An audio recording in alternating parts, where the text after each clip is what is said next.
Please like, share, subscribe. We're going to listen to or watch the Colorado BYU game. This was a game that almost was going to be the Big 12 championship game. Both teams didn't have seasons as good as people had thought. So now they meet in the Alamo Bowl.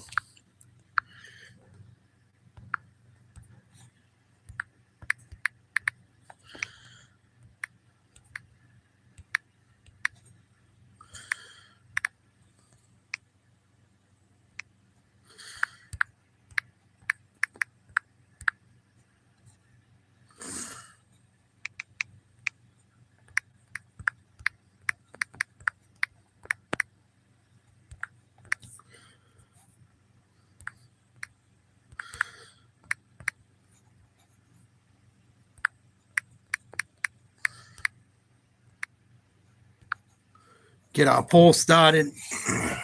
That's good to go. I was going to do the Patriots game today, but I got caught up doing stuff. I'm glad I didn't do that game because they end up getting butchered like I thought they were going to. Got about a minute or two before this game starts, I believe. Hope everyone had a good day. Hope everyone's enjoying their weekend. Almost ready to start a new year.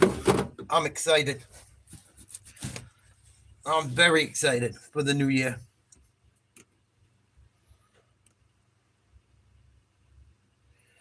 But this should be a good game tonight. Fingers crossed.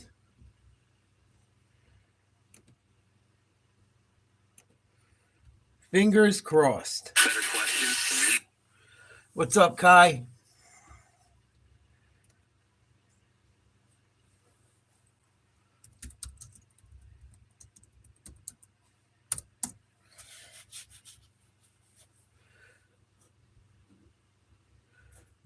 Online, they say Colorado has a 57% chance to win. I think both of these teams had close to 10 wins, or at least 10 wins. I know BYU was 10-2. Colorado was 9-3. Excuse me. We'll get to see Travis Hunter to play tonight. Get to see some guys that are going to be playing in the NFL for Colorado. One of those lucky mascots will meet their maker for Not too bad, Kai. trophy ceremony. They got the end of the Iowa State-Miami game on right now. 2 minutes to go in the fourth. Iowa State down by 6 points on Miami's 4-yard line. No flags on the play. So, yeah, this game should be starting around 7:30, somewhere in between there. I thought it started at 7. I guess I was wrong. 7:30. But we can hang out and talk for a bit.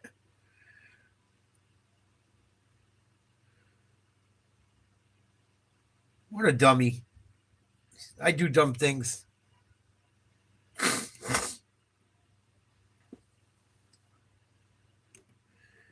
But yeah, New England got their ass beat again today. Very bad. Very bad.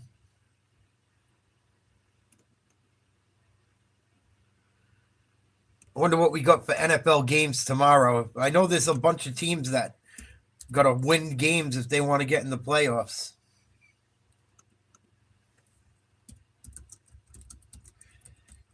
I think the Cardinals and Rams are playing each other tonight. That's a kind of a big game for the playoffs in the NFC West.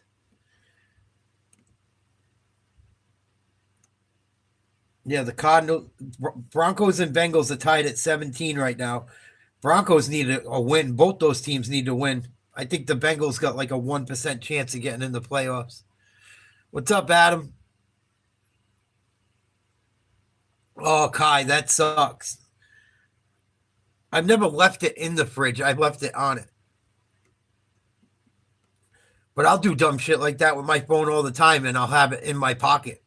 What do I do with my phone? Put it in some pocket. Fucking dirt.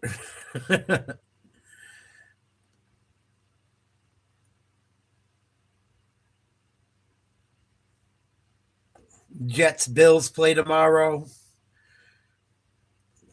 Vikings, Packers, that's an important game. That's an important game. Falcons, Commanders has playoff things in it. That would be a game that kind of matters. The Lions 49ers game is big for the Lions if they want to have home field advantage.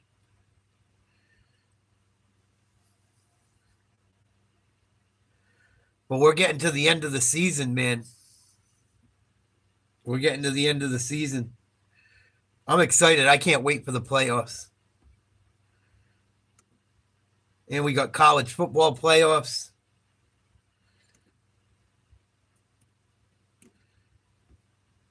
So it'll be interesting to see what happens down the stretch. I also want to watch tonight's game to see how Travis Hunter and his honey act. You know, if she's at the game, they're going to be showing stuff of her. So I'm kind of curious to see how that goes too.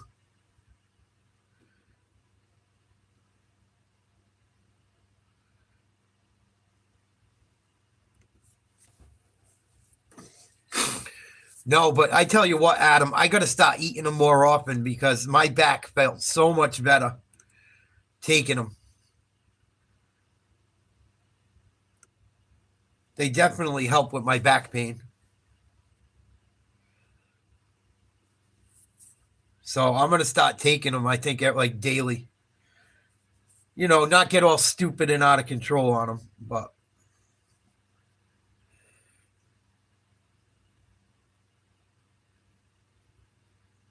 Third and goal for Iowa State.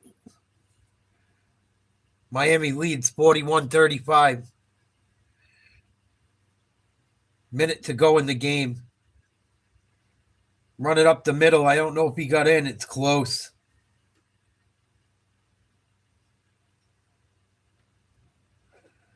I think he was just short. We'll see where the spot of the ball is.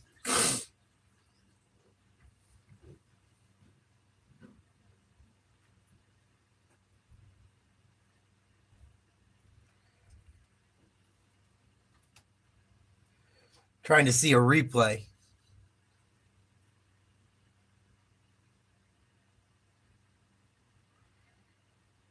Oh, if that's where he went down, that's a touchdown.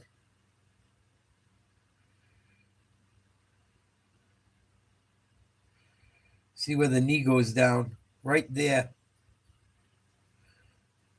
Can't tell from that angle.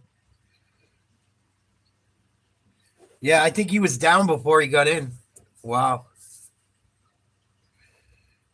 Good job by the cross the line until after. We'll see.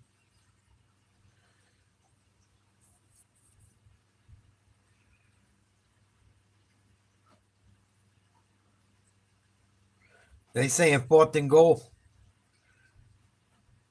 59 seconds to play. Ball on like the half-yard line. Miami literally needs like a foot to lose this game. Iowa State needs a foot.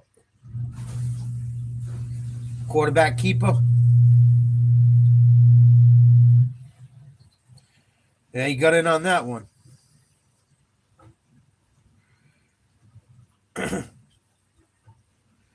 Rocco Bet. Touchdown. Ties the game up. I hope this game don't go into overtime. I want to watch Colorado, man. Come on.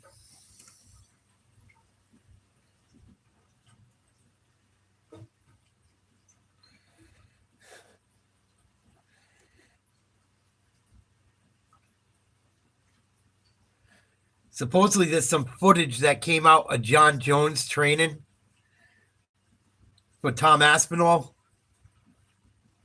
And I guess he looks scary. I want him to beat Tom Aspinall so bad. I really think John Jones is that tough. Maybe I will not retire, and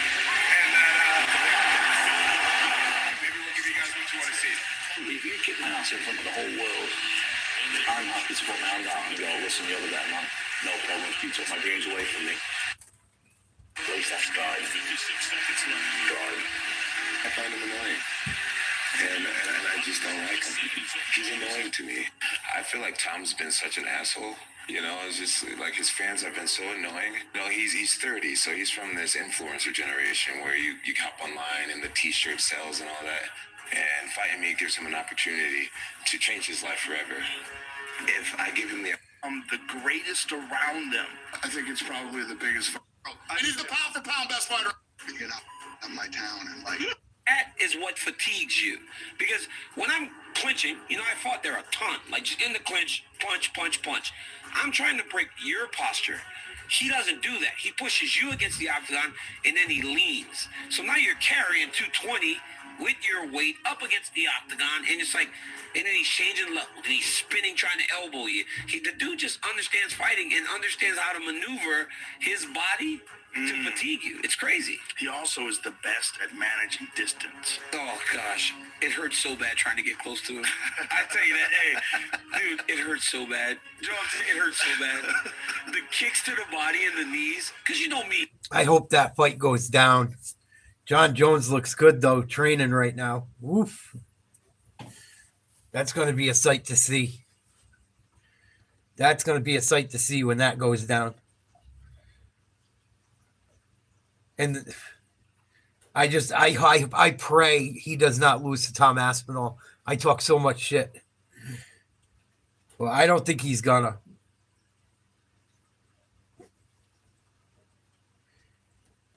So, watching the end of the Miami-Iowa State game. Iowa up 42-41. 56 seconds to go. Come on, put the Colorado game on. Everywhere I looked up today, they said 7 o'clock. Now they said 7:30. Oh, fuck. Maybe coverage was supposed to start at 7. And because this game's gone longer, that's why. Oh, no. Miami's not going to have very good field position. And their kick returner looks hurt.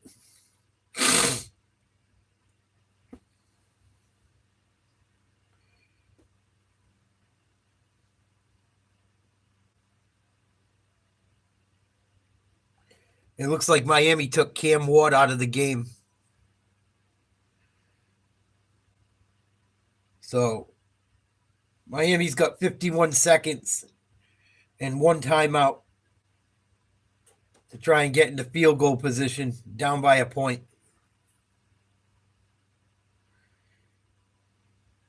Iowa State has 2 timeouts. Oh, and they hit the quarterback as he throws. He got drilled bad. And the pass is incomplete. That's probably why Miami doesn't have Cam Ward in the game anymore. He's going to be one of the top picks in the NFL draft. He ain't getting hurt.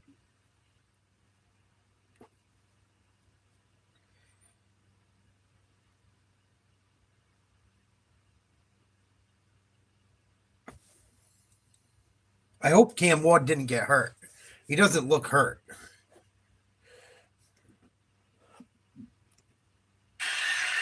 One-on-one coverage. Come on, you got to throw it, bro. Intercepted almost. Bring up 3rd and 10. Way underthrown. Horrible throw. And it even hit the guy in his hand sliding to try and make the catch. Ray Joseph, just a little late. That one almost picked off by Jontez Williams.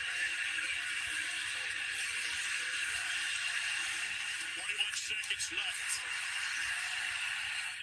41 seconds to go. Miami down 1. 3rd and 10. Trips bunch to the left. Out of the shotgun. Looking over the middle for a receiver. Makes the catch. It's going to bring up probably about 4th and 5 with 32 seconds to go.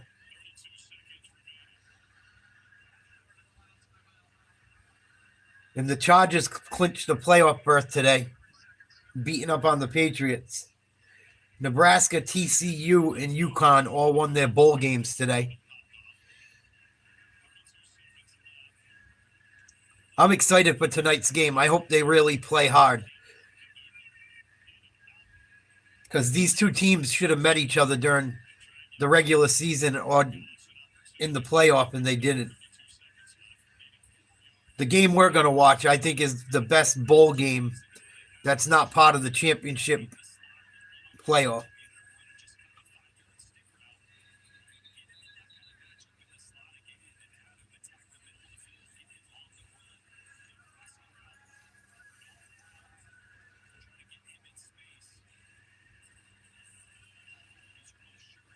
Cam Ward out of the game from Miami. I don't think he got hurt. I think they just took him out so he doesn't get hurt. Everyone knows he's going to the league next year. He's going to make a lot of money. Don't want him getting hurt playing a game that means nothing. 4 wide receivers, single back out of the shotgun, 4th and 4. 32 seconds. The quarterback, Williams, throws caught complete. And I think it's going to be enough for a first down with the forward progress. 26 seconds to go. They need about 30 more yards to get in the field goal range, at least. 18 seconds to go. Hit as he throw. Incomplete. Iowa State has hit this kid hard 3 times already. Oof. 14 seconds to go.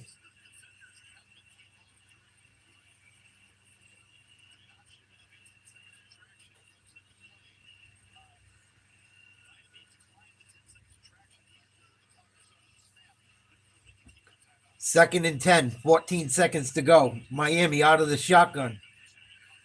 4 wide receivers, single back to the right.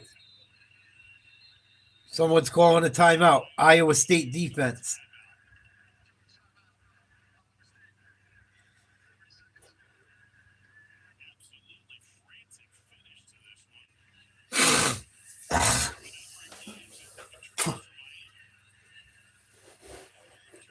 What up, Ace?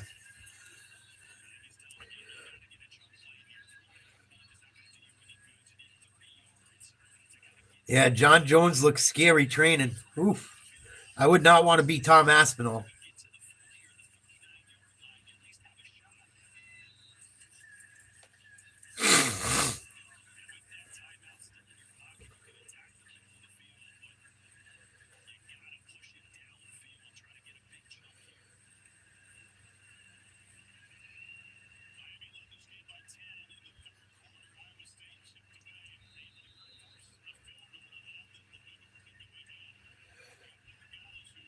Second and 10, 14 seconds to go. Miami, same setup. Shotgun pass. Almost intercepted. I don't know who he was throwing that one to.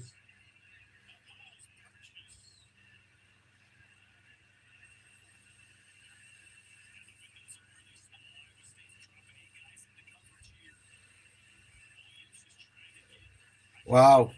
Miami getting every chance they can muster up because Iowa's defense can't grab a ball.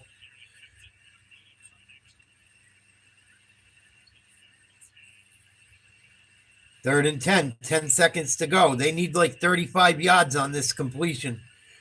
Then they got to call timeout right away and try and kick a bomb. Throws down the middle, complete. They got to use the timeout. They're still not in field goal range. 3 seconds left. You're going to have to try and throw a Hail Mary or lateral the ball a bunch.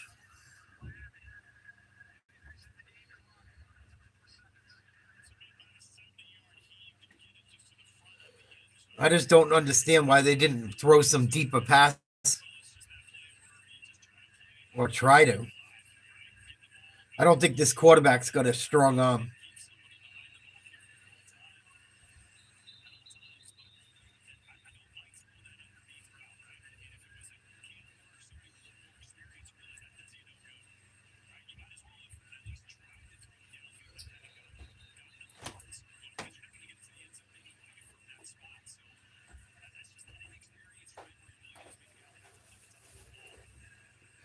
4th-and-1, 4 seconds to go, no timeouts for Miami. They gotta score a touchdown.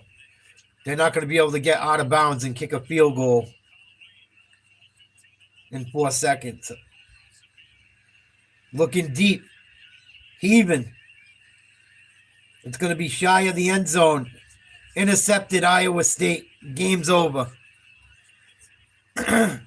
He tried to give it a good ride. He threw it about 50 yards in the air. 55 yards. Not too many guys can throw a ball 70 yards to try and win a game.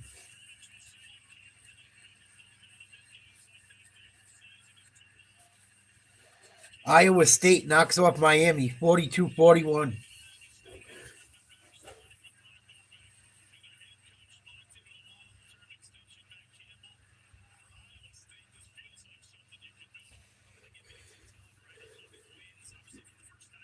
I don't think Miami loses that game if Cam Ward plays the whole thing. Honestly.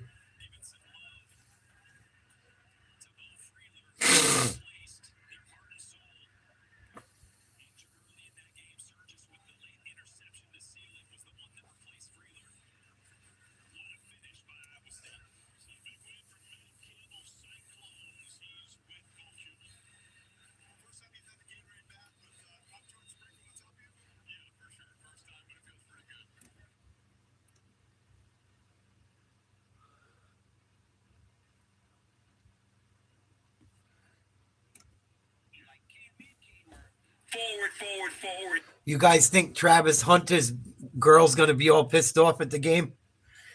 I wonder if they're going to show her at all. What's up, Alora? Chilling out, getting ready to watch Travis Hunter and Shedeur Sanders play against BYU. Both of these teams are pretty good. It'll be fun to see.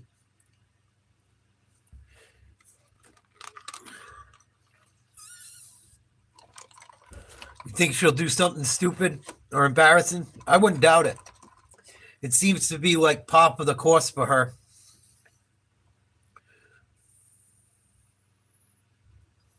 I'm hanging in there, just chilling, waiting for the game to start. We're going to hang out and watch the game, talk some sports, talk about all kinds of stuff. Really just hanging out. Nothing crazy today.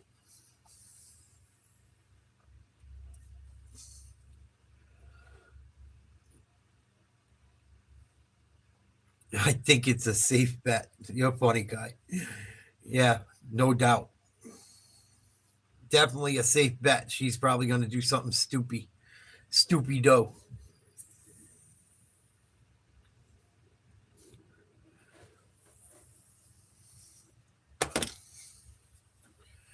Think that's a safe bet, buddy.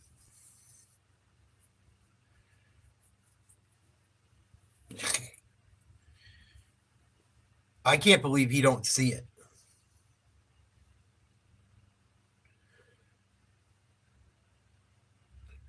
He's going to wake up one day like $50 million broker. Exactly, Kai.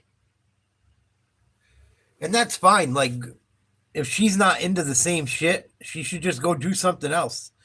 Don't fucking drive other people crazy. That's why I don't think she should, like, if she was smart, she would just, like, stay out of the camera. You notice that with, like, a lot of people who are famous that go out with athletes. Most of the time, they're not all in the spotlight. They try to keep, like, a low profile. A lot of them. And you got some couples that like the limelight and do well with it. But they're very few. Yeah, I agree, Kai. But it's going to be interesting to see how that whole thing turns out. It's like the one reason I'm worried about him going to New England is her. Like, do not end up in New England worrying about this girl, please.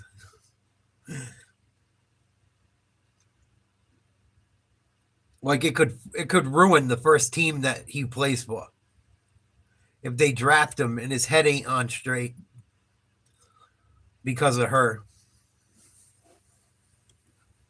Head movement, get close, punch, take you out. Right. But with him, it was a southpaw, so his lead leg was right there, so I wanted to grab a single leg. But this dude would be stepping back, kneeing me. And then I'll be like, okay, so I need to stop going forward.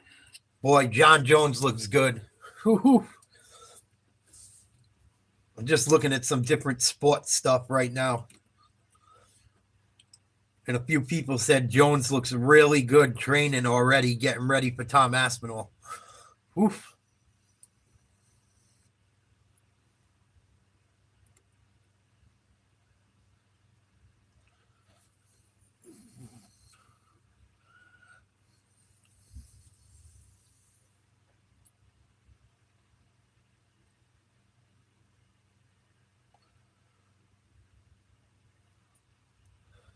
Niners are in trouble this year, man. The Niners are going to end up with a decent draft pick probably, though. And they got a good team if they can get their head out of their ass and get healthy.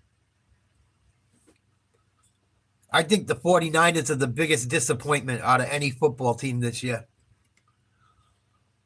Because they got a lot of talent. They had too many injuries, unfortunately.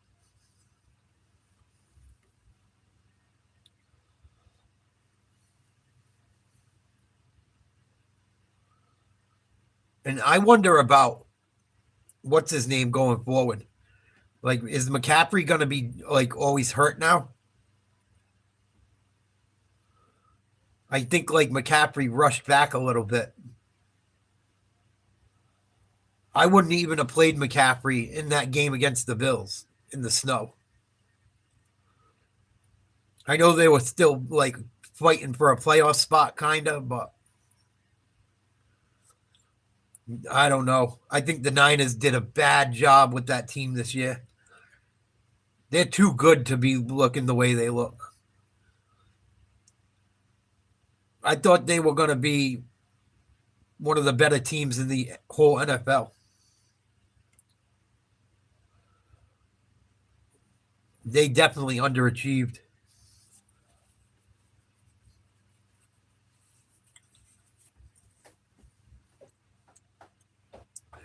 And then they have like guys walking off the field during the game, not wanting to play. There's something going on in that locker room where people aren't happy. People don't walk off the field not playing a game because they like playing for that team. Come on, man, we need you to go in the game. No, I quit. That don't tell you your team's pretty fucked up. I don't know what will. You can't go into battle with guys like that around you. South Carolina had a good year. Very good year. Fell short, though. I mean, look at Tennessee. Everyone thought Tennessee was good. Tennessee got destroyed. Absolutely destroyed and beat up and bitch slapped and sent back down south. So I don't know if everyone was saying there should have been more teams from the SEC. There probably should have been at least one more. I'll give you that.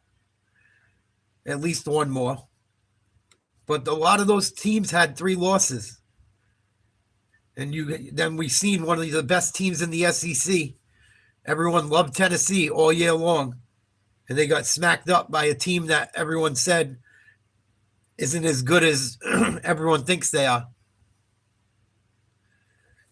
Yeah, we're horrible, Daniel. That's why I'm watching the game tonight, because I think we're going to end up with the kid that's playing for Colorado. I'm hoping anyway. I think the Patriots are going to end up with Travis Hunter. So that's why I'm watching tonight's game. I don't think the Pats are going to take a quarterback.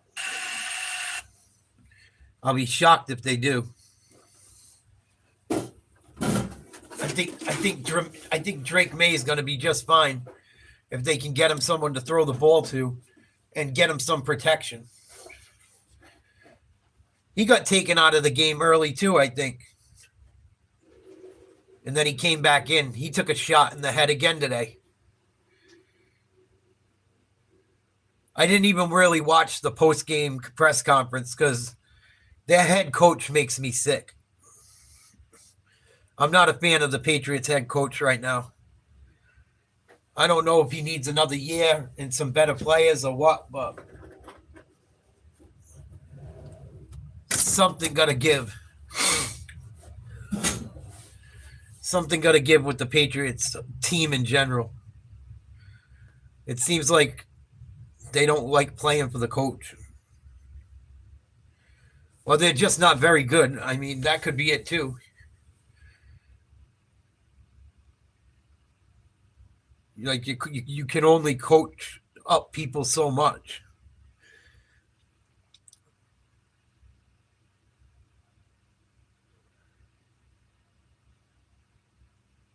But the Patriots got a long way to go to being a playoff team, I think. I think the Patriots might have got worse this year, which is scary. Like even though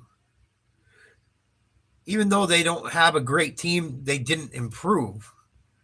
There was like a couple players that had a better year than the year before, but like collectively as a unit, it's not like the defense got better or the offense really got better. So they probably were better last year, which is scary.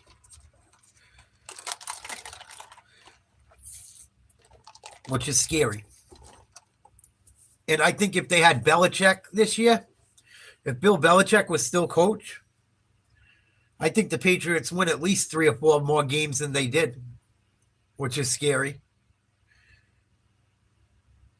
I think if Belichick was still there, they probably would have won another 3 games. So I don't think they got better, which is not good. What's up, Omer? What's up, Patrick? Getting ready for the Buffaloes to play the BYU. I think it's the Cougars. Yep, the Cougars. Can I say that? Everyone says that, Rusty. A few of my subscribers say that too. I kind of think he was too. He probably was. He probably was. I'm just glad he didn't get them to win a couple games down the stretch. And I hate to be like that. I know I sound like a loser being like that, but they're not going to – them winning an extra game or 2 ain't going to mean shit. Get the draft pick, get Travis Hunter, and get people interested in football up here again. Like, come on. That stadium was empty in the fourth quarter. I've never seen that stadium empty like that in my life. There was when Brady was here, and even when we had Bledsoe, ever since Bledsoe, there was like a 25-year waiting list on Patriots season tickets.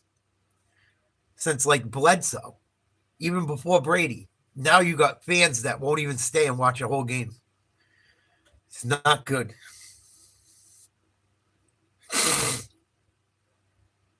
Hopefully they get Travis Hunter. There's not a lineman that's good enough to draft as high as they're positioned. That's good enough to change their team that much. Take Travis Hunter. Don't be an idiot. Get people excited about the New England Patriots again.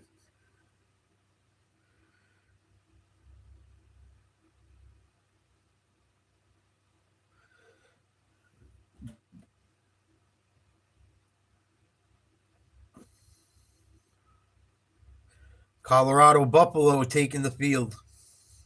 They just had to throw him in the cage. Holy shit. Run, Ralphie, run. The Bears. Did the Bears win the other night? Who'd the Bears play? I know they played the other night. I don't think they won. I could be wrong. I have been wrong before.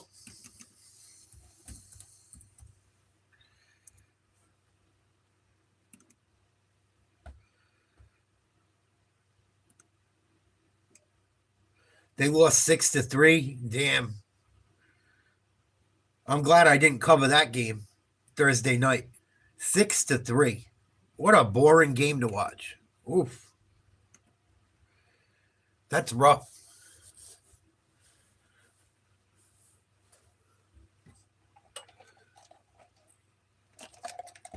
I'm not a fan of who you guys took at quarterback. I think he's a decent quarterback. I think he's got a bad attitude. And I think he's not going to last long in Chicago. Here come the Buffaloes onto the field.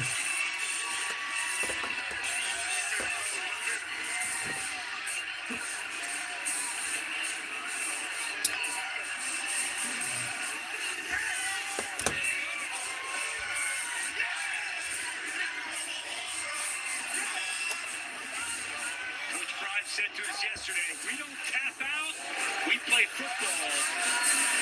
Yeah, one thing on their mind, coming out tonight, handling their business, getting to 10 wins. And you got to think he's thinking about this will be the final time he goes out as head coach of his sons, Shiloh and Shador, and a player, Travis Hunter, that he told us is like his son with the relationship, the bond that they formed here over these last several seasons. Coach Jamal at Jackson State, where he had great Here comes Dion and his team. program in Boulder last year. The Pro Football Hall of Famer.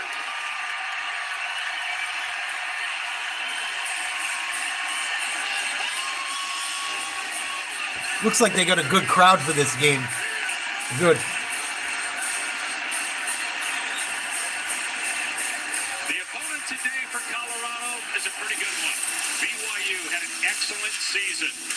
Tied for first in the Big 12, along with Colorado, Iowa State, and Arizona State after being picked 13th preseason. They got off to a 9-0 start, made it all the way to number 6 in the college football playoff rankings, highest ever. But 2 straight losses, home against Kansas, and then in a close game at Arizona State, which represents the Big 12 in the college football playoff. They finished with the win against Houston, but again, losing out on the tiebreaker. So BYU, I think, has a pretty good running attack. Colorado doesn't do a great job stopping the run. And then Colorado's offense, their quarterback, does very well against defenses that run the similar defense to BYU. So this could be a high-scoring game. And this is a conference game, even though it's a bowl game. Really, Eli? That's interesting. I think the Bengals are still fighting for a playoff spot. They need a lot of help, but either that or they just got tossed out. I know they're right on the cusp of I think they got a 2% chance of making the playoffs, so they did. That's another football team that underperformed this year. The Bengals really underperformed.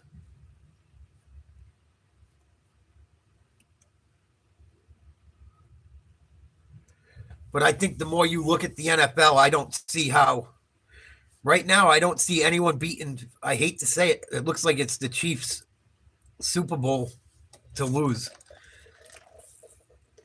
I hate to say it, but they just every week they seem to look better. Pittsburgh's played pretty good football this year. And they made Pittsburgh, they left Pittsburgh in the dust in the fourth quarter in Pittsburgh. Mike Tomlin's a good kid. Mike Tomlin's a good coach too. So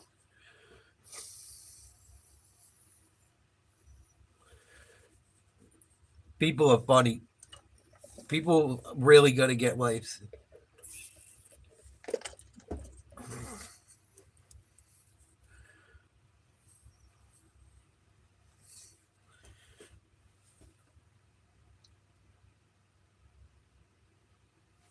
Opponents, Colorado, a Pac-12 legacy team. It's ridiculous. Back in the Big 12, BYU in its second year. It's sad. In this Big 12 conference. Moments ago, I'm like flattered. Deion Sanders with son Shadur and Shiloh. This is something he does before every game. Walking down the sideline, doing it one last time. Shiloh, a graduate student, started out at South Carolina. Shadur, 22 years old, was with his dad at Jackson State for 2 years, and now 2 with Colorado.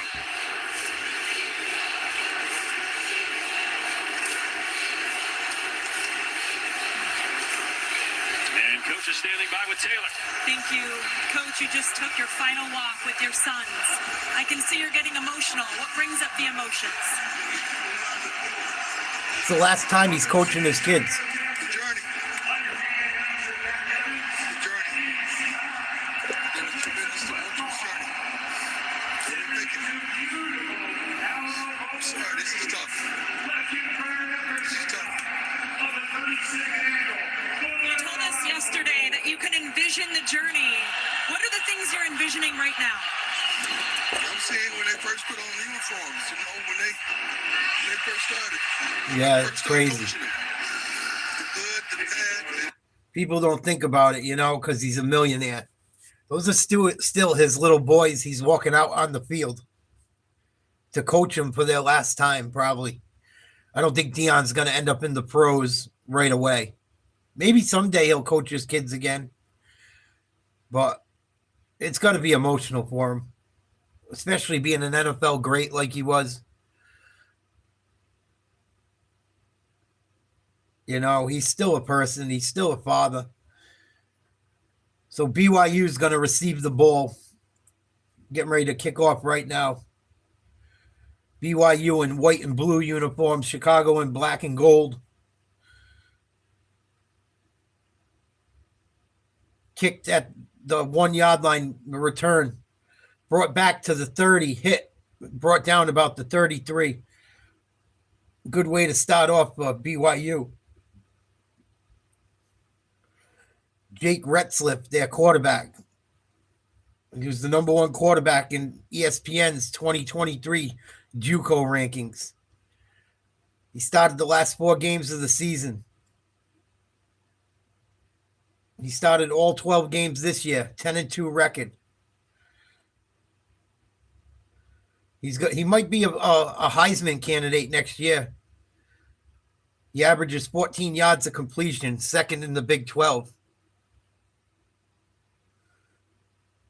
They fake the run, throw over the middle deep, in and out of the receiver's hands, through and back of him, but should have been caught. Marion should have caught that one. He did get underthrown, but it hits your hands, you got to catch it. Retzliff did take a hit.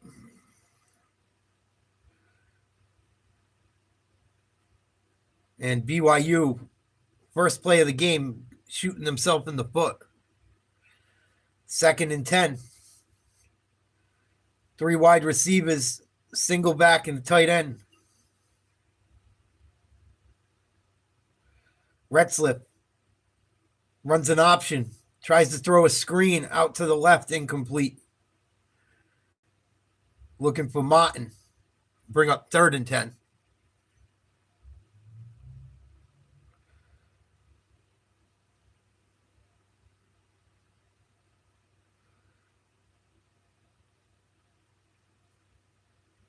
Game just started, no score. 4 wide receivers. And there's going to be a flag. I think it's on BYU, false start. Someone moved. False start on a BYU lineman. Or running back, well, receiver, excuse me. I didn't get the number. I think he said 27. BYU has not been good on third down conversions. They convert 35% of the time. They're the third worst in the Big 12.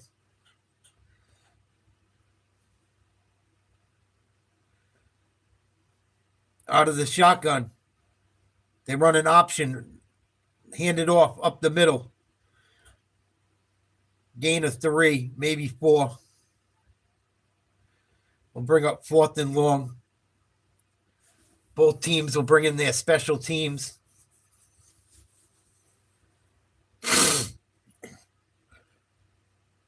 And a good first defensive stand for the Colorado Buffaloes.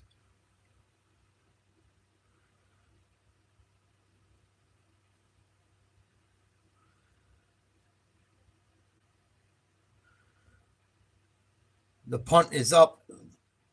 Good coverage. Fair catch called for. Colorado will take over, I believe, around their own 30. See Shedeur Sanders in the offense for the first time tonight.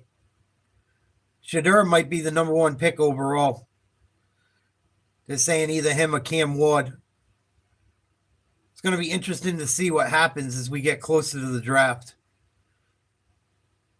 Shedeur Sanders, he can run a bit. He's good at scrambling and getting more time to get his receivers open. He doesn't always run for yards, but he is mobile enough to extend plays.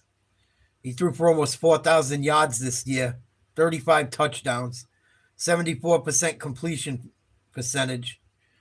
In the first play, he looks out wide and completes a screen to Jimmy Horn Jr., gain of probably 3 or 4.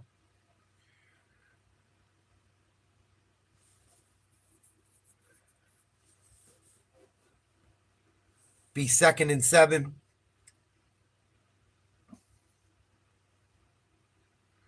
Colorado in the shotgun. 4 wide receivers to the left.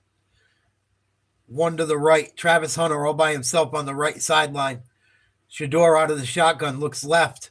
Under trouble. Scrambling up the middle. Gonna run for one. Take a big hit. Be about a yard short of the first down.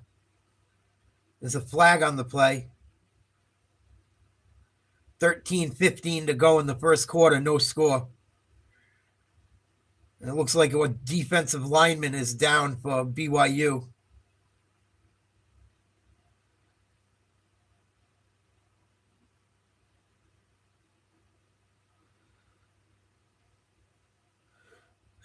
And it's going to be holding on BYU on the defense. It'll be a first down for Colorado. Penalty was on Collins, holding on Hunter. Kind of a ticky-tack call, but he did grab him.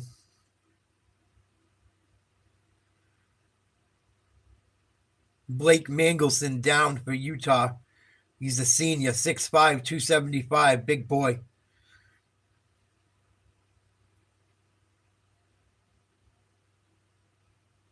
Waiting to see if he's going to get up off of the field on his own power or not.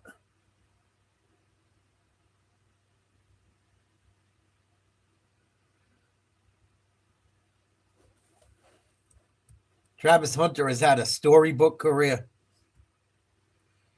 No doubt about it.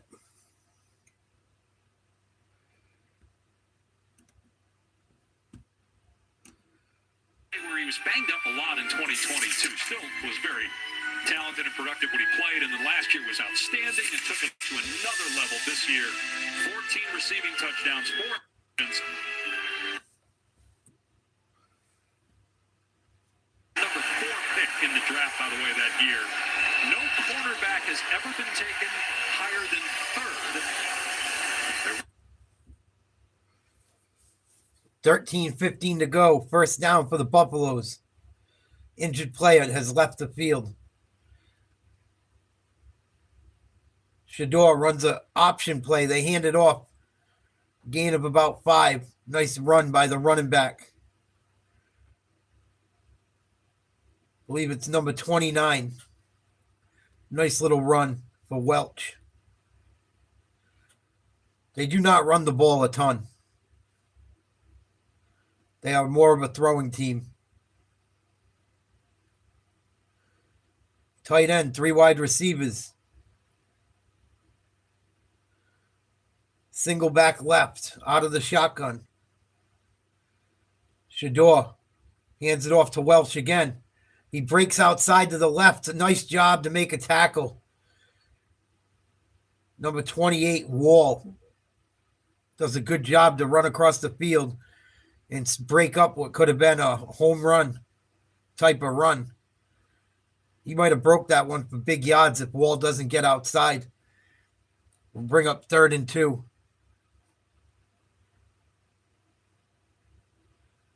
12 minutes to go. First quarter, no score. BYU, Colorado. Colorado got the ball on the 49-yard line of BYU.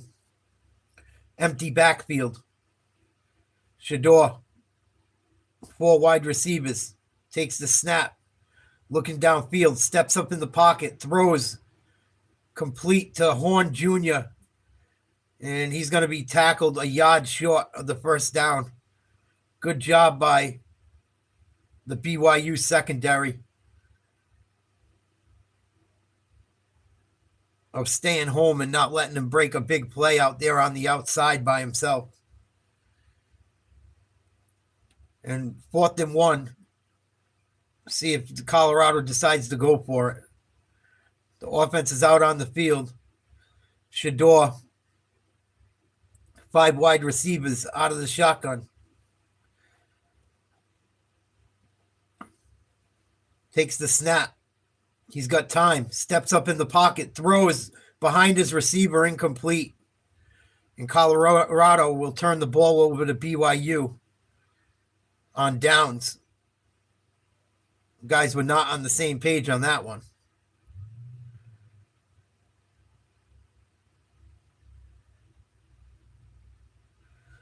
Shador should have just ran it.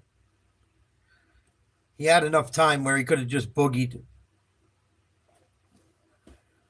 TV timeout, no score. BYU will take over at their own 48-yard line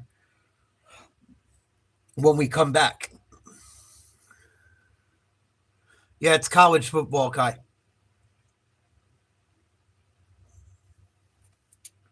So, haven't seen Travis Hunter do anything electric yet. It's still early.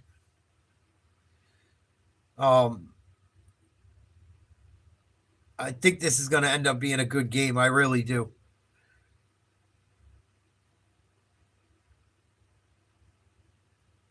Both these teams play in the Big 12. Both these teams thought they might be playing for a national championship. It didn't go their way during the season. But now they can prove that one team was better than the other. It's unfortunate they didn't see each other during the regular season. Yeah.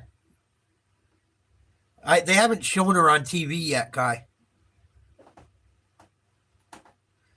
If she's around, I'm sure they'll show her. Unless Dion begged them not to or something. Or Travis did. Who knows?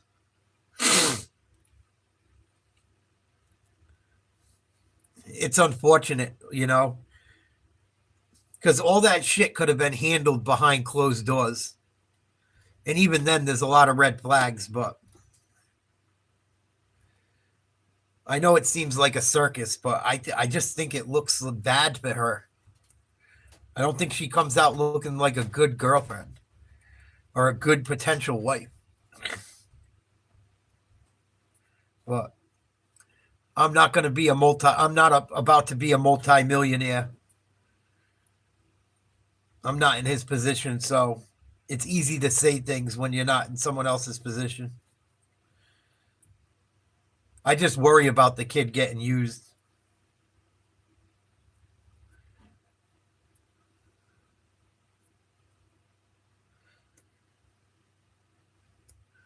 Are you Wheezy?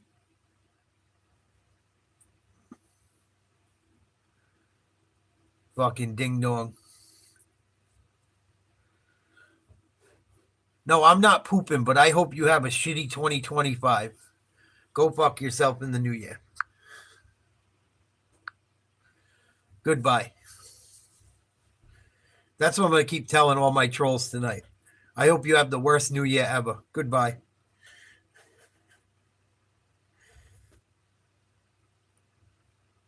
I hope you choke on a bag of dicks in 2025. Goodbye.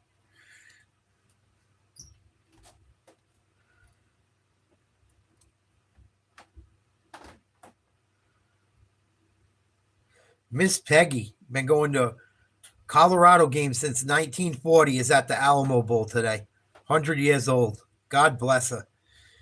Here's BYU going to run a sweep to the left for close to a first down. And I was waiting for BYU the first drive. I'm kind of like, why aren't they running the ball? I thought they were a running team from what I read about them. Flag on the play. I hope this isn't a flag, like a flag party. Holding on the offense. So it'll be 1st and 20 now.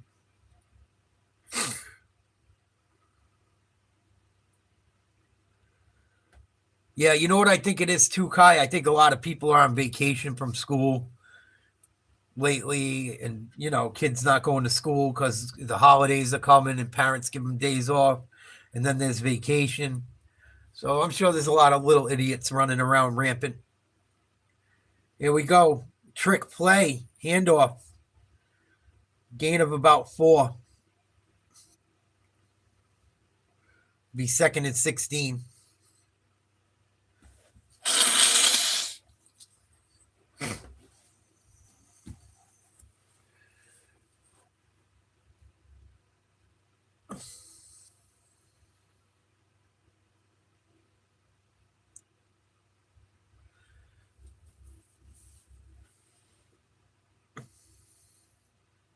Here we go. 2nd and 16. 4 wide receivers.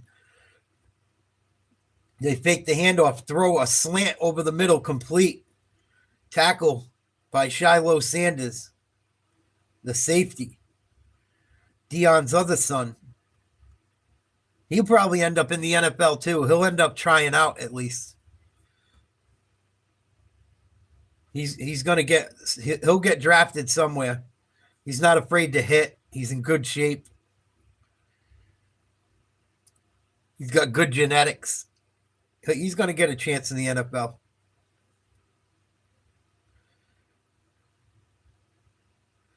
Third and 5. From the Colorado 47-yard line.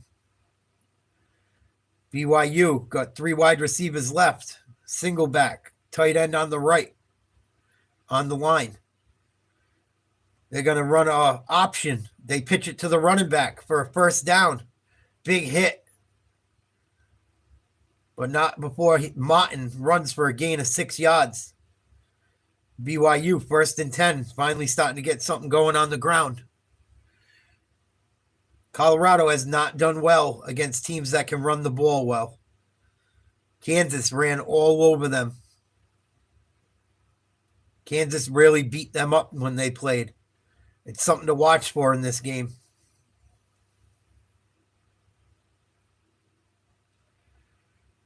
Ten seconds to get a play off. Out of the shotgun again. Send a man in motion. They run a screen to the running back out to the right all by himself. Breaks a tackle. Travis Hunter chases him down and hits him out of bounds after a gain of about 20. Nice play call. Misdirection play. Nobody out there. Leave a linebacker out on an island to go make a tackle. He misses the tackle. And they're lucky Hunter got over there in time to knock him out of bounds before he made it to the pylons. BYU's going in. 8 minutes to play. 1st and 10. No score. BYU, Colorado. Colorado's defense looks a little bit discombobulated. And they're going to run it. An option. Up the middle. He's going to be stopped right before the goal line. That was a sneaky play call by Bohannon. They brought in another quarterback to run an option. Fakes the handoff, breaks another tackle. Colorado's got to do a better job of tackling. Shedeur Sanders just saved a touchdown. Or excuse me, Shiloh did. Shiloh's on defense. Shedeur's on offense. Shiloh's a safety. Shedeur's the quarterback. Use your brain, Nate. So it's 1st and goal from the Colorado 1. They hand the ball off up the middle. Touchdown, Martin. BYU just ran it down Colorado's throat. LJ Martin with the touchdown score. 6-0 BYU. Colorado has struggled against the run all year long. That's why I'm surprised BYU didn't come out and just stop pounding the ball right away. It's been Colorado's MO. They don't like to play run defense. A lot of tackles missed. A lot of broken tackles on that drive. The extra point attempt is up and good. BYU leads 7-0. 7:10 to go in the first quarter at the Alamo Bowl. Big hole. Shiloh Sanders tried to make a hit. Martin ran him over. The only one that seems to really hit when other teams run the ball at Colorado is Dion's son. The rest of them are MIA.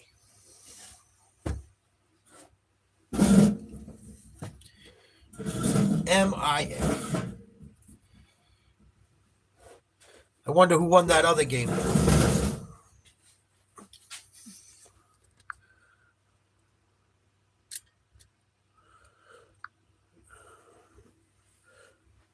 Oh, people need to get lives.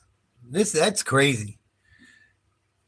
I am so flattered that my little YouTube channel has trolls that make up fake names and make fake pictures of me. That's crazy.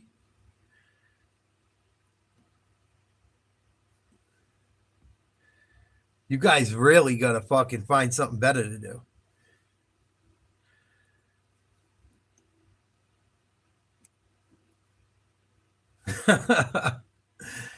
Talk about a waste of time.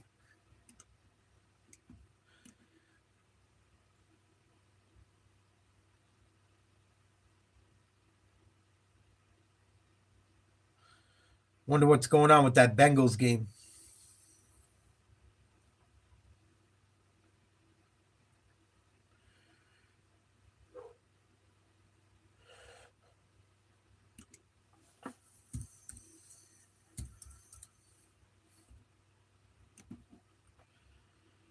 Oh, shit. The Bengals are up 30-24 in overtime. Broncos need a win badly.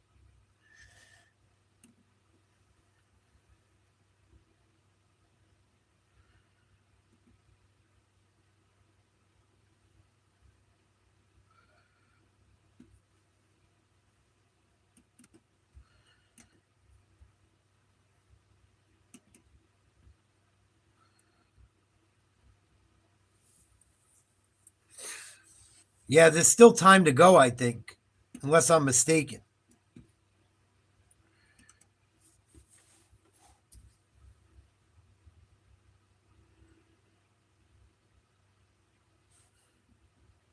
Unless, like, the Bengals got the ball first and took a wicked long time on their drive, then the Bengals won.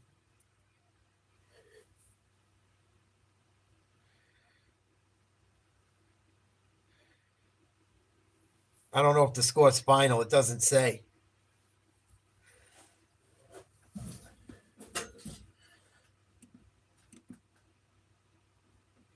Yeah, I got a feeling the Bengals won. I think they just didn't update that the game is actually over. Because they got the scoreboard still running. But it's like they got the scoreboard up, but it's not, like, the time's not moving.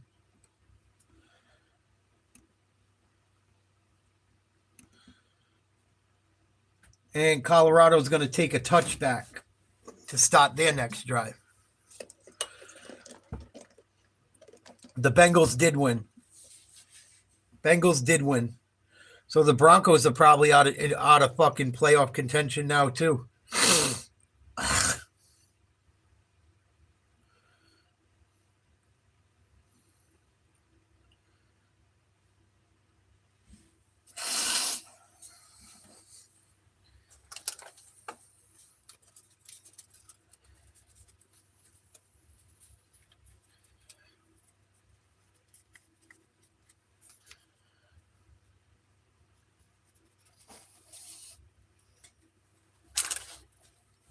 And there's going to be a whistle before they snap the ball. This is going to be movement, probably on Colorado. Full start, offense. So Colorado will start 1st and 20. Not good. Not good, Colorado. Come on.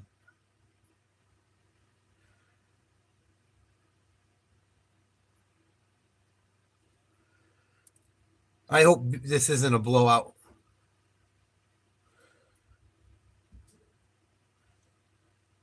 Out of the shotgun, Sanders throws complete. Nice catch.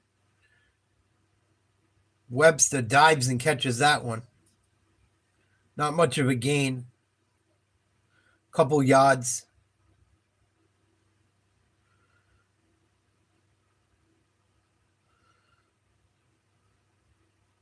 LeJontay Wester with the grab. He had a pretty good year. 71 catches, 885 yards, 10 touchdowns.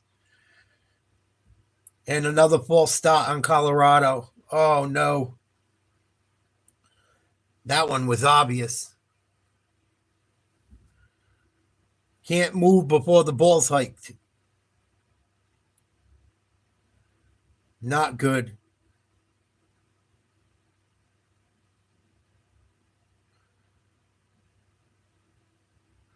Second and 15. It actually should be 2nd and 25.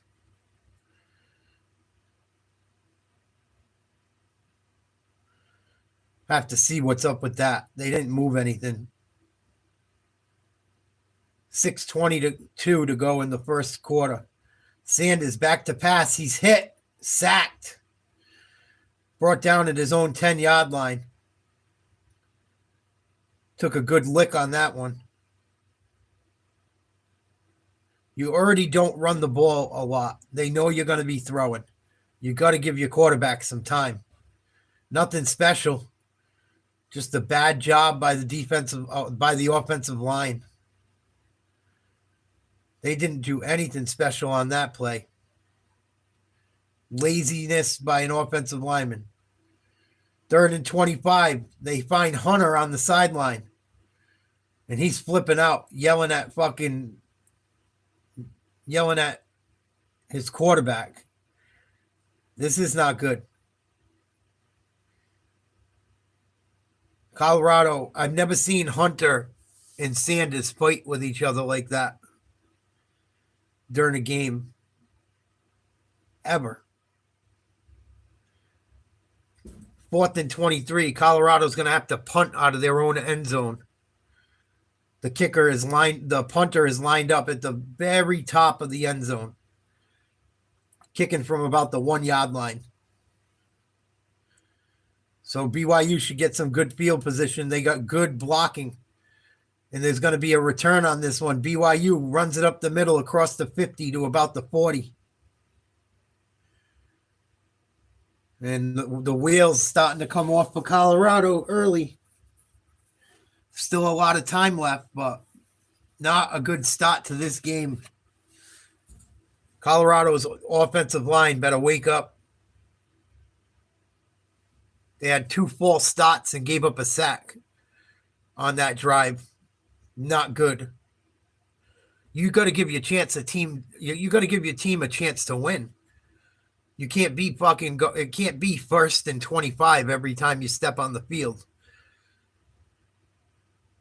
Got to be disciplined. And even though this is like a big game and it's a bowl game and whatnot, it's not as big of a game as playing in what the other guys are playing in coming up. You know, I'm sure the crowd's kind of loud, but it's not as loud as it should be tolerable. And I'm wondering if that relationship's starting to get a little fraction. Them guys are probably all glad that it's gonna be time to go to the NFL soon. I've never seen Travis Hunter and Shador get into it like they did at the end of that drive.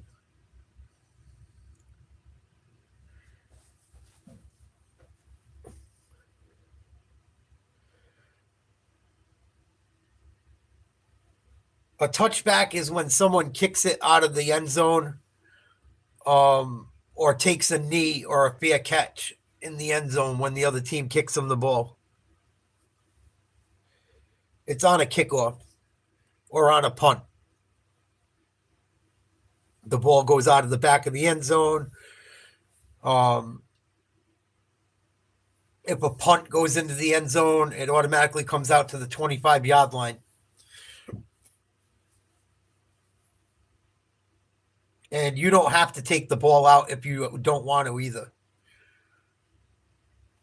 But if you catch the ball in the regular field of play and you don't call a fair catch, you have to run with the ball.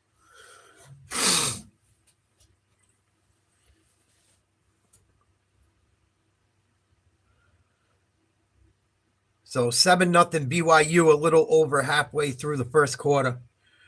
Colorado's last drive was terrible. It was pretty much 3 and out with a bunch of false starts. BYU's offense finally got moving the last time they had the ball. And they're going to have really good field position on this drive, too. If Colorado don't wake up quick,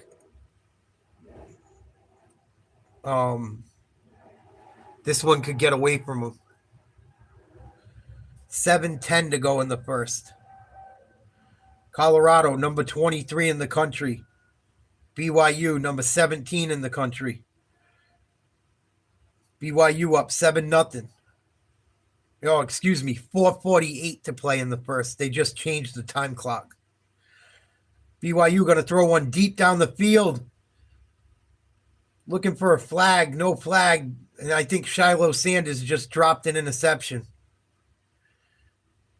I don't know why he was looking for a flag. I have to see the replay.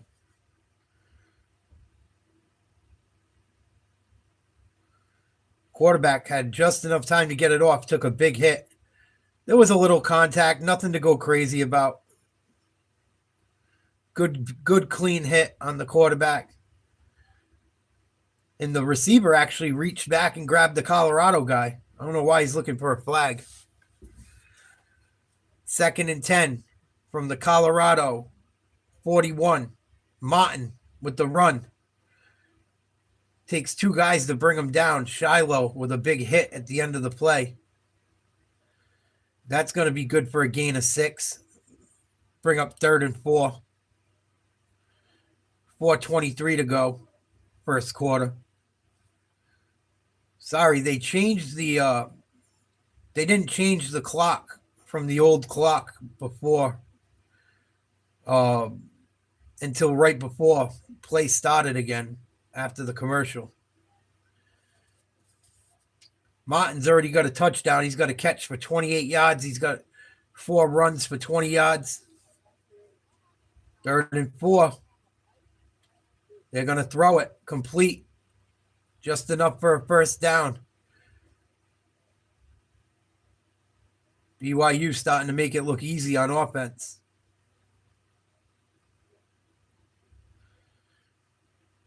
Might have got away with a hold.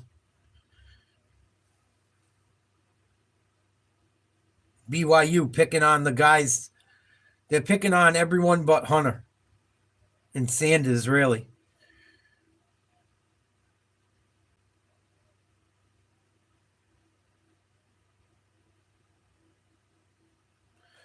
BYU going to run a reverse, and they're going to throw one downfield wide open off the tight end's hands. That was a good throw by the receiver. That should have been caught. Oh, no, that was a touchdown. That was a nice trick play. Hand it off to the receiver. Look like they're running a reverse and throws one downfield. The old Julian Edelman play in New England. Right off the tight end's hands. That should have been 6 points. Oh, no. I would be so pissed off. I don't know how these guys can laugh about it.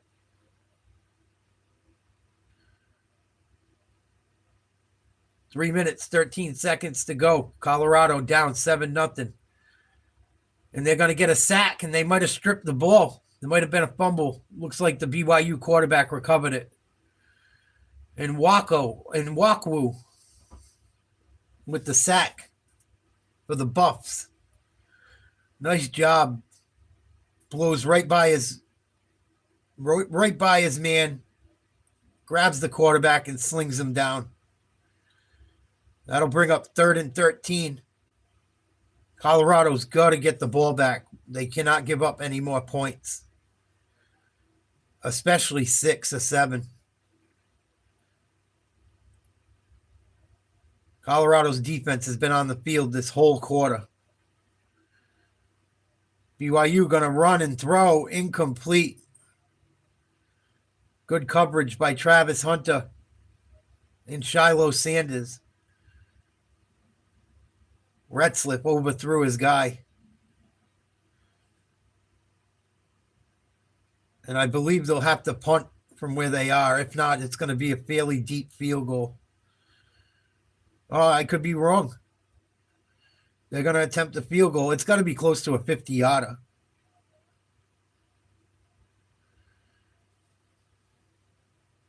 $51-yard attempt.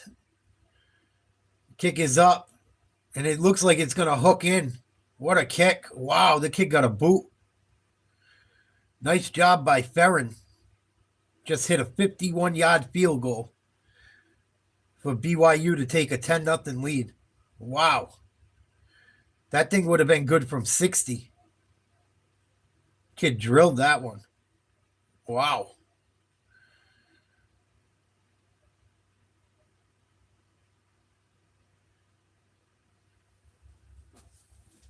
Impressive.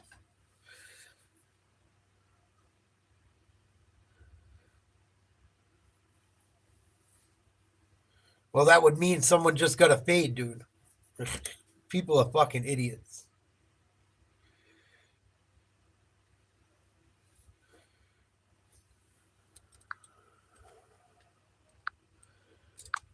Go to timeout, retard. Colorado's only got 15 yards of offense so far.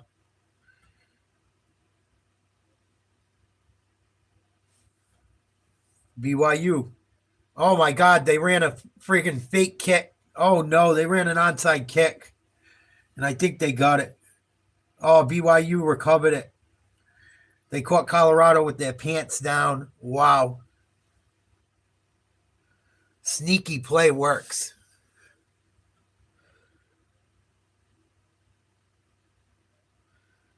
BYU goes for an onside kick in the first quarter and recovers. Nice kick. Makes it just far enough over the line. Colorado's not even thinking it's coming their way. And they just stole the ball back. Wow. I have to see if the ball went far enough. I'm pretty sure it did. Oh, you got to be better than that, Colorado.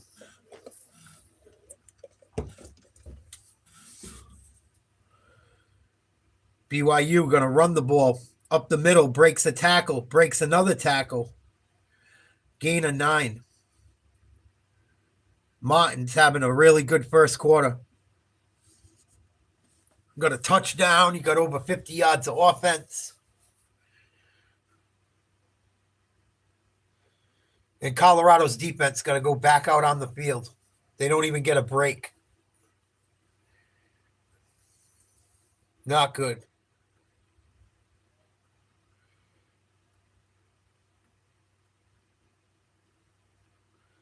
Out of the shotgun. They hand it off again. Gain of about 4 yards and enough for a first down. Moa with the run.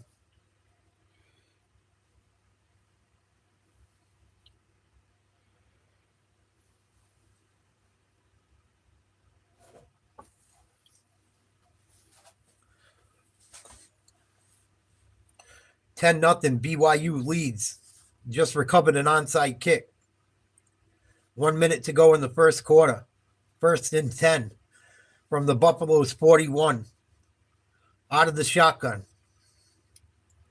They run an option, hand it off, run up the middle by Moa. Gain of about 5.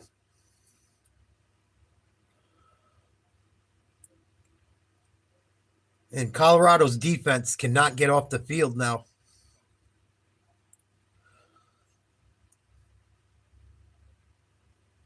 Man, Dion must be pissed.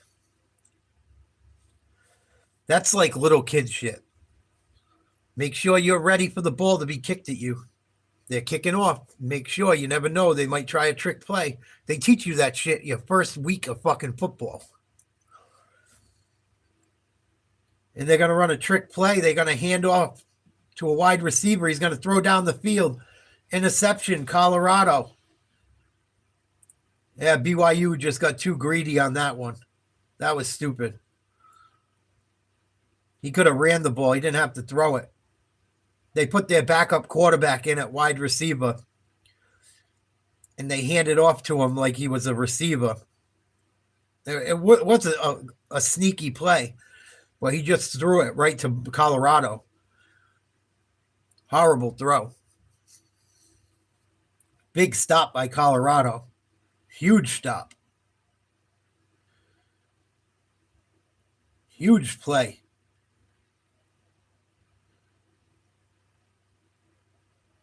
They got to respond on offense now. Number 8 with the interception. I think his name is McKinnon or McKinney for Colorado. So it'll be 1st and 10 for the Buffaloes. They're going to run it. Try to bounce outside.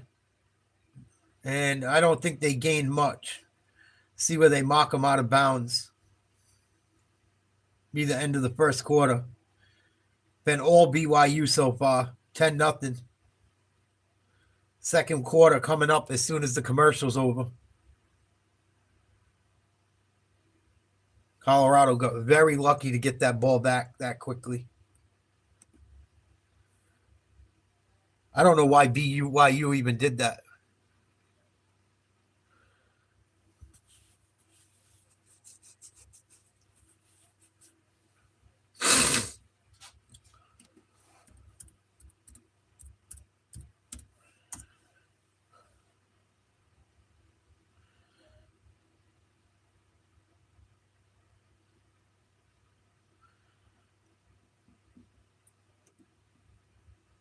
Yeah, they hurt.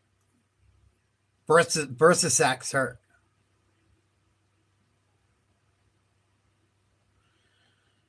I've never had it on my knee. I've had it in my elbows.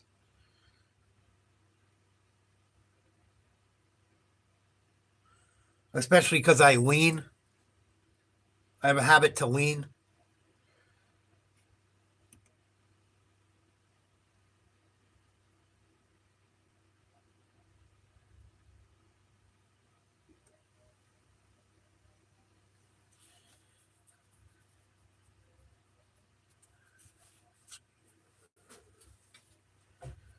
Oh, Colorado better get moving.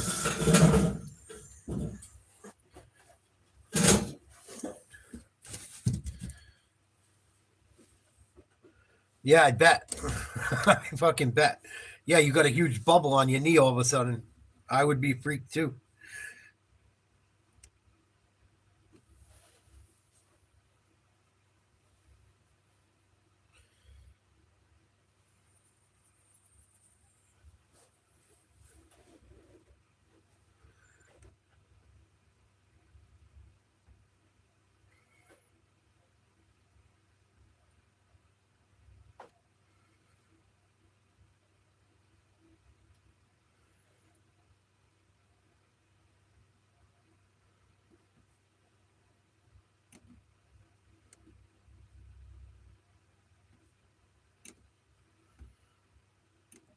These guys better get moving, man.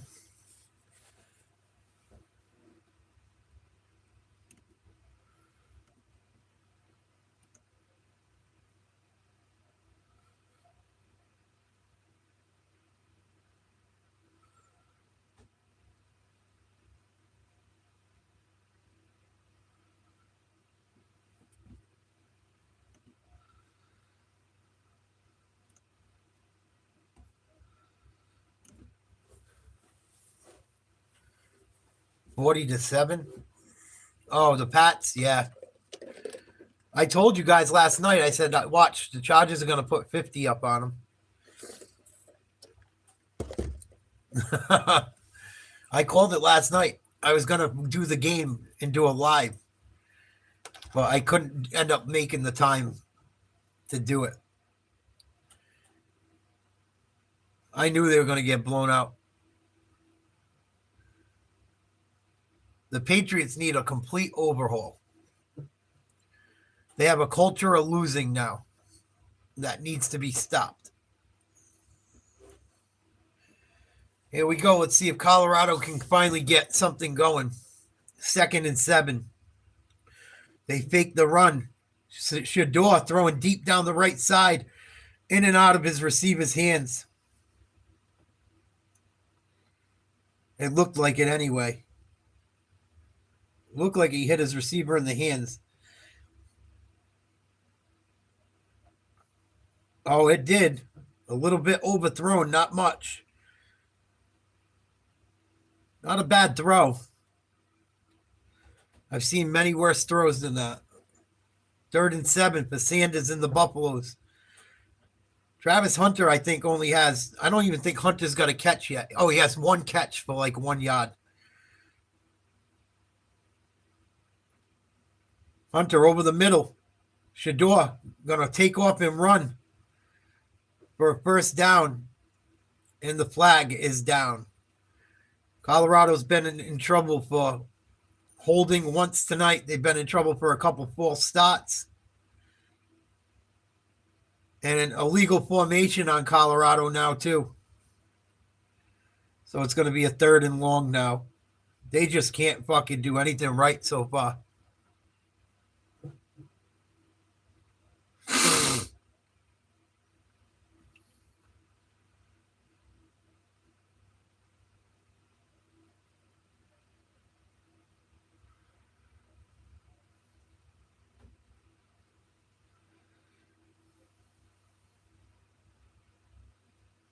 $14 seconds to get a playoff.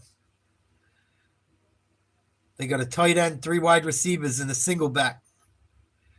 Sanders looking, throwing, complete, caught by Hunter. Oh, he's going to break one. Oh, my God, he just broke one for a huge play. He's not going to be able to get into the end zone, but he just broke off a 50-yard catch on a pass he caught about 8 yards off of the line of scrimmage. And this is what I'm saying. This kid has another gear. Catches a ball thrown behind him, turns around, and then runs to the complete opposite side of the field in a mad dash. And almost takes one to the house, all the way down to the 14-yard line. Oh, I can't wait to see him in red, white, and blue. He got to end up in New England. Please, God. Please. Fucking, we have nobody as it is. Even with him, we won't be a playoff team. But he'll get people he'll wake some people up. He'll make people want to go play in New England.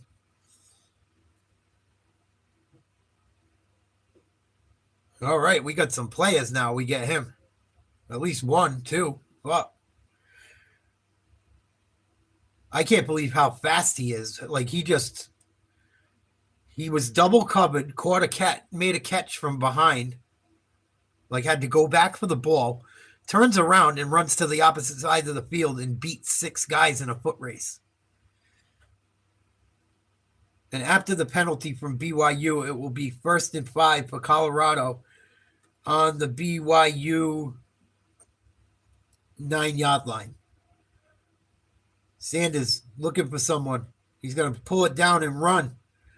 It's going to be tackled for a gain of 2 yards.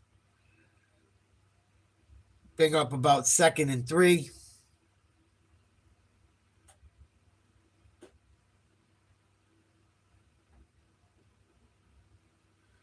Hunter's still out there on offense. Number 1 overall prospect in the draft. The other teams need quarterbacks, though, so hopefully they don't take him. If he's not available, I don't think New England will keep the pick. They'll just trade down. Here they go. Sanders scrambling. Throws a shovel pass to his running back, I believe, or tight end, and it got sniffed out right away for no gain. Sneaky little play call. Just too many people there. Too many guys. Your line didn't hold up. 3rd and 3. Colorado needs 7 bad. They need 7 bad. Come on, you guys can't even get a first down in the red zone. 4 wide receivers out of the shotgun. Shador in trouble, scrambling, and he gets brought down trying to run away 30 yards away from where the play took place. Stupid idea, Shador. He kept going backwards all the way to the 30-yard line until he got brought down. Stupid. I know you want to keep the play alive, man, but what the fuck? You just kept going backwards and backwards.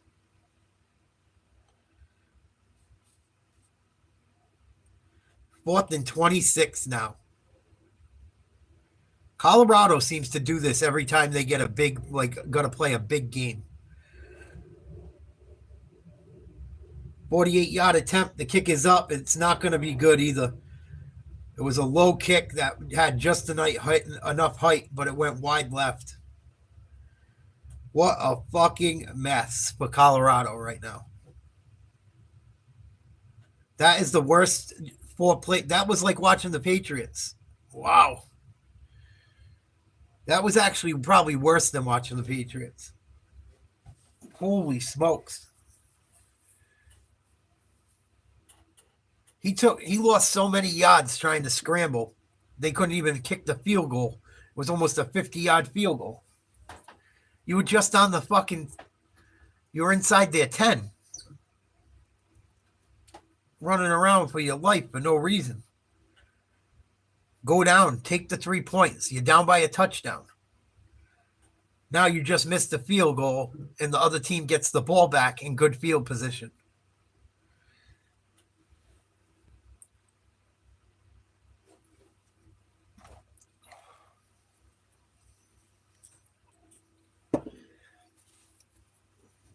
Crazy.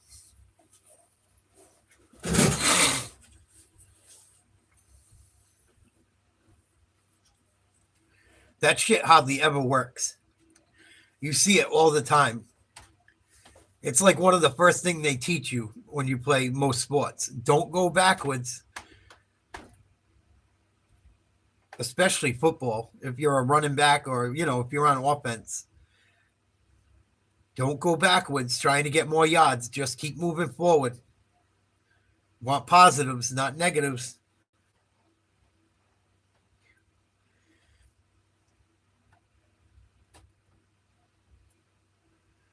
Sometimes I think that's what made Tom Brady so great. Like everyone wanted, even when Brady was still in the league, people were trying to get all these running quarterbacks.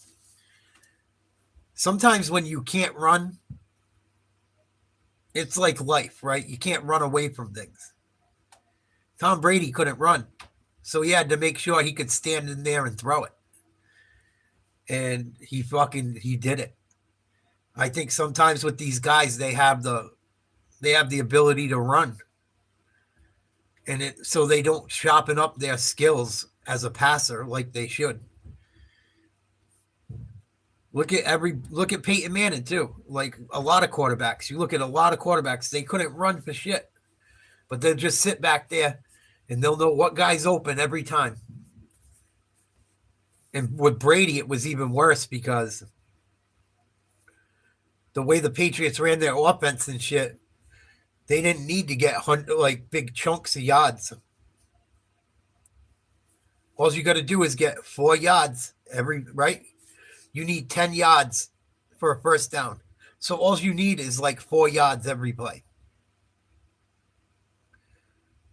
And that's how Brady and them guys do it. Fucking 4 yards, 3 yards, 4 yards, 4 yards, 4 yards, 5 yards, 10 yards, 2 yards, 3 yards, 5 yards.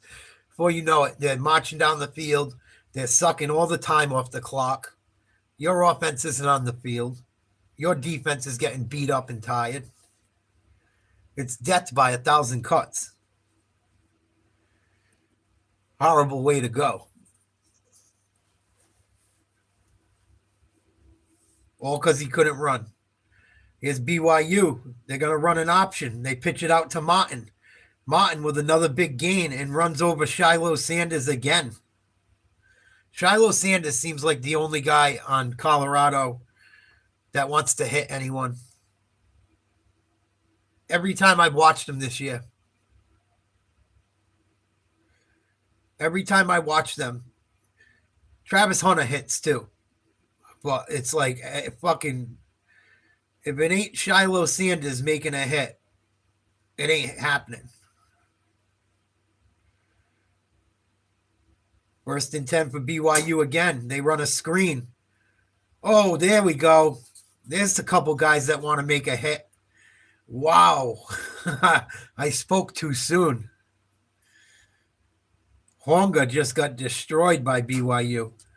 Big play by the Colorado defense. Maybe they heard me talking. Probably not. But someone probably told them, come on, dude, fucking hit someone. You got to hit someone. 2nd and 11.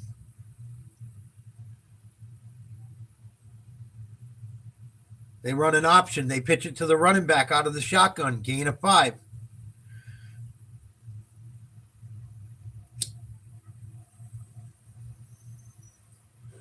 How wasn't he down? They're saying the running back wasn't down and they let him continue his run.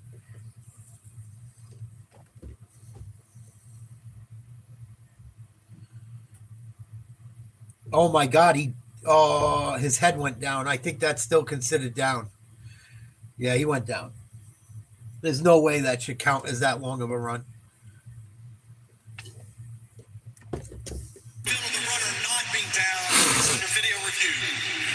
They're going to review this one.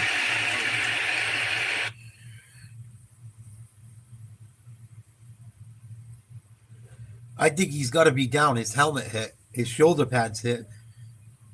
Even though he rolled over onto a guy, part of his body hit the ground. I would imagine your shoulder is going to count.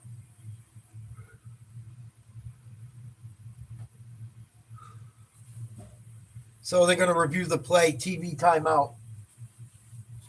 Colorado getting their ass whooped.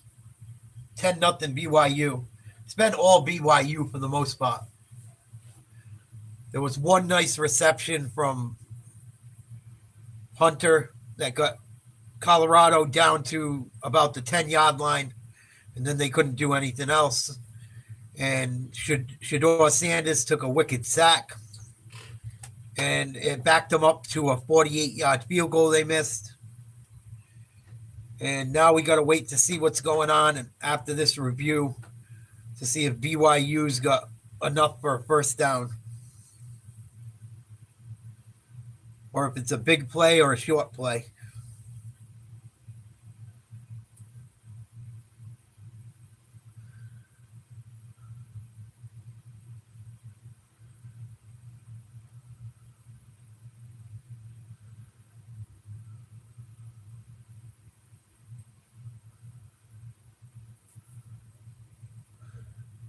Yeah, they seem to struggle when they play teams like BYU.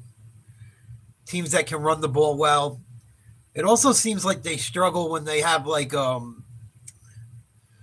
like a big game. Like they don't always get up for big games, it seems like.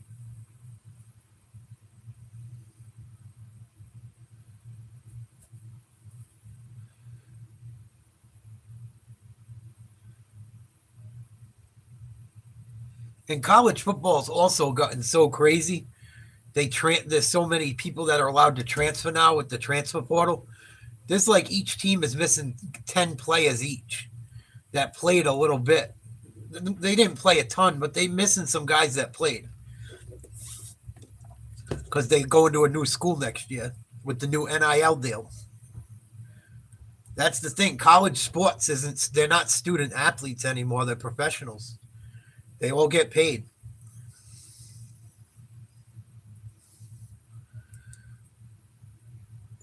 So these guys get bounced all over.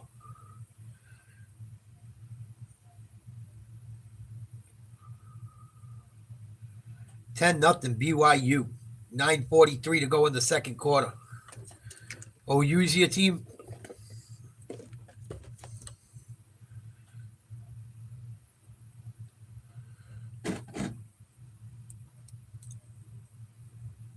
We'll see if they knock him down where he went down, or if they extend the play. I think he went down. And the refs agreed with me. 3rd and 7 for BYU from their own 44-yard line. Send the running back in motion. Throw over the middle, complete. Big gain. Another tackle for Shiloh Sanders. He's the only one that does anything fucking tackling-wise. I'm telling you guys. It's nuts. You got to have 7 tackles already. 6 or 7.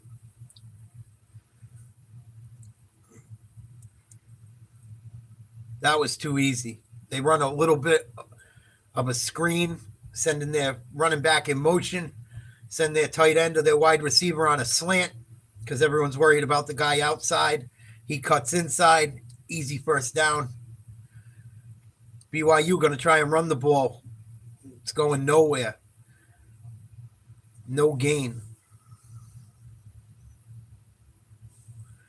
Flag on the play. Flying into the bench over here.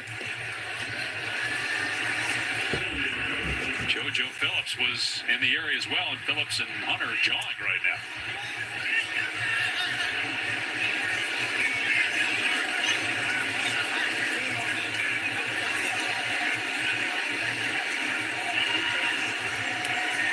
JoJo Phillips got great size at 6'5". They were just outside, pushing on each other. Phillips trying to get a block. Personal foul. Blocking out of bounds. Defense, number 12. Wow. 15-yard penalty. Automatic first down. Travis Hunter with a personal foul. He got in a little bit of a fist fight. A little bit of a tussle on the outside of the field with a wide receiver for BYU. And the BYU player kept his cool and let Hunter slap him around a bit. Got to be more disciplined. Got to be more disciplined. You know they're looking for you. You know your team's down 10-0. You got to make a play. Can't be doing dumb shit, making things worse. Bad play by Hunter to get suckered into that. And that'll move BYU up to the 21-yard line. Into the red zone. Almost. Oh, and we got a fumble or an interception by Colorado. BYU tried to run a shovel pass, and one of the defensive linemen for Colorado grabbed it. I think he's also got a sack, too. He's their best defensive lineman, if I'm not. No, it wasn't. It was Barnes Jr. But there's another flag on the play. Bama Crimson Tide, 3-year player. Big guy getting the pick, 6'5", 315. Sideline warning, Colorado. Oh, God. Sideline warning for Colorado because they celebrated. I think they treat Colorado a little bit not right, some of these refs too. I think the media has been kind of mean to them at some points.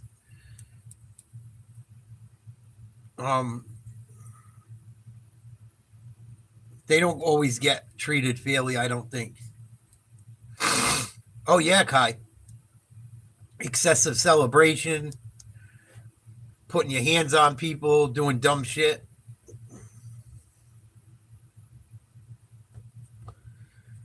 So, Colorado got the ball on their own 29-yard line. Going to try and run the ball. Gain of a yard.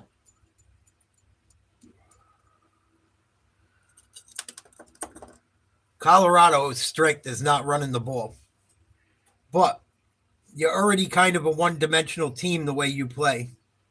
If you just sit back there and the other team knows you're passing every time, you become one-dimensional. You got to try and run it here and there a little bit.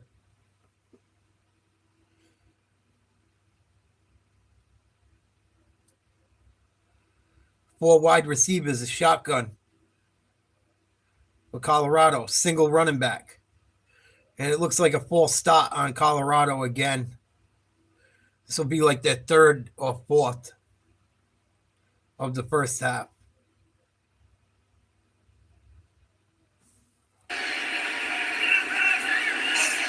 False start. Offense. Number 52. 5-yard penalty.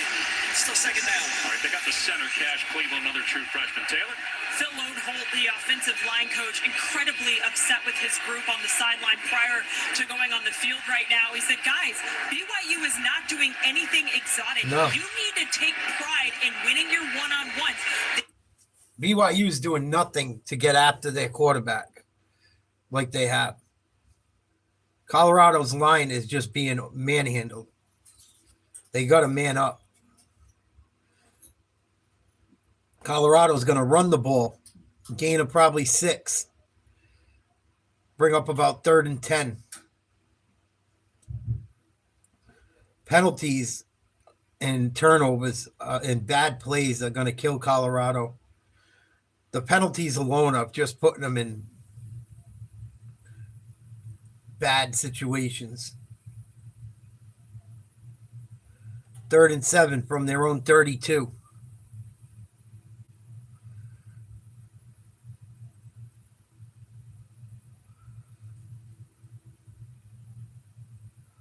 Sanders going to get sacked and fumble. Oh, BYU. Oh, no, Colorado recovered it. BYU should have. Wow. He took a huge hit. I don't know what happened there. See if he was down before he fumbled. They blitzed a safety or a cornerback. The line did not pick it up, and Sanders just took a shot. Horrible job. The offensive line should be ashamed for Colorado. Horrible. And I think Sanders is going to be down before he lost the ball. I can't believe Colorado came out like this tonight. It's the last time these guys are probably going to play with each other because there are a bunch of them are going pro. Bad way to go out. It looked like a forward pass and was outside the pocket, but the ball didn't get back to the line of scrimmage. But I think that's all moot because, again, it looked like he was down. We'll see if they change the spot when we come back. I got one for you, boss. Oh, yeah? So they're going to review the play.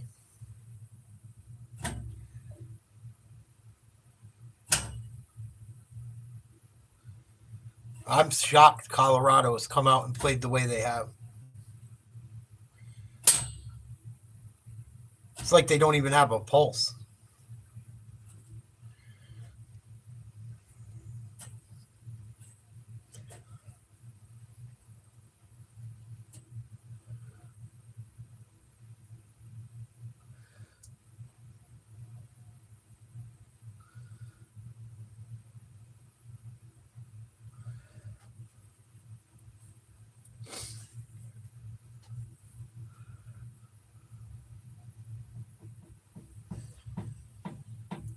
Full starts are like lazy penalties. They're bad mental mistakes. Like you don't know when the ball's supposed to be hiked. Come on. They teach you this shit when you're 2 years old.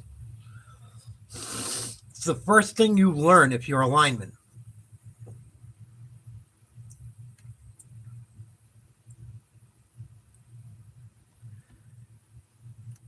And if BYU didn't try to do all these trick plays, they'd probably be up. They'd probably be up 21-0 right now.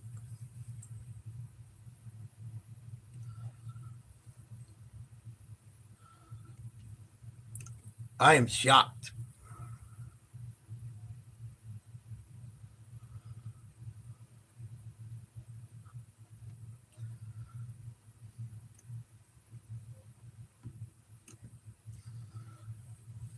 Maybe all the stuff going on with Travis is starting to get to the team. Makes me wonder.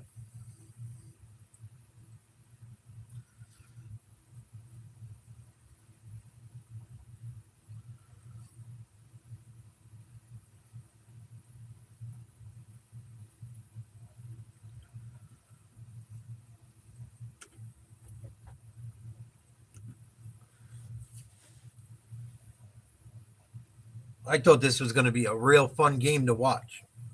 I'm surprised. Colorado's just laying an egg. Shedeur Sanders has had no chance to sit in the pocket and throw the ball. They roll him down back at the 16, so it's a 16-yard loss. It's his third sack allowed. He had a 23-yard loss earlier that went to the field goal range. You see there, clearly down before the ball came out. And so on 4th and 23, Colorado will punt it back to BYU. 4th and 23, Colorado's going to punt. Yeah, I think it might be, Kai. I mean, you think about it, right? And they've had a lot of time to prepare for this game. They knew they were playing BYU in this game over a month ago, or about a month ago. And this might be a punt return for a touchdown. BYU's going to take one to the house. Oh, no. This is what I mean. This is an effort thing. 64-yard punt return by Parker Kingston. BYU goes up 16-0. It's like Colorado don't even want to be there. Getting beat up by a conference rival. Sad to see.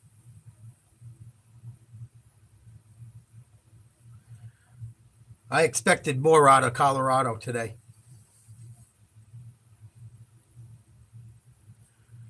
BYU going to try an extra point.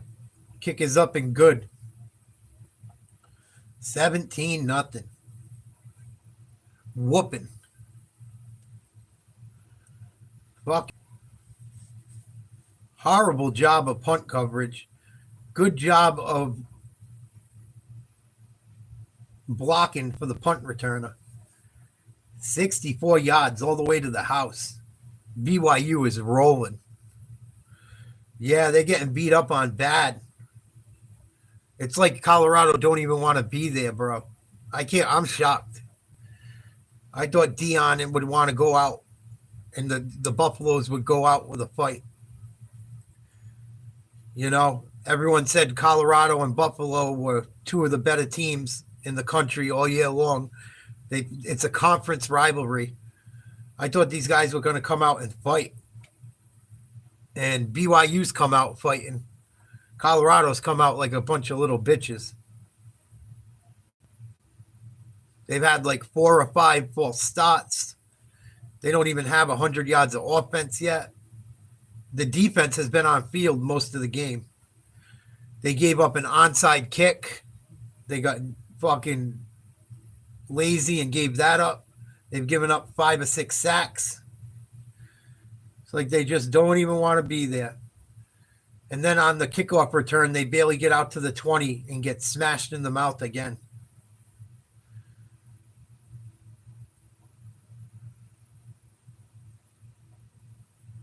Colorado is being beat up every way possible.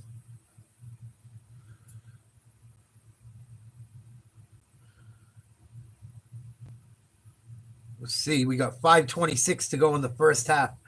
Colorado struggles tonight. 5 penalties. They have 2 first downs. They give up 3 sacks. They gave up an onside kick. They missed a 48-yard field goal, and they gave up a 64-yard punt return touchdown. Not going to win many games doing that. Here we go. 1st and 10 for Shador.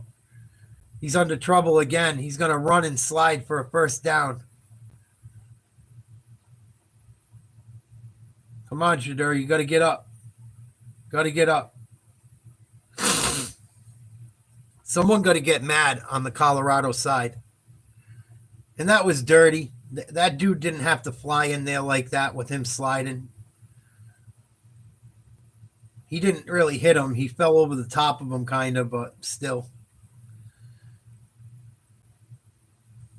No penalty on the play.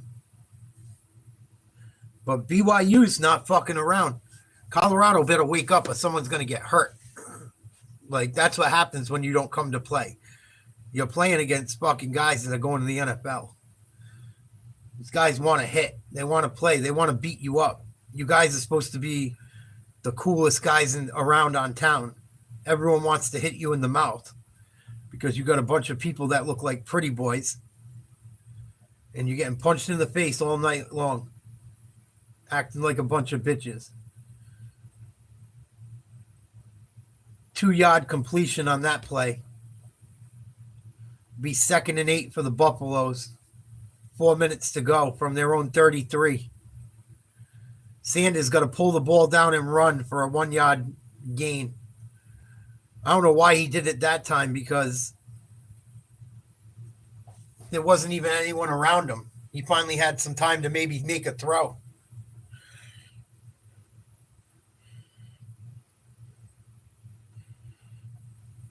Bring up 3rd and 7.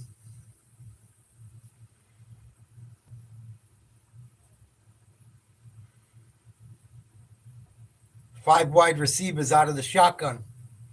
Sanders in trouble, trying to escape the rush. Goes to the left, hit as he throws, and Hunter can't come up with it. And Sanders took another big hit. He's taking a beating tonight. Some of it's his own fault, but not much of it. Not much of it I can really blame on him. His line has not done anything to protect him. He's trying to make plays. He had to scramble to try and find Travis on that one. They couldn't come up with the play. A broken play. Colorado's really better fucking wake up and smell the coffee. Dion looks humiliated standing on the sidelines. He does not look like a happy guy. He shouldn't be. So 4th and 7. Colorado's going to punt the ball away. Looks like a pretty decent kick. And they're going to return this one too. Oh, yeah. Oh, you better not let them break another one. You crazy? Nice tackle after about a 5-yard return by number 31 on the Colorado Buffaloes. There is a flag on the play. What now?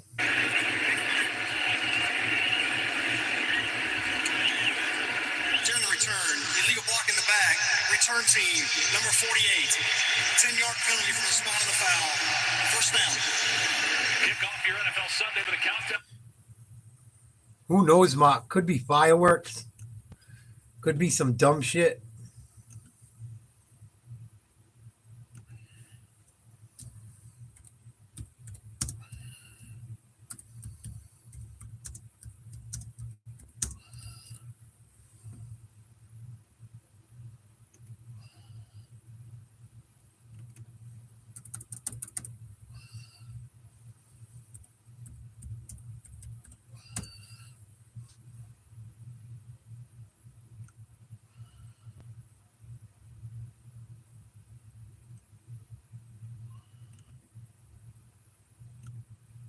I don't see nothing on the internet. But I just look quick. I'll look at halftime. 3 minutes to go in the second. BYU up 17-0 on Colorado. This is getting pathetic.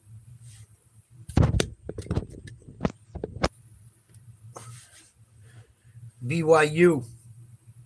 2nd and 6. Shotgun. They're going to throw deep down the right side. Might be an interference here. It was intercepted by Shiloh Sanders, the one guy that seemed to come to play. He's going to try and return it. It's going to bring it all the way out to about the 47-yard line. I think this play is going to come back, unfortunately.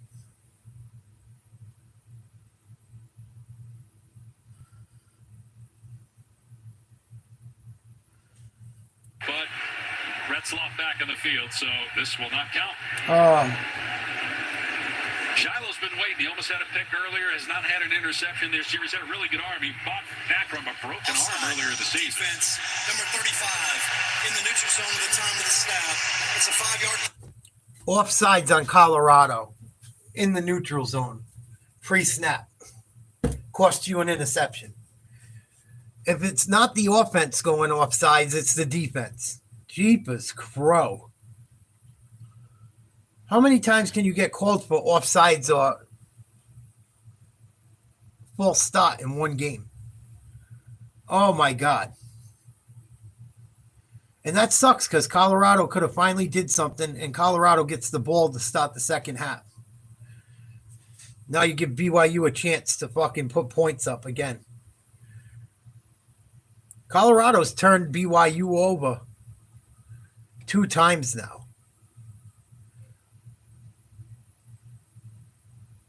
It's not like they haven't made a few plays. But every time they make a play, they do something to shoot themselves in the foot.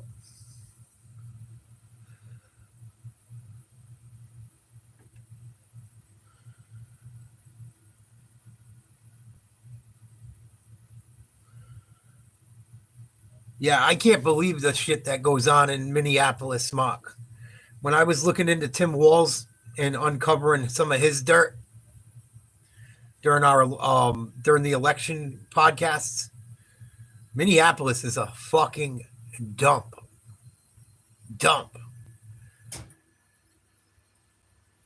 And they have like a huge, I believe it has a huge Arab population or Muslim population.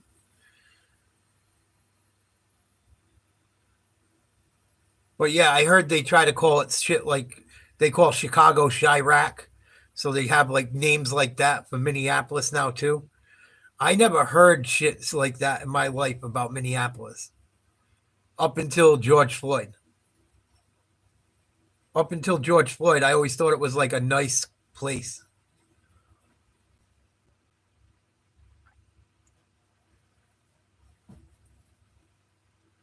Like when you think Minnesota and all that shit, you don't think about that stuff.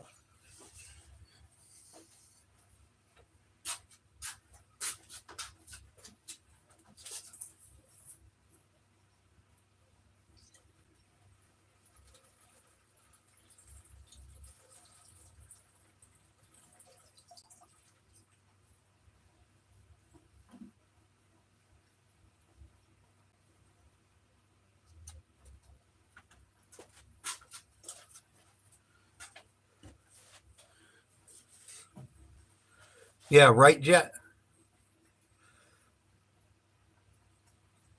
Yeah, it's a fucking dump. And that's why, like, we've been talking about stuff lately. That's the shit that worries me about America going forward. Like, you got to have young people that want to be something to make your country have a future. I am so worried about the state of young people in the United States right now. It's scary.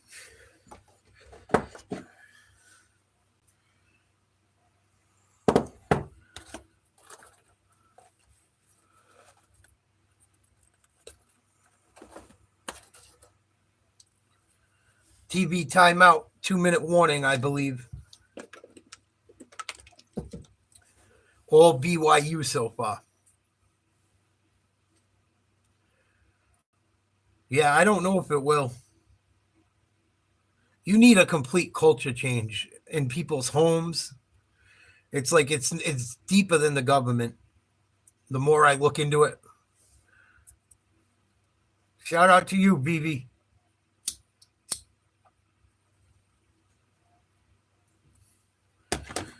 People got to have hope of a future to want to participate.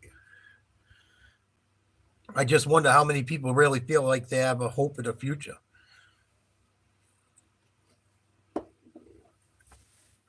First and 10. BYU from their own 35. Incomplete pass. I think we're going to see a flag on the play. I don't see one. BYU receiver went to the ground hard, grabbing his arm and his wrist.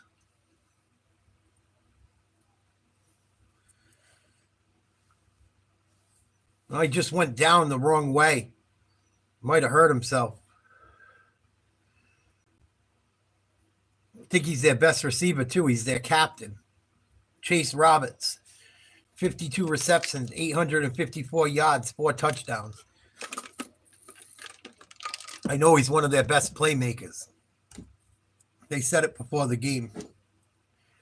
Second and 10, minute 56 to go. First half, BYU 17, Colorado nothing. BYU out of the shotgun. They're throwing. He's got plenty of time. Going to scramble, step up. Nobody's open. Going to run it for a gain of 2 yards.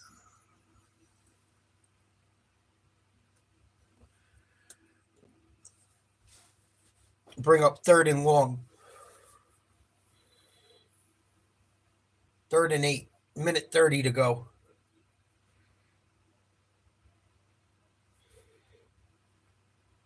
T. Higgins with the game-winning touchdown in overtime for the Bengals.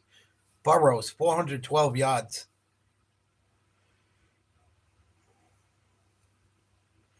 Denver's playoff hope starting to dwindle.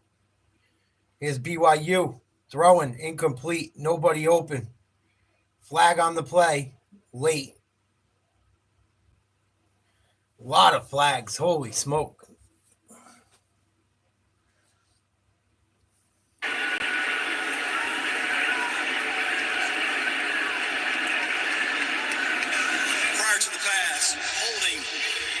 Number 21, 10-yard penalty.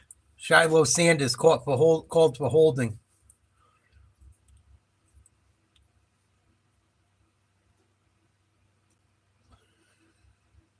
Oh yeah, he got away with one.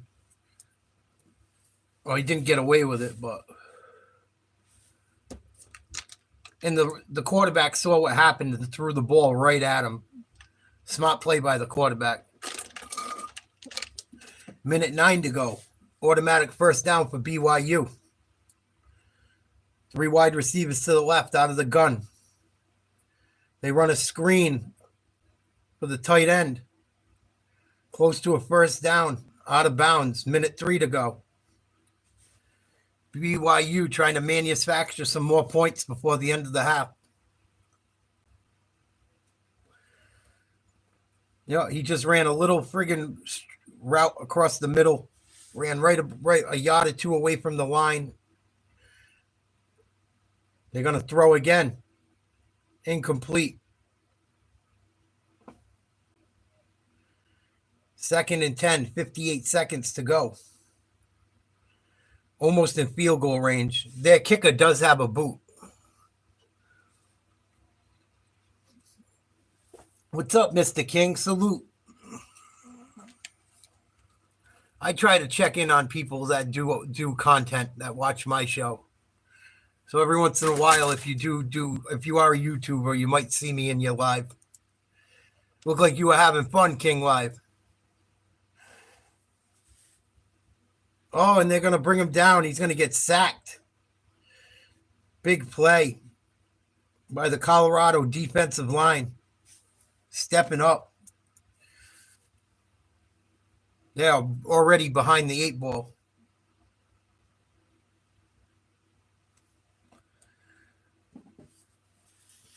Will be 3rd and 16.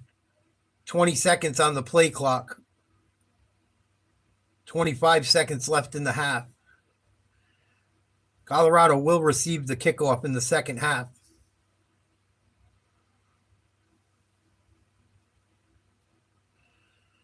I think BYU just used their first time out. They're going to try and run a play and get in field goal range at least. Their kick has already hit one, I think, from 51. And it probably would have been good from 60. They do have a kicker that can kick, so. But Colorado's offensive line really got to wake up between the false starts and just not giving any time to their quarterback. They're lucky they're not down by 30 right now.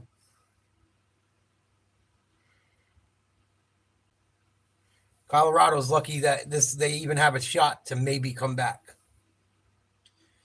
They're going to have to play pretty much a perfect second half to even have a shot of getting back in this one.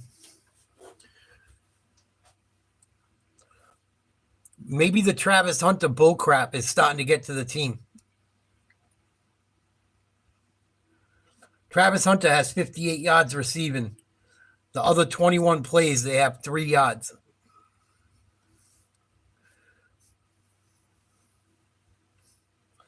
Yeah, it looks that way, Bazooka. It definitely looks that way in the first half. 3rd and 16, 24 seconds to go in the quarter. Out of the shotgun, BYU trying to get some points before the end of the half. Find their tight end for a gain of about 14 yards. Maybe a little less, maybe like 12. But they're going to be able to attempt a field goal from there, I believe. They're going to take a crack at a deep one. Their kicker does have a boot. It'll be 4th and 4. They're going to try and put up some points before the end of the half.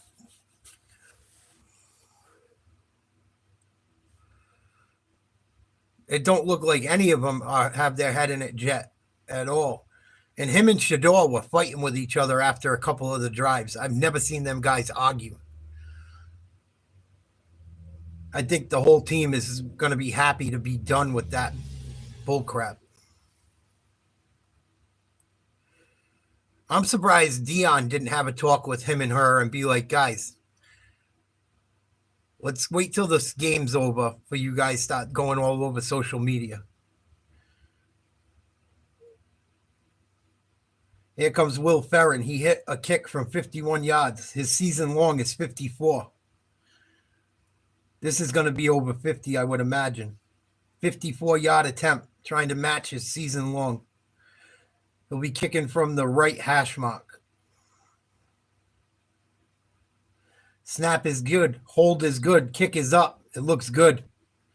And it is good. You might see this kid kicking in the pros. He's got a boot. That one probably would have been good from 62. Wow. Perfect. Right down the middle. Easy money. Went into the stands. From 54 yards out.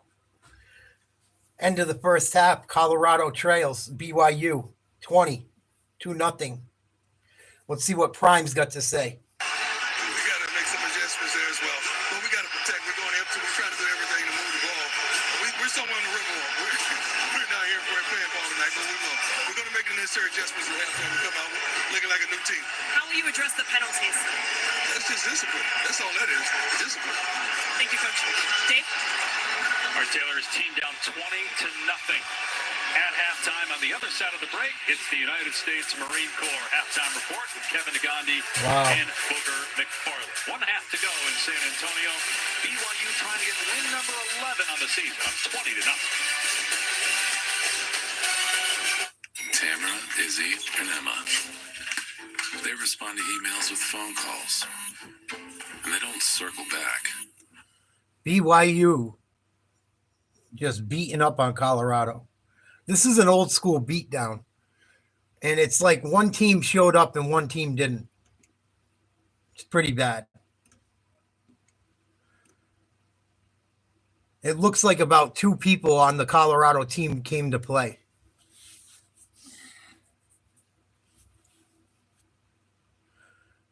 The only one I see running around like giving blood is Shiloh Sanders. Shador hasn't gotten any time to throw.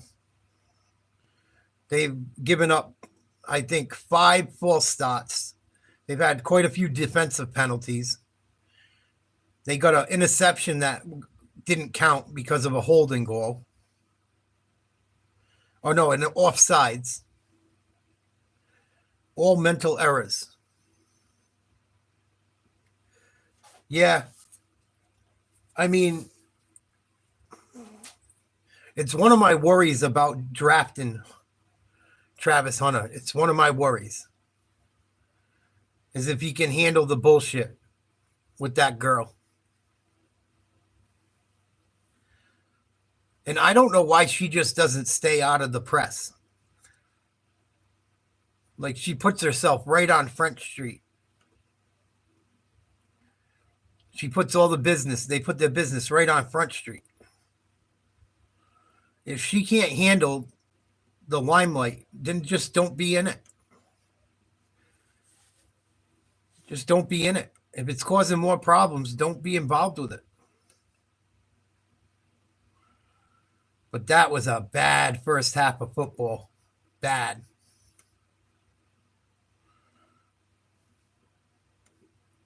Travis Hunter had one play. He had 2 catches. One of them went for 50 yards. And he almost broke for a touchdown. No one else has done anything. And they haven't even really thrown at Travis Hunter on defense. So he's doing his job as far as covering guys. But I don't know, man. I don't know. Not a good look.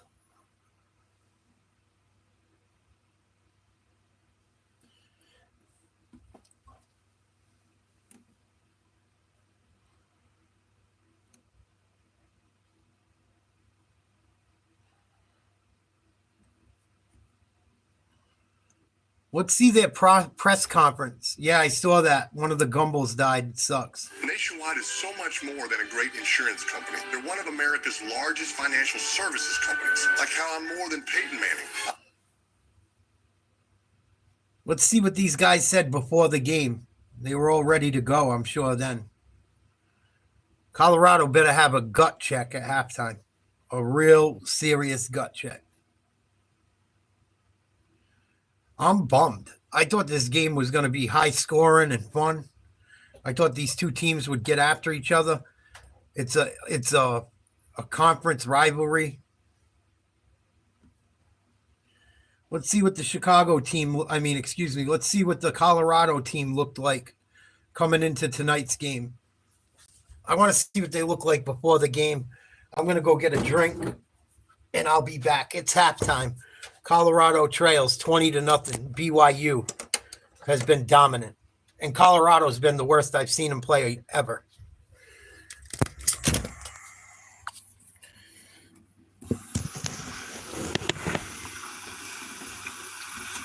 This question is for Shador.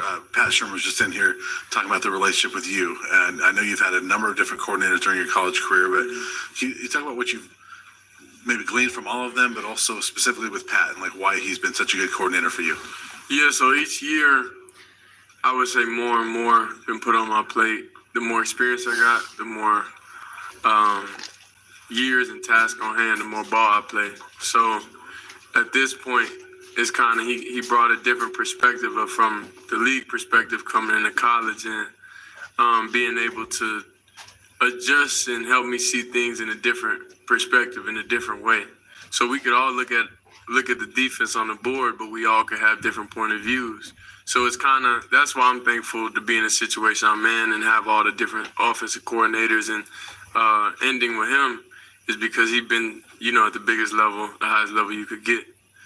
And I was able to learn a lot from each and every one of those coordinators to where it all built me into the player I am today. This one could be for Shador and Jimmy as well. Speaking with BYU earlier, they talked about how excited they are to get to play against such a talented roster, and your coaches came in, talked about the strong defensive front that they have. What are you most looking forward to when it goes to going up against BYU? For me, it's problem solving. That's what it is. We know they're going to do a lot of exotic things and a lot of different things that we probably haven't seen on film. But it's just we just got to always just stick to the basics and do what we do best. And they're a talented team, and they listen to their coaches and they do everything 98% right. You know, it's defense. So, like, defense is eventually somebody's going to bust a coverage, but that's just what it is. But watching film on them, watching it is just it's hard, very hard to find a tail and very hard to find a flaw when it comes to them because the way they go about their business, the way they get in their stunts, the way they're able to move and react different ways, and you don't know who's doing what, you know. So they got a great scheme, they got a great everything, and I'm very blessed for my final collegiate game to go against that type of challenge.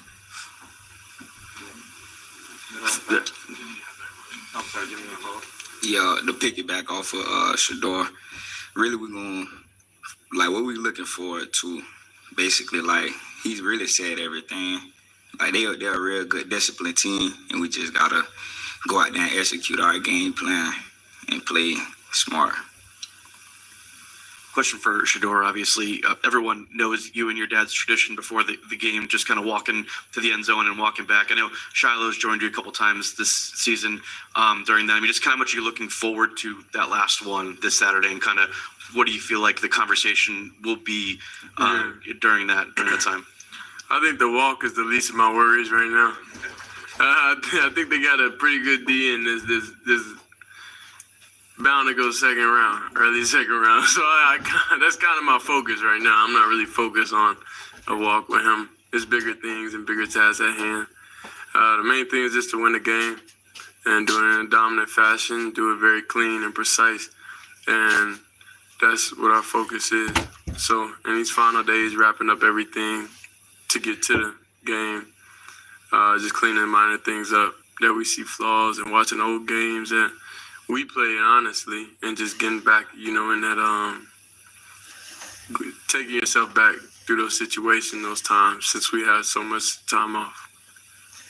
Shador, it's you know, and by the way, you know, I got a lot of teammates up here too. I just said because they wouldn't have came if it was just about me. It was pointless for them to come. Well, on that note, it's not a question we used to ask football players, and it's almost crazy to ask a football player this question. But why are you playing in this game? Why did you make the decision to play a game that so many other guys in your situation don't necessarily do? Yeah, I mean, I don't adjust and I don't do what other people do. I feel like that's. Even from the beginning, we went to HBCU and I had every offer in the country. So it's like I don't really care what other people do, and it's about it's about the team and it's about everything I stand for. You know, it's about equality and it's.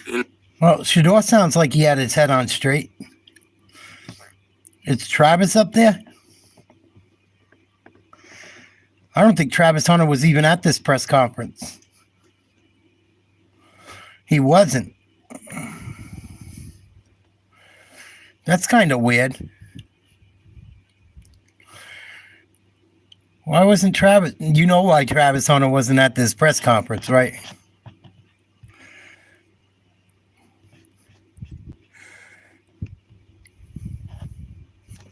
Because of his honey.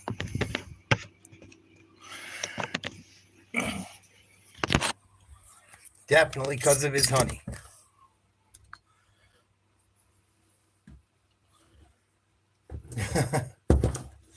Yeah, he's the quarterback that's getting his ass kicked right now. His brother's the one on defense that's been playing his ass off. But Travis Hunter wasn't at the press conference. And we know why. We know why.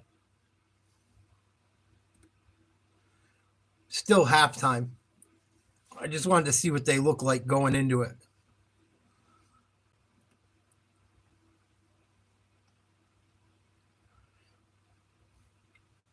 Yeah. He's about to have a problem. for the next. That's why you got to be careful who you have children with. You'll have to deal with them the rest of your fucking life.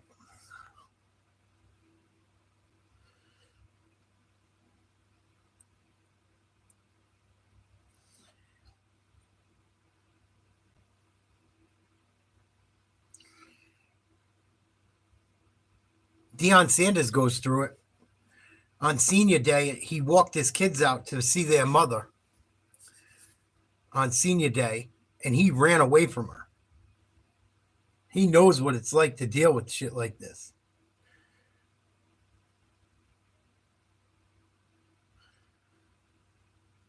That's why I wish he would talk to him.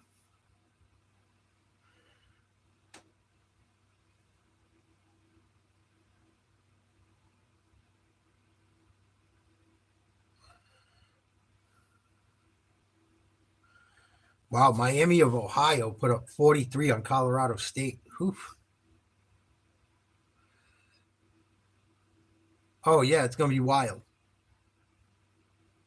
But not only that, it ain't even the money. Like, he's got the money. Like, I'm talking about dealing with someone that could be toxic for that long.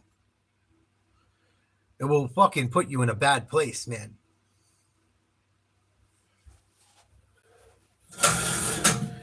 You know what I mean, Kai? Dealing with someone that toxic. Or if, it seems like she's toxic.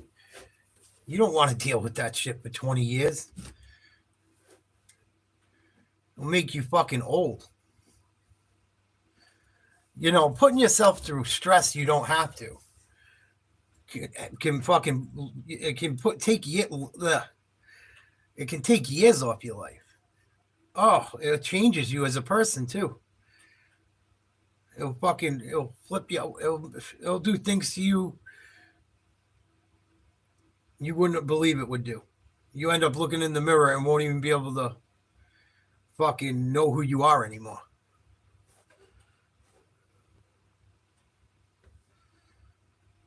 Crazy.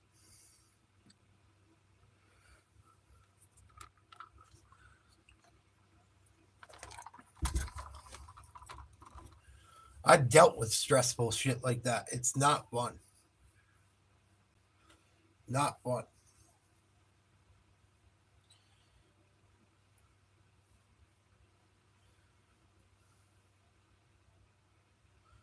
You could work for a boss or a company that's like that, and it'll fuck you up. It doesn't even have to be someone you're in a relationship with.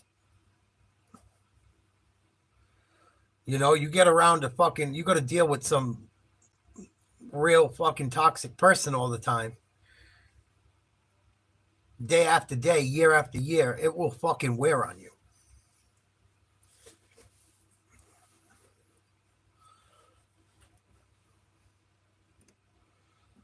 That's why I don't work for the United States Postal Service anymore. Got somebody that fucking wants to manage every minute of your day. That gets to sit on a computer and just watch your GPS. And doesn't see how much work you have. That just says, oh, the computer says you should be done by this time.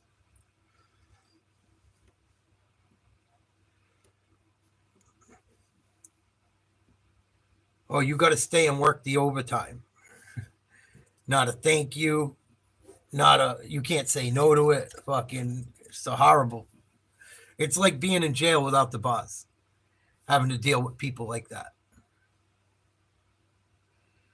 Whether it's a relationship, a job, a bully. It's like being in jail without the boss. It's fucking awful.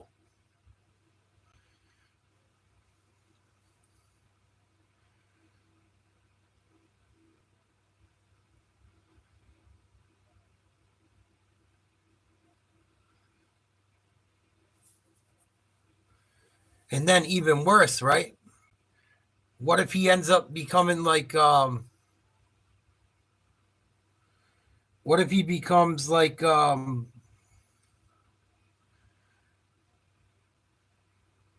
what if he becomes part of it? Like, Trying to think of the word for it.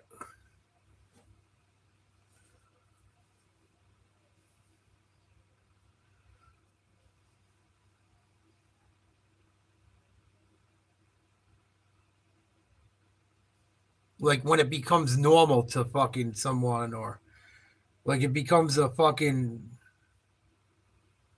relationship where like you need the drama.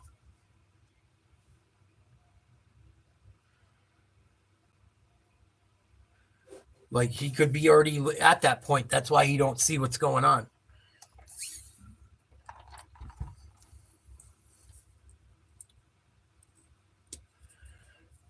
There's a name for it. I can't think of it. Having a brain fart.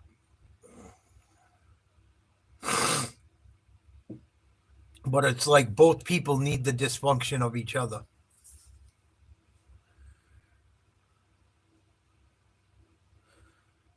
Codependent. That's the word. Thank you, Kai.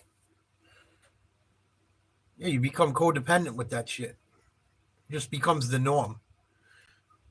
So you need drama no matter what.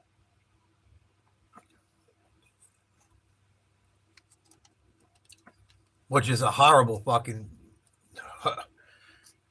I never want to be the person that needs drama. Yeah, exactly, Mark. That's why I had to leave the Postal Service, and that's why I walked away from my relationship the way I did. Because there wasn't going to be no fucking end to the drama. And even if every time I would have went back, or there would have been a phone call, like people wouldn't have left each other alone. So what else do? You got to get the fuck away. And you don't ever turn back.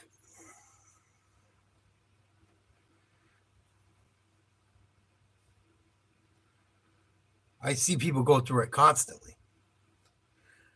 Always fighting with the same girlfriend. Always kicking each other out of the house.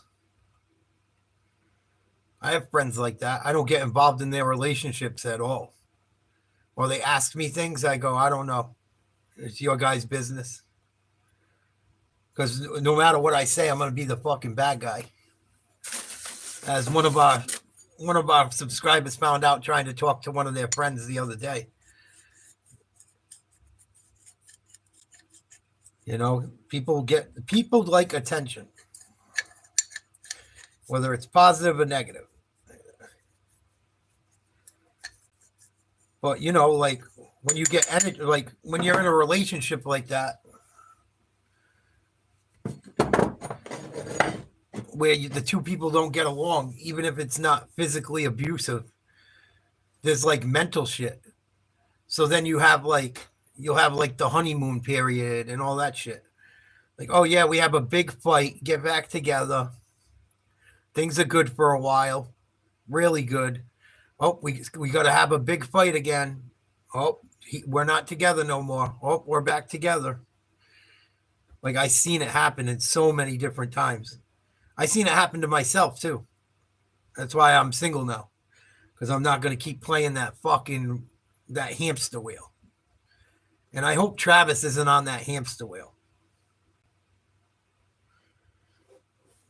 I'm starting to get a vibe that he may be. Because look at all the proof in the pudding. Looks like there's a fair enough amount of proof that his girl is a pain in the ass.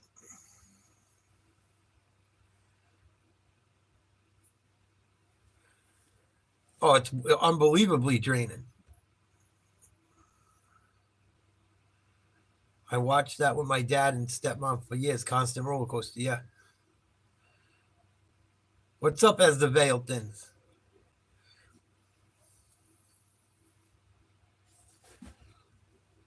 But I hope he's like smart enough and young enough to figure it out. I don't like to see anyone go through that shit.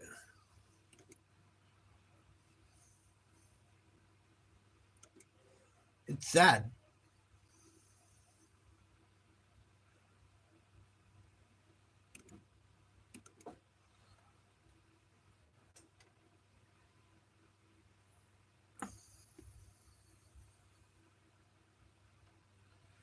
Oh, how you doing, Tracy? I didn't notice you. You changed your profile picture. That's why I didn't notice you.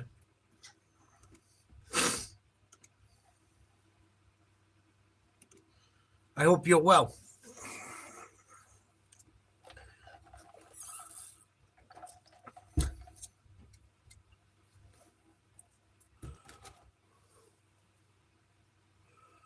Yeah. Yeah. And they're young. They could need time to fucking mature. Who knows?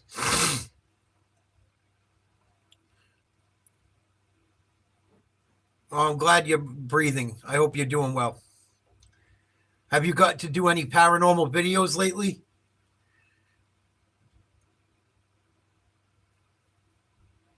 I know you like to do paranormal stuff.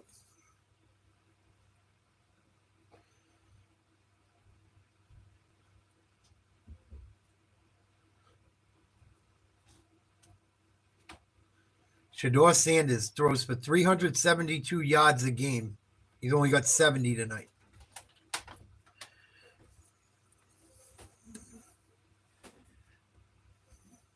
Final message to his group was 30 more minutes with this senior class. Let's go make it count. Also want to point out that wide receiver Chase Roberts is out for the rest of the game, but they do get Darius Lassiter back this half after he was forced to sit out the first half after an unsportsmanlike call in the previous game. So nice boost for them at receiver, guys. Yeah, but that is tough on Chase Roberts, as you said. As you look at Shedeur Sanders, his final game, you give him a ton of credit along with Travis Hunter for even playing in this game. Now, Colorado did increase its disability insurance for all the players and a very large insurance policy for both those two guys should there be injury. So here we go, start of the second half.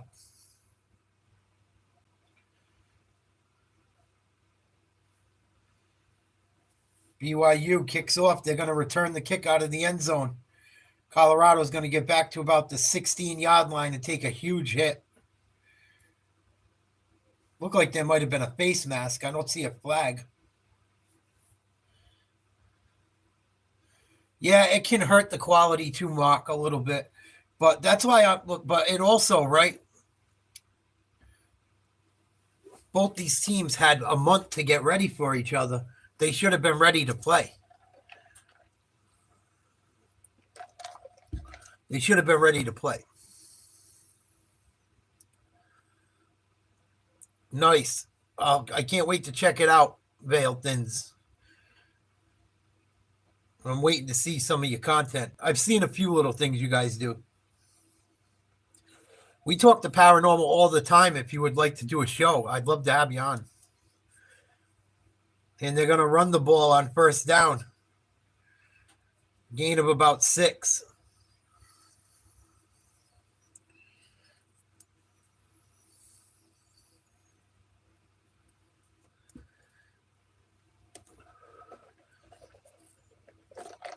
As the veil thins, why don't you send me an email at nateslivetalk@yahoo.com and we'll make a show where you can talk about what you do and promote your channel.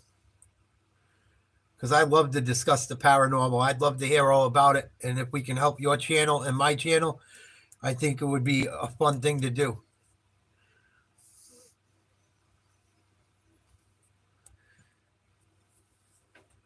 Colorado going to run the ball again for a gain of about 7, first down. Colorado trails 20-0. A minute gone in the third quarter.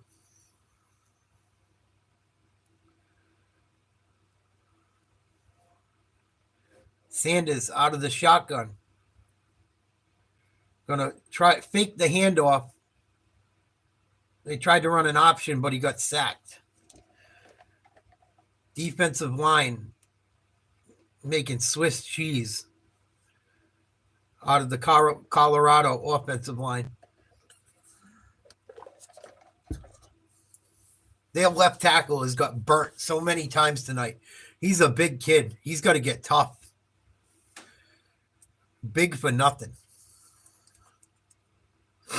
Yeah, send me an email as the veil thins. Send it to nateslivetalk@yahoo.com. Just say who you are. And, oh, my God, what a play. Just say who you are, and I will get back to you, and we can plan doing a show. I would love to do it. We did a few paranormal talks in the last week or two, talking about some personal stuff that's happened to people. So BYU just intercepted a pass on an incredible play by the safety and cornerback. Horn Jr. was about to make a catch, takes a big hit from the safety, and the cornerback comes running in and diving and makes an interception. That should be on SportsCenter's top 10 tomorrow. Nice play. Colorado with another turnover.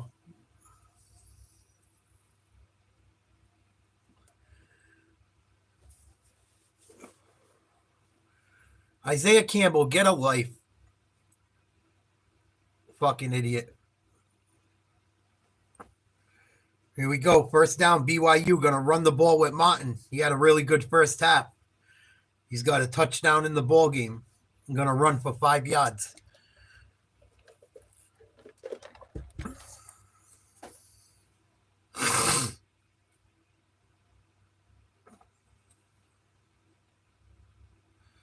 I'm hanging in there, Mel. How are you? Just hanging out watching the ball game tonight. Something light. Going to be 2nd and 5. BYU out of the shotgun.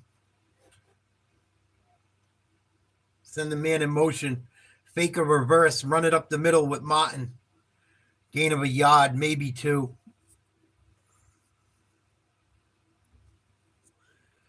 Bring up like 3rd and 3. I think Colorado's just going to fucking lay down. I got a feeling. They've been in games like this and have come back over the last few years too. But you get an unlucky turnover like that just happened, and BYU goes and scores 7 more points. They might want to stick a fork in them. BYU 3rd and 3, running trips bunch to the right, shotgun formation, caught by number 5 on BYU for a first down, tackled hard by Travis Hunter, suplexed out of bounds. Nice catch by Lassiter. And they just broke off a bunch of quick little underneath routes. A couple guys went deep, cleared out the other defensive backs. Easy play.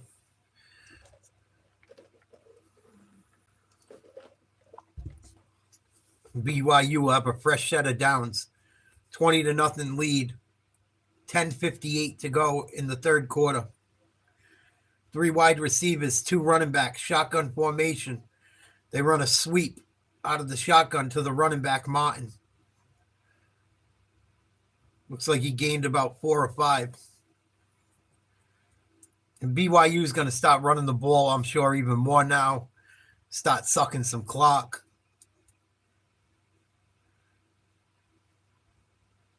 Colorado's offense hasn't been on the field very much tonight.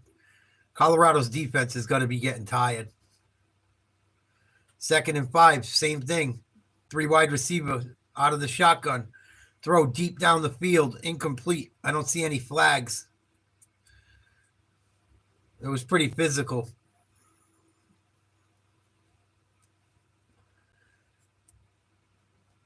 Colorado might have got away with one there.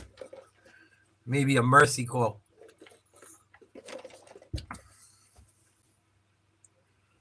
$10:16 to go. Colorado needs a stop desperately. BYU's quarterbacks 4 for 5 on 3rd downs.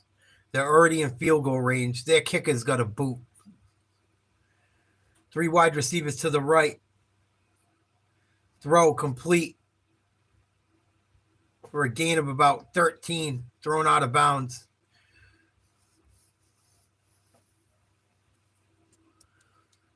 And BYU's picking on Colorado's other defensive backs. They're not going after Hunter. Hunter wasn't even on that side of the field. Whoever's covering Hunter, they send either deep or they send across the field, and Hunter's going to cover him, and it opens up the other side, that whole side of the field he's not on, for guys to get open on less talented defensive players. They're going to run a quarterback keeper out of the Wildcat for a gain of 4. BYU's just running it down their throat. Nothing fancy, really.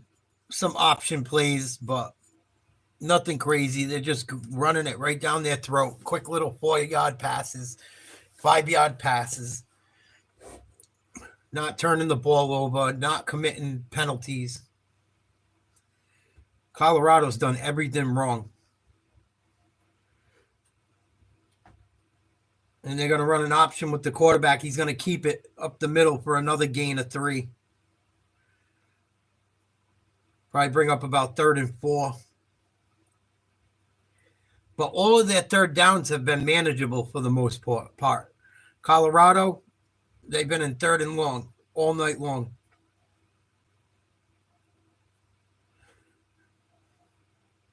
You can only be in 3rd and 15 so many times before it catches up to you. 8:20 to go in the third quarter. We're already halfway through the third quarter almost. Colorado still scoreless in the ball game. 3rd and 3 from the Colorado 13-yard line. They run it up the middle on an option for a touchdown, untouched. Colorado's just going to roll over, I guess. No one even around. Moa with a 13-yard touchdown run. Bad. Yeah, Colorado's been in 3rd and long many times, whether it was because of penalties, false starts, sacks. They've had a lot of long 3rd downs. BYU up 26-0, about to kick an extra point. Wow. 27-0, all BYU. Oof. Talk about a beatdown. Complete beatdown.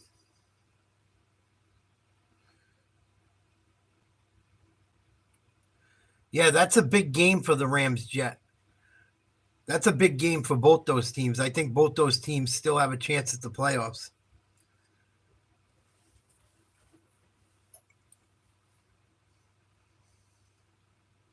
I thought about covering that game, but I thought this game would be more entertaining with some of the players involved with it. Boy, was I wrong. I don't think the Rams or the Cardinals, I don't think whoever gets in the playoffs out in the NFC West is a threat to anyone. That's why I didn't cover that game. I don't think anyone out of the NFC West is a threat to win a Super Bowl. Especially with the Niners aren't going to make it to the playoffs. So the 49ers, I think, are one of the most disappointing teams in NFL history this year. With the injuries they suffered, they just could not bounce back.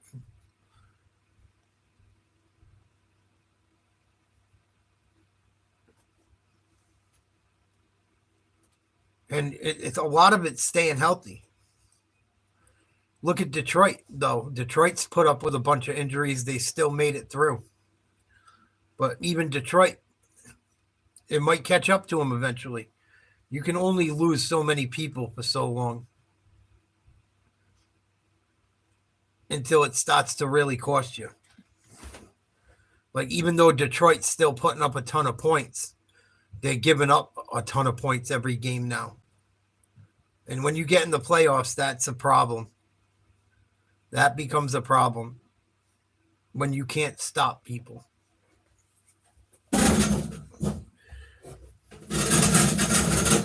Detroit probably is going to end up with home field advantage, which may save them. That might be their one saving grace right now. is that they'll get to play games indoors.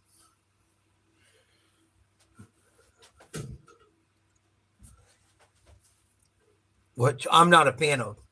I don't think football should ever be played inside. Just my opinion. I don't think football should be played indoors. The game was, they made the game to be played outdoors. The weather is supposed to be part of the game. Well, it's not the way it is anymore, unfortunately. I wish it was. Because it makes the game so much more interesting and fun. And it brings a toughness factor. I just don't like it. You can go play it outside somewhere nice. You don't got to play it inside. And even then, let them play it wherever they play it. Football was supposed to be played outside.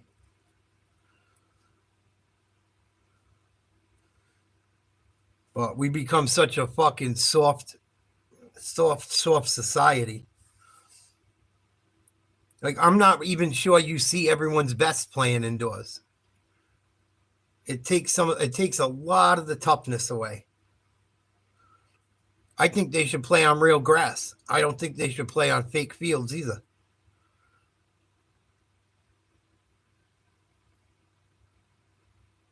It takes something away from it. It takes a huge part of the toughness factor out. And the players play differently. You can see the difference in today's players from years ago. However, there's a foul by the kicking team.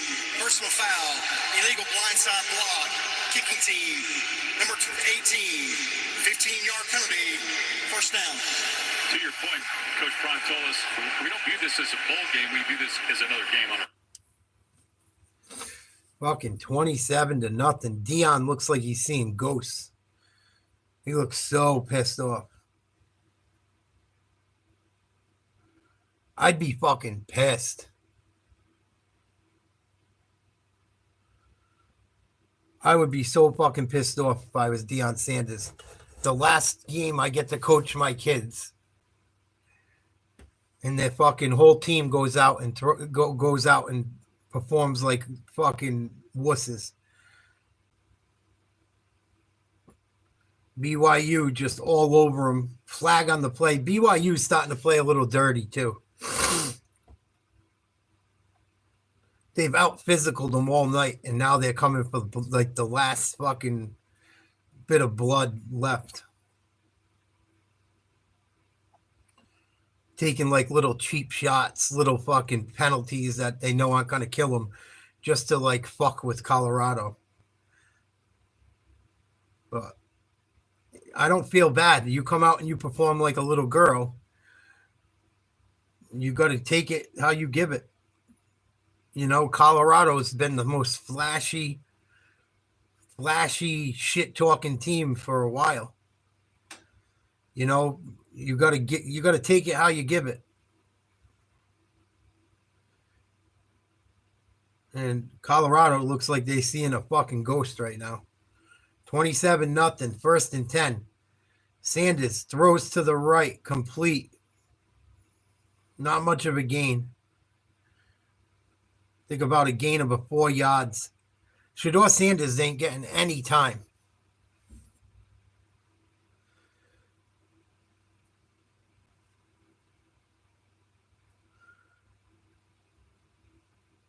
Seven minutes to go in the third quarter, 2nd and 6. They're going to run a flea flicker reverse. Sanders looking for someone, can't find nothing. Pitches it to his running back or receiver out of the backfield for a gain of 1 yard. Blown up play. They're lucky they got 1 yard out of it. They're trying anything right now. It's not working. Colorado's offensive line is bitch made. Bitch made. Their linemen are getting ran through. They don't even have their knees bent. They don't even have their knees bent trying to pass block. They're like standing up all straight, just getting fucking bullied. 3rd and 6. Sanders on the run, as usual. Hit as he throws, as usual. Complete. Travis Hunter's going to score. Makes 5 guys miss. He might have broke a guy's ankle, too. Holy shit. Touchdown, Travis Hunter. 43-yard touchdown grab. He's got like 3 catches for 100 yards. Damn close to it. It's about the 3rd catch he's had all night long. 2 of them were for big catches. 1 of them was for like a yard. Sanders gets up limping. Hunter's so quick. He makes 1 move. The rest of the defense just stops. Colorado finally on the scoreboard. Extra point is up, almost blocked, but the kick is good. 27-7. See if they can wake up. Sanders took a nasty hit. He was tackled around the knees. Dangerous play. Man, Travis Hunter makes 1 move and everyone is gone. I haven't seen many guys do that this year in college football like he does. He changes direction so quick. And you can tell the other team's not like, they're not exaggerating. Like, I don't think it's rigged, is what I'm saying.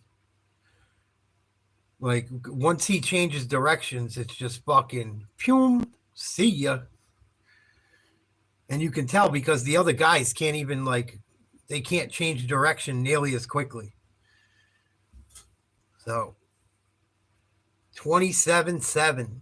BYU about to get the ball back.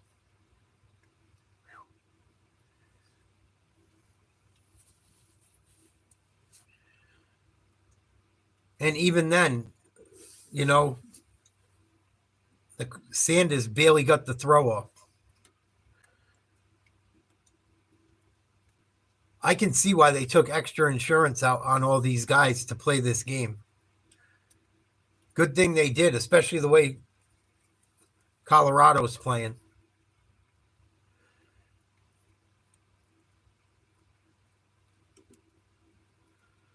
I don't think Colorado's going to come back either way, but I'd like to see him put up a fight. This is bad.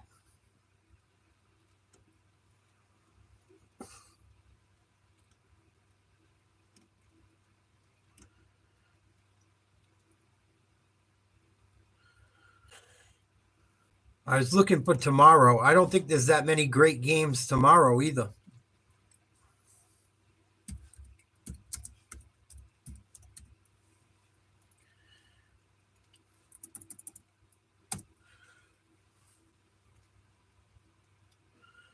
Rams still up 10-0.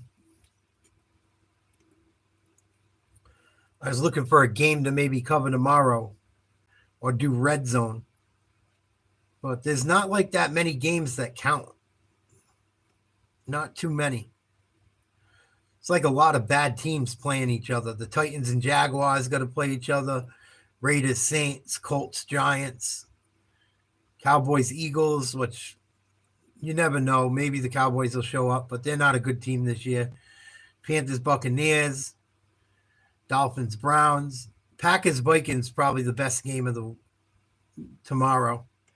And the Falcons and Commanders game, you got to watch because, well, you don't got to watch it, but it does have playoff ramifications. So there's like 2 games that can matter as far as the playoffs go.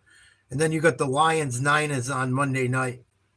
And the Lions should take care of business, but if they don't, it might cause problems later in the season. Like, it might cause problems with that number 1 seed. But the Eagles lost the other day too, so I don't know if it will matter at this point.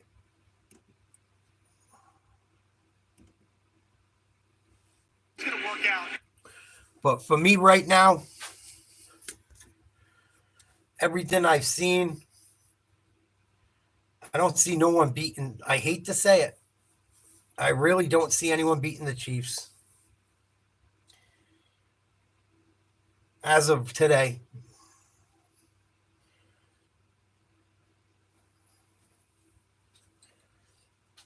I really don't. They beat up on a pretty good Steelers team this weekend and made it look pretty easy. 1st and 10 for BYU. They're going to be brought down for a loss. Maybe the Buffaloes are starting to wake up. Someone's got to start trying. Fuck.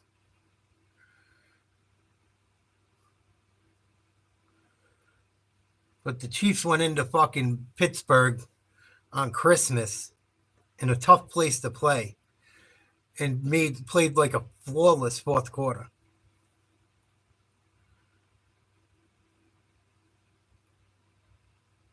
BYU going to run the ball. And the defensive player just let the fucking guy carry him 7 yards instead of tackling him where he had him. Hug him and throw him on his ass. Don't hit him forward. Yeah, they did jet. And I'm not saying that to be insulting of you. I think the Steelers are probably one of the better teams left. And they're well coached. And the fucking Chiefs just made it look easy. And I know that place was loud on Christmas. They went into Heinz Field and just like, we're just going to put up 14 points in the fourth quarter and it's not going to matter what you do. None of it's going to work. First down, BYU with a big run. Quarterback keeper.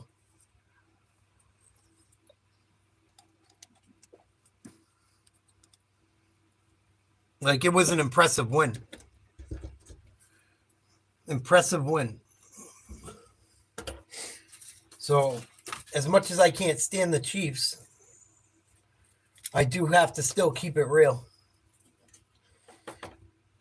I don't think anyone's knocking them off. As of right now, I don't see no one knocking them off.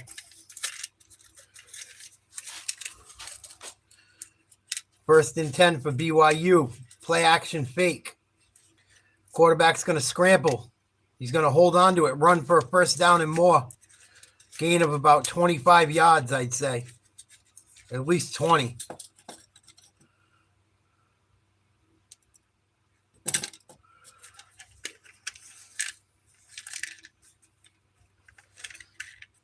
Well, that's not good, Mark.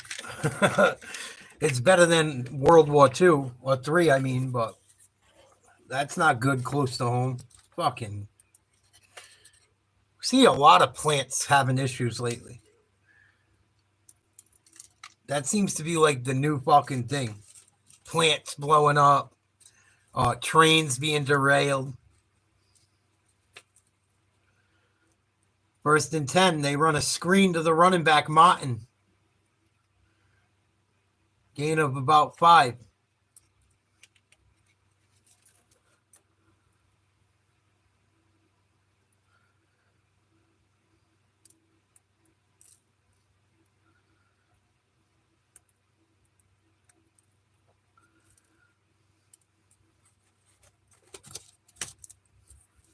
Excited about all those matchups. Iowa, Missouri, going to be a lot of fun. Just those brands of Bama, Michigan on the same field. Jalen Milroe set to play. Another one of the top quarterbacks in the country who is opting in for this postseason. You love to see it.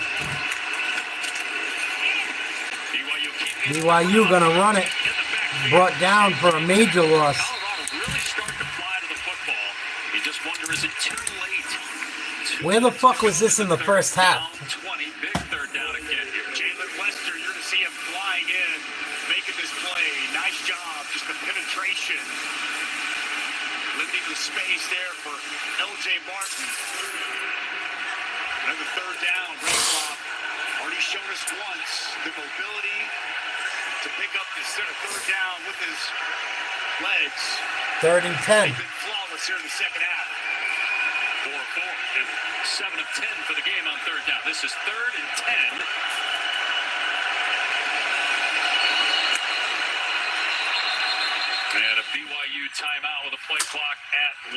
Timeout, BYU. Big third down coming up. I'm watching Colorado versus BYU. And it's been all BYU up until very recently. Colorado trying to stop them on third down. Here in the third quarter. 27-7. BYU leads Colorado.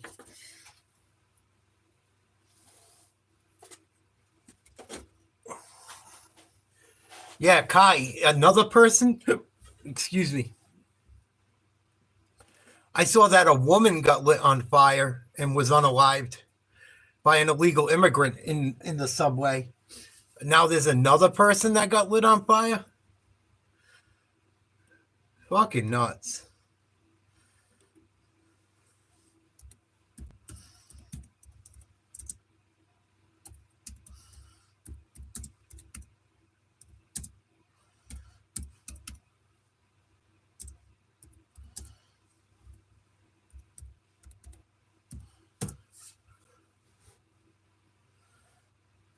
I've only heard about the one.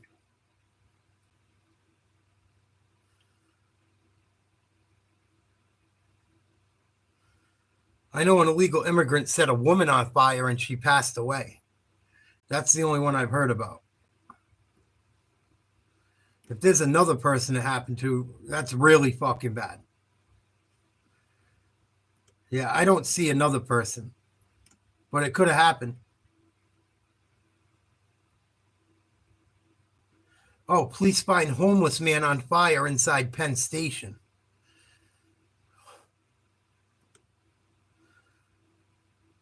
Homeless man in critical condition after suffering burns at Penn Station.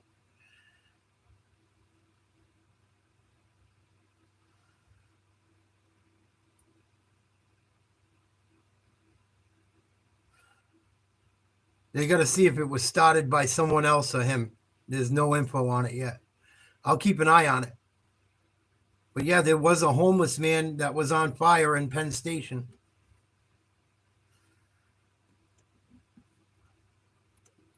I don't see how you light yourself on fire, but no, that's what happened. You're right. There was someone on fire in Penn Station, a homeless man. They were investigating it to see if someone else did it or something, see how it happened. There's cameras all through that place, so they should be able to figure it out. New Year's Eve, we got Penn State, Boise State.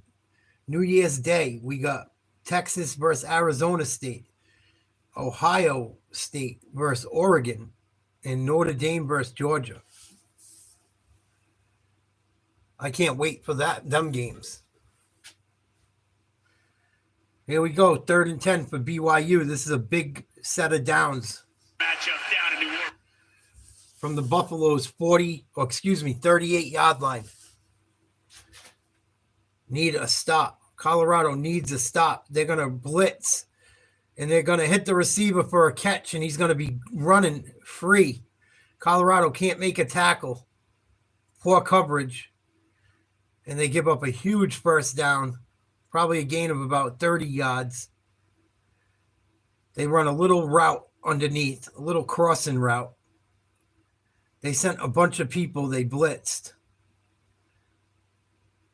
Just good offense. Poor tackling by Colorado, too. Very poor tackling. It's the same things all night that have fucked them over. They are not a good tackling team. Outside of Travis Hunter and Shiloh Sanders, they do not tackle well. They do not get to the quarterback. BYU running an option play. Quarterback pitches it to the running back Martin for a big loss.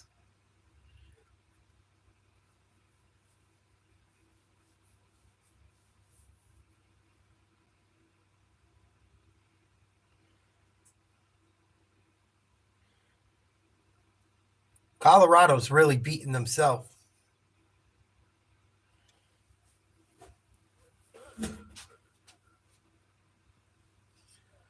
They've really just beaten themselves.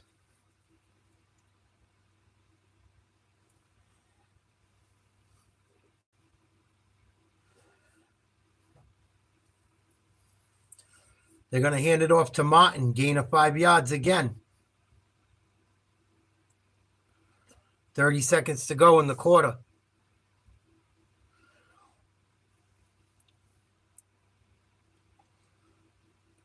And I think that'll be end of the third. I don't think they're going to have to snap the ball. They're just going to let the clock run out. Smart move. Take another couple minutes off the clock. Colorado should be ashamed, though. BYU's played pretty good, but Colorado just fucking really should be ashamed.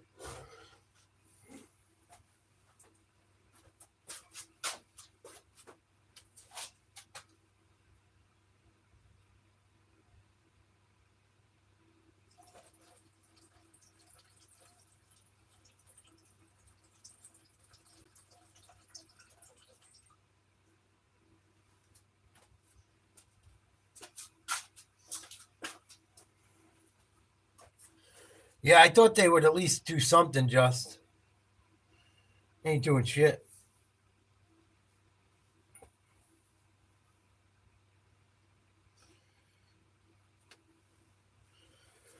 And all these guys get paid to play now. You guys get paid. What the fuck? I know not all of them make a lot of money, but they get paid to play football in college. Come on. It's one thing to watch for going forward with college athletics. And I give Colorado and I give Hunter and Sanders credit for playing. But almost like you're not even want to why would you even want to risk it? Going to risk the rest of your life for one bowl game that means nothing?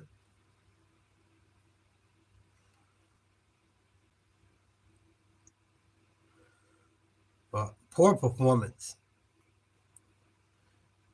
And the other thing is that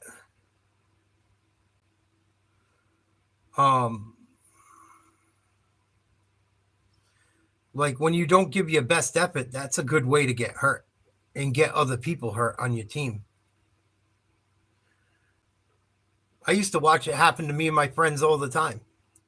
One of my friends, when I was younger, I was very good at basketball. And anytime we went out there fucking around, not trying our hardest, someone would always fucking end up rolling an ankle, hurting a knee. Something stupid would happen every time we didn't show up to really play right.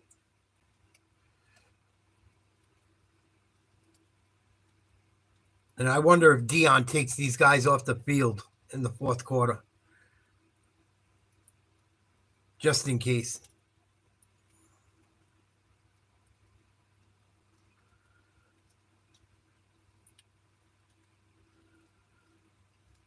Why are they still showing fucking Moderna shots?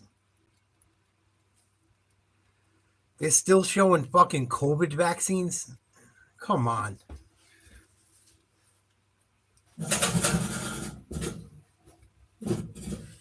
Don't get it.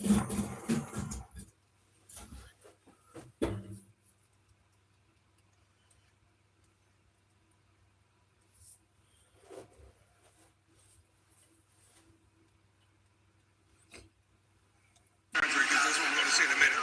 We got to get some good field position. We'll not give up. We still believe. Trust me. Thank you, Coach. Dave.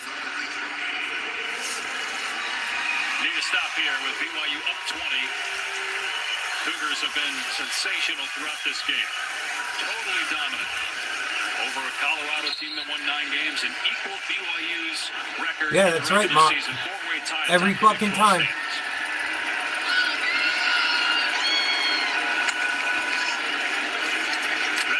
Stepping up, eluding pressure, now throwing end zone. Interception, Colorado. Picked off by Selman Craig. Third interception of the game for All right. Colorado. And the leader of that Buffalo defense, Cameron Selman Craig, keeps the Nice Buffalo's play. hopes alive with that pick. This is absolutely massive. Going to try to find Keelan Marion. He's going to come in motion and work right here. Bad throw. And you're going to see the veteran, the senior. He didn't have to force it. Play this perfectly. Reads it the whole way. Pass late over the middle, steps in front. And a massive takeaway for Colorado as they try to fight, scratch, and claw to stay in this ballgame. It's his first Colorado, of the season. not dead yet. Big 12 defense. He followed Coach Prime from Jackson State. He was there 2 years, then joined Sanders with the Buffaloes. Here we go. Here's Shedeur out of the shotgun, throwing deep. 3 guys on Hunter. He gets pushed. No flag. The ball was kind of underthrown. He threw into 3 guys. Let's see if there was any contact. Oh, there was a little. A little. I'm surprised they didn't give him a flag in today's league, today's sports. Travis Hunter has 103 yards of offense. Rest of the team, 17 yards. 27-7, BYU leads. Colorado needs 7 quick. Going to try and run the ball. And he's going to be dragged down and hogtied for a gain of a yard. Nice tackle by Kelly for BYU. Got low, grabbed the leg, said, nope, I wrap up. I play for BYU, not Colorado. We make tackles. When we grab someone's legs, we grab them. We hold. We know how to tackle at BYU. 3rd and 8, 14 minutes to go.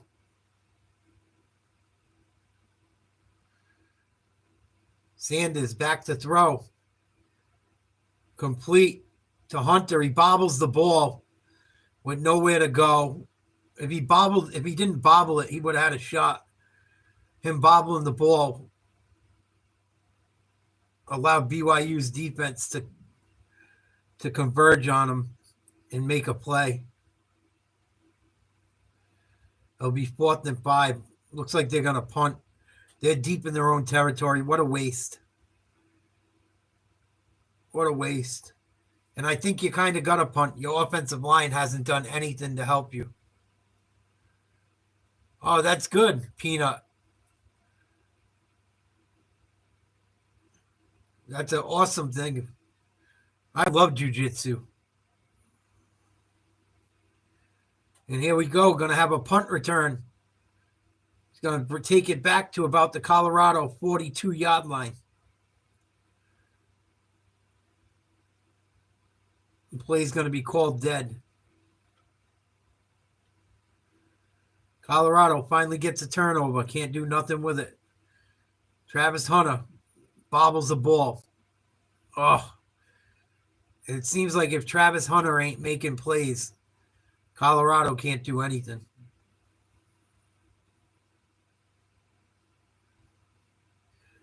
And it's weird, right? Because you would think having Travis Hunter on your team would allow your other players to get open. Hasn't worked tonight.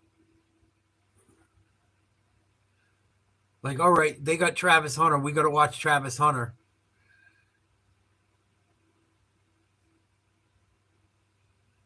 Maybe we should look for our other guys.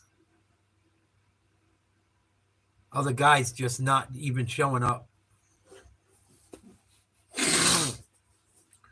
But I think a lot of it's Colorado's line is just bad. We've seen it tonight. They do not have a good offensive line. I think Colorado probably overachieved all year long because they got a great quarterback or good, he's good. I've seen Shedeur Sanders get his ass kicked so many games. He's tough. He takes beatings. And I think they got the most out of him and Travis as they could. But whenever they got to play someone that's really good, it always gets exposed that their line is caca.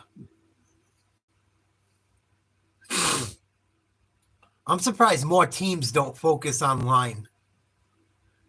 But even in the pros, you see so many teams focus on,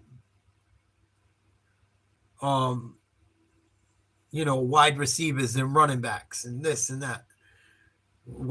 I don't understand why people don't look for a line that just can fucking destroy everyone on both sides of the ball. It's where the game is won.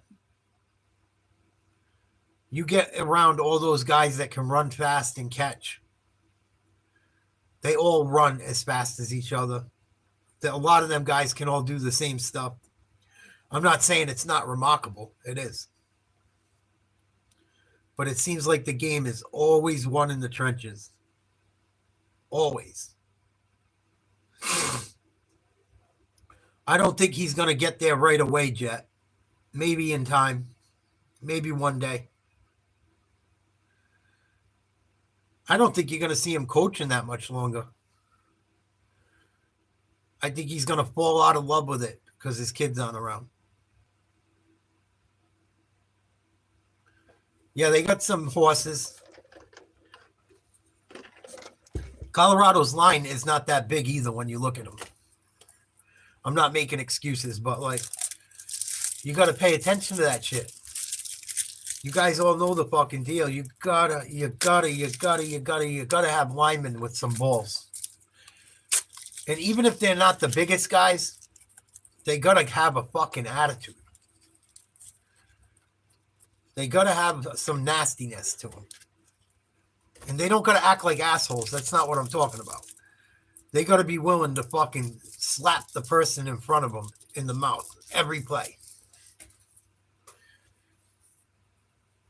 And Colorado just is soft as baby shit up front. And BYU hasn't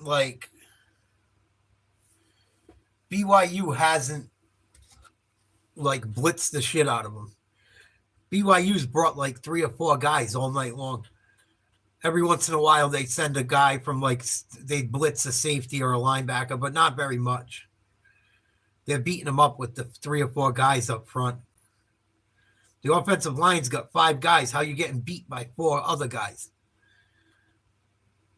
You're getting beat by 4 guys when you got 5 guys. It should never happen.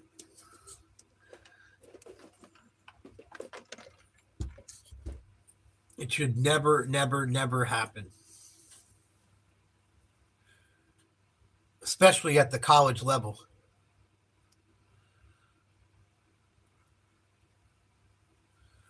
First and 15. BYU got the ball after the penalty. They have a 5-yard penalty before the snap. And I would imagine you're going to see them run the ball to run this clock out. And they hand it off to Martin. He's going to break a few tackles, and he could be off to the races. He is. He's going to be brought down around the 11-yard line. But there's another play by Colorado where they could have stopped him after a 3-yard gain, but they can't wrap up. They don't take good lines of pursuit.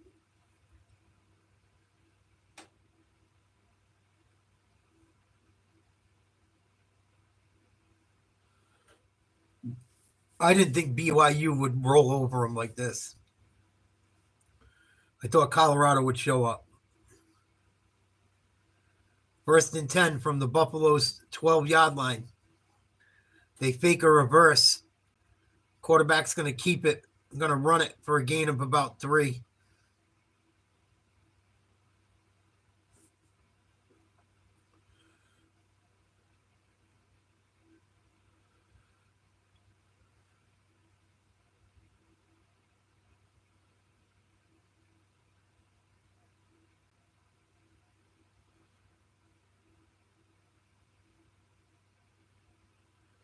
I wonder if this hurts Shedeur Sanders' draft stock. Probably not.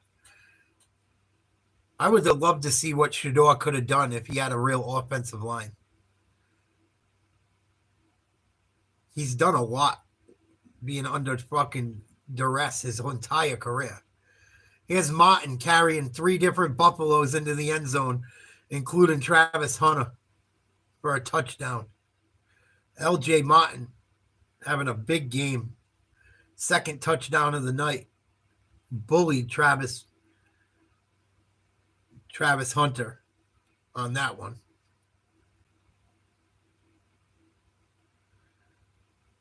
And they're going to go for 2, it looks like. Unless they're scrambling to get different people on the field that haven't gotten playing time. 33-7. Ass kicking. Oh, they're going to go for 2. They want to put this game out of reach.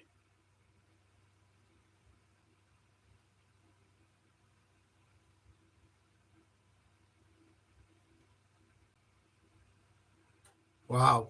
BYU was a really good team for majority of the year. They had 2 bad losses in a row that killed them. And they're going to get intercepted by Shiloh Sanders, and he's going to take this one back. They said he stepped out of bounds. Oh, that would have been his second interception of the game if there wasn't that fucking offsides call earlier. He's one of the only guys that showed up for Colorado tonight. He's been in on just about every tackle they have made. If he's not in on a tackle, it doesn't get made, it doesn't seem like. Oh, he did step out of bounds. Too bad. Wouldn't have mattered. They would have got 2 points out of it. Probably too much, too little, too late.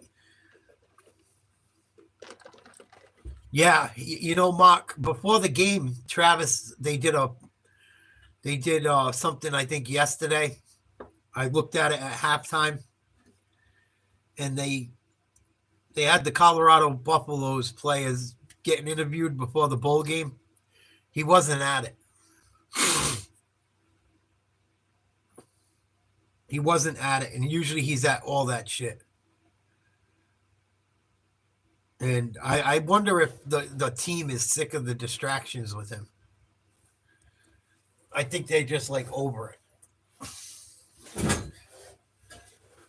And honestly, as being a Patriots fan, and they might end up with him, it scares me a little bit. That whole situation worries me. And it could be a load of shit. They could just be doing it for press. That shit happens too, but something feels off about it.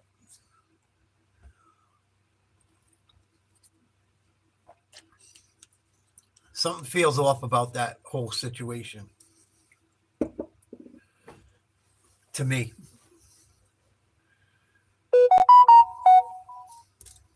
And we've talked about it quite a bit. But she's just sitting on the couch while he's signing autographs and taking pictures after winning the Heisman. Probably doing like a meet and greet, getting paid money. And she's sitting there all pissed off. Saying, how long do we got to be here for? I got to be here all day. Same thing after he had 3 touchdowns and an interception in his last game at home. And she's all mad because he fucking smiled at some cheerleaders. It's weird. Well, they haven't even lost lately, though, Mark. Like, they won the last game. So, like, they've had a pretty decent year. After this game, some shit might come out. But I think a lot of them guys are sick of it. And think about it, right? If you play on Colorado, right?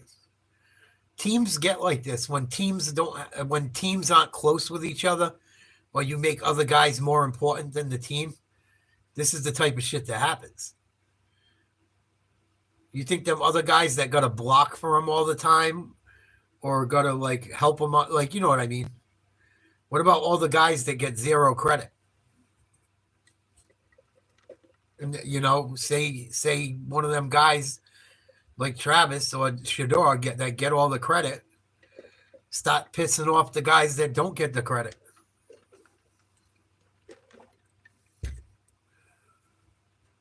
Maybe them guys are like, fuck it, I ain't blocking no more. Let them kick your ass. And they're going to have a squib kick here. And Colorado player is going to grab it around the 20-yard line. I don't know why they did that. Probably just fucking with Colorado, trying to catch them off guard again and make it so they can't return one for a touchdown. Jalen Brunson had 55 points tonight. Damn. It went to overtime, but still.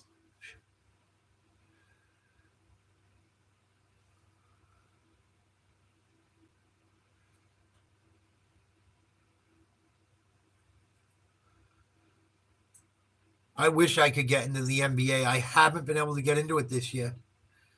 I love covering it too. For some reason, I cannot get into the games yet. Maybe when it gets closer to the playoffs, I will.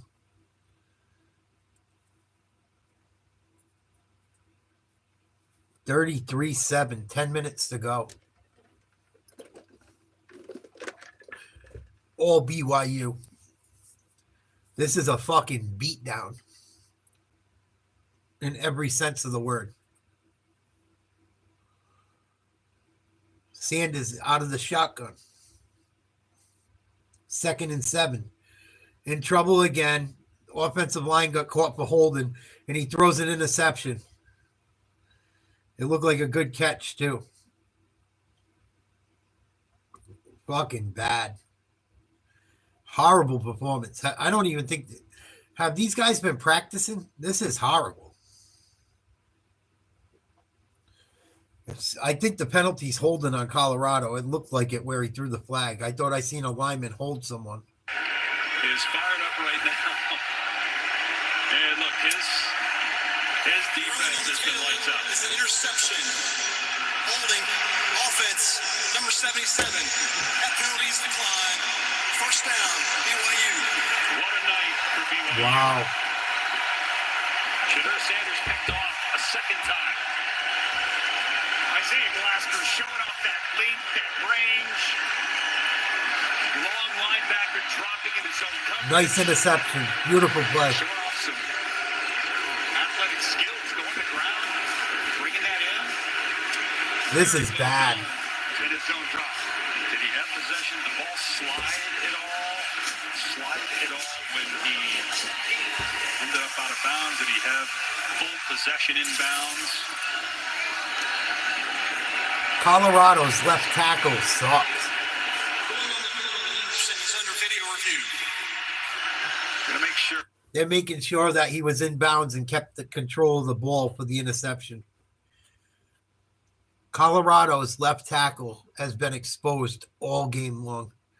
He's a big boy too, but he can't block shit. He's been fucking exposed all day long.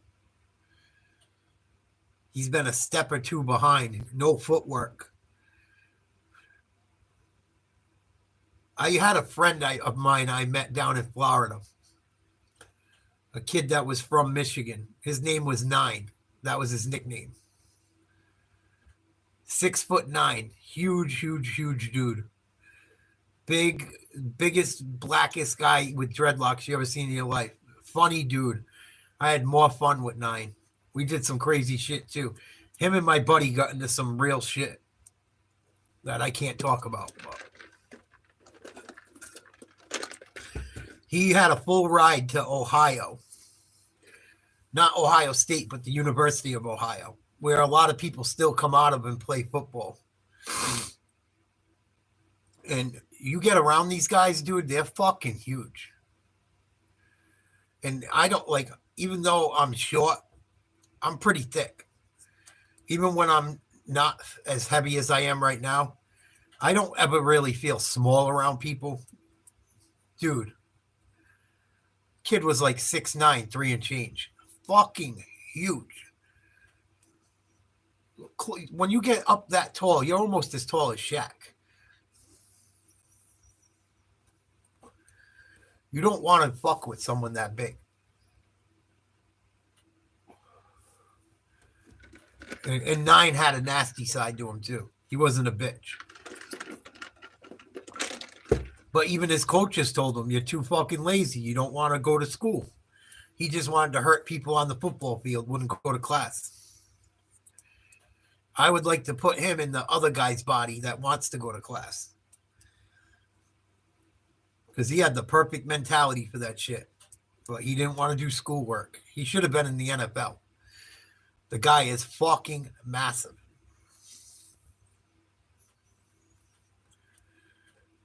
And he had a fucked up life too, but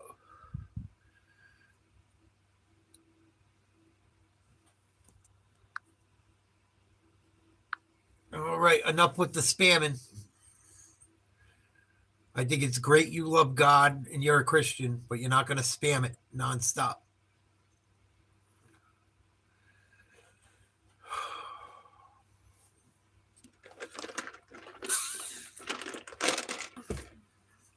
We'll see if this interception is going to stand. Over on ESPN.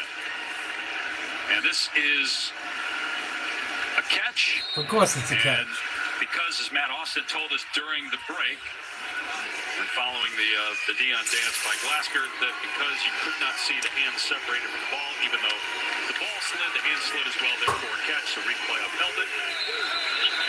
Here's Halka getting the carry and picking up about 4. Glasgow are going to have to work on that dance a little bit. I mean, they've earned the right to dance or do whatever they want and celebrate this victory, but I'd give it high marks for the interception. Love to give high marks for the celebration. I give him credit for. Wow. I'm surprised. There's always a chance this happens with this Colorado team. This is what they do. I thought they were going to come out fighting tonight. It's the last time Dion's going to coach his kids in college. What a fucking dud. What a dud. And they're going to run the ball on the right down Colorado's throat again for another first down. And the Colorado players are yelling at each other on the field now. I just had a little bit of apple pie moonshine. Just a little.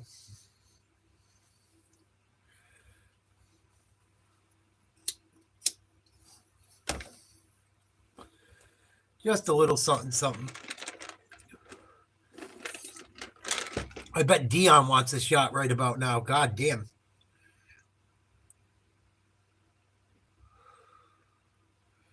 First and 10 from the 12-yard line. They run an option handoff to the running back, gain of 4.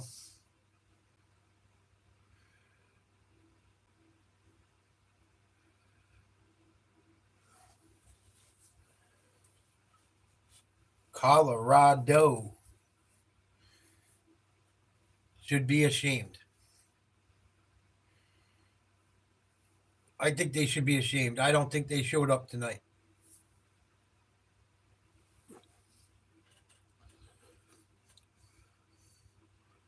And I don't think you're going to see any of their players playing. Any of their top players, I don't think you're going to see many of them playing the rest of the game. You might not see Travis Hunter or Shador again. Colorado's defensive line finally decides to make a tackle. Bring up 3rd and 7. It's all right, Jet. I like it cold. It tastes like apple pie. But I drink it cold. I don't drink it a lot. I take a shot or 2 here and there. No, I didn't put no money on this game. I don't really bet a lot. I don't do too much betting. It's gotten so hard to make money gambling too. They know everything. They're not stupid. Every once in a while you'll find a bet that looks good and you can make some money on, but you never seen a bookie with a part-time job, right?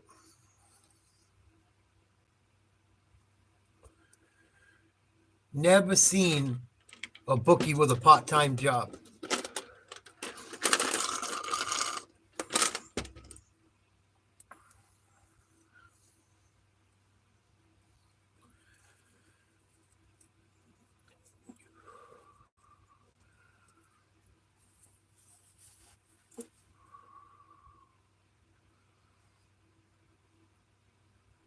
They're going to run it. 3rd and 12.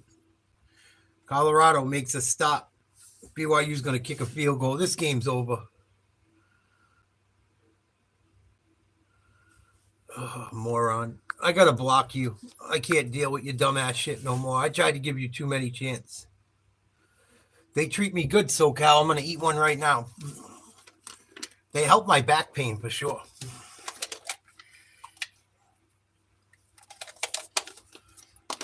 That's for damn sure.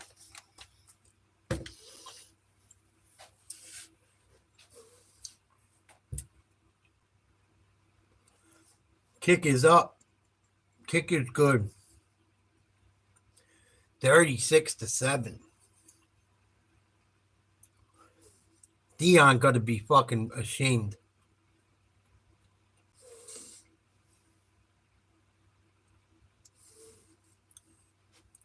Travis Hunter ain't coming back in the game. Shedeur Sanders wants to keep playing.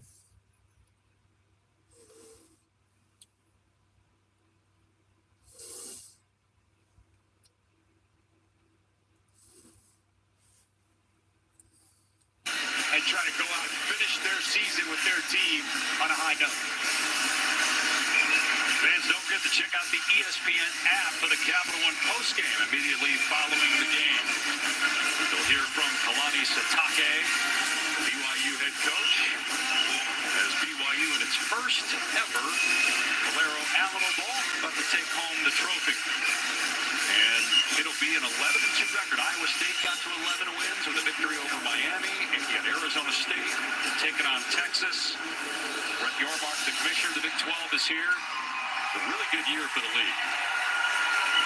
Such a competitive league. Just week in, week out, somewhat cannibalize each other, but, well, you better bring it every single week and you can get beat. And that was really reflective all throughout the course of this Big 12 season. Here's Hart, again electing to return it. Going to run out of real estate. Well, it was a four-way tie atop the Big 12 standings between Arizona State, Iowa State, BYU, and Colorado. The tiebreakers eliminated. BYU and Colorado, Arizona State and Iowa State played for the Big 12 championship. Arizona State advanced. Texas Tech had an outstanding year. TCU and Baylor played better than a lot of people thought in conference play. It's crazy you don't see Oklahoma State on that list, and a lot of people thought they'd win it going into the year along with Utah. We don't see either. Crazy. Utah was the favorite going in. Oklahoma State was third coming into the season. Kansas State second. And as you referenced, teams picked first and third, nowhere to be found on that list. Just a lot of surprises here throughout this Big 12 season. Sanders on the move and delivers a beautiful football that time to Wester. Why are you talking shit? I don't understand why these guys talk shit when they're down by 40. I don't get it. You had all game to talk shit and play hard. Now you're fucking getting your ass kicked. You finally make a catch and you're going to talk shit. Where have you been for the last 55 minutes, bro?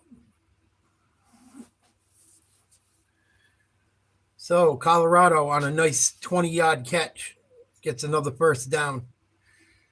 Sanders still in the game, looking deep. Finds a man over the middle. And the player is down, injured, hurt. I don't know if he got tackled onto the ball and hurt himself or something else happened, but he's not doing well. I think he got the wind knocked out of him.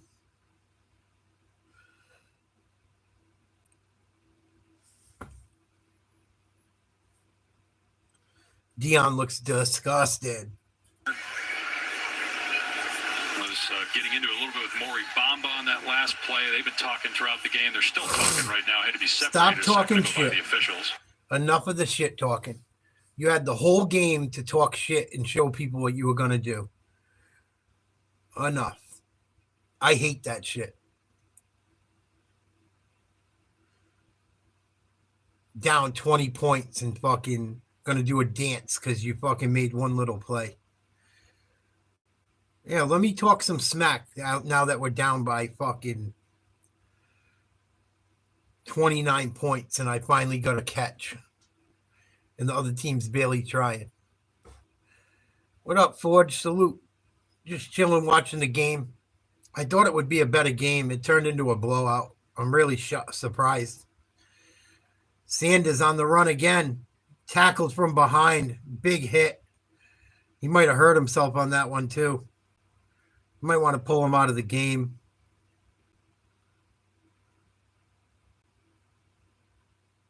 Got dragged down around the ankles. Always dangerous for a quarterback or anyone. Anyone for that matter.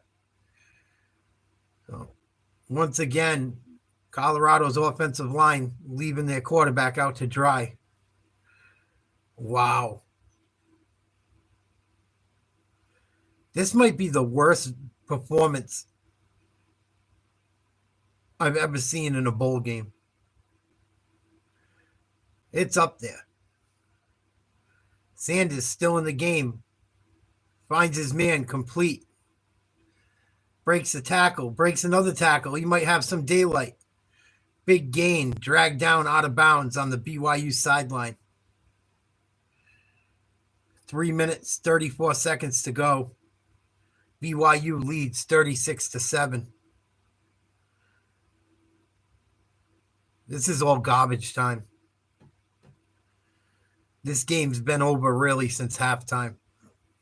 I hate to say it, but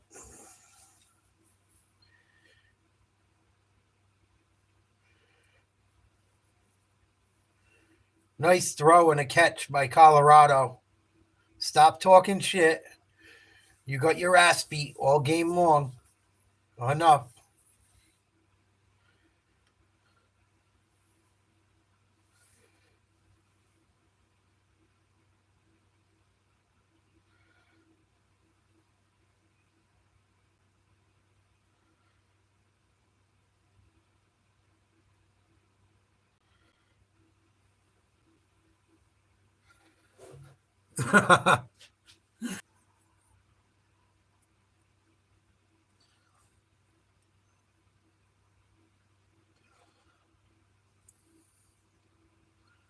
Second and goal for Colorado. They faked the run. Sanders throwing on the run. Looks like it was caught. Touchdown. I think it was their fullback, Smalls. Keep going. Stop talking shit.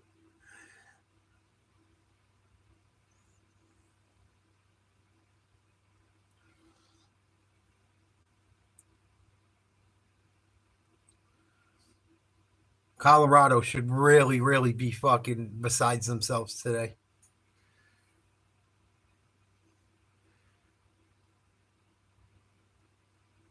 Sad. A lot of these guys aren't going to play football again. I don't know how many seniors they have on the team, but some of these guys aren't going to be pros. Some people, this was their last game. And this is the effort you put forth? Come on.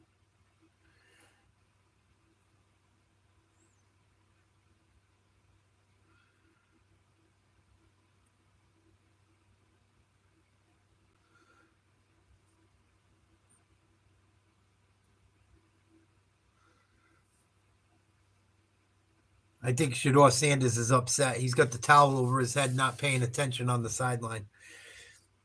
He knows it's his last game with his dad as his coach. He knows they've had a rough day.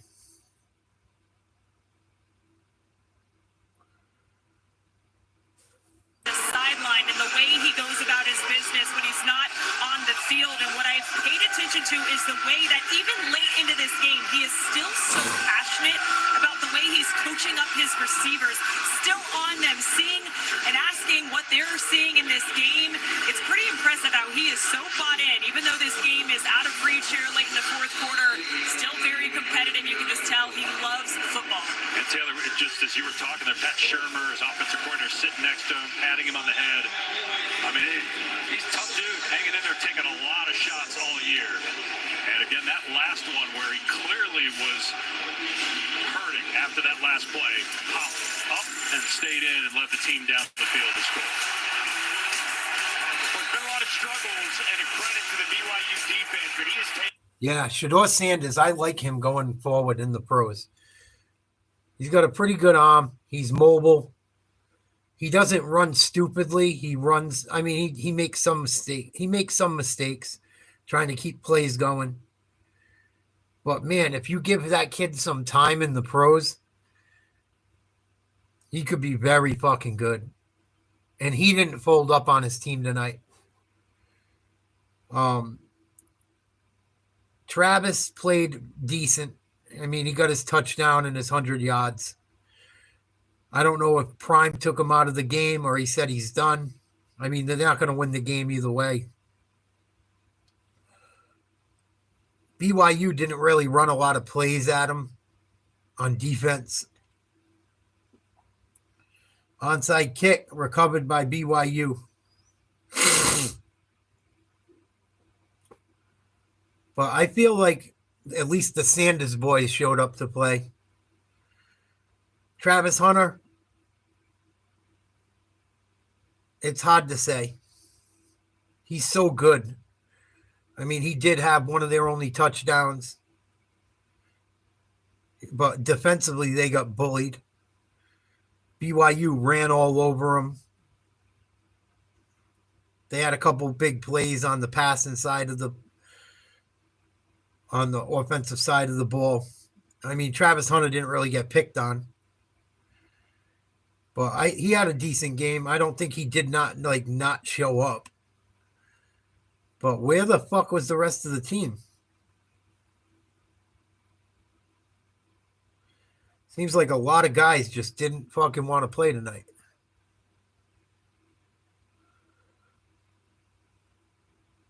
And I like the fact that Shador Sanders didn't give up. He didn't have to go back on the field that last drive. He took a couple big hits during that drive and got back up. One of them, it looked like he was hurt, and he kept playing. So I think whoever ends up with him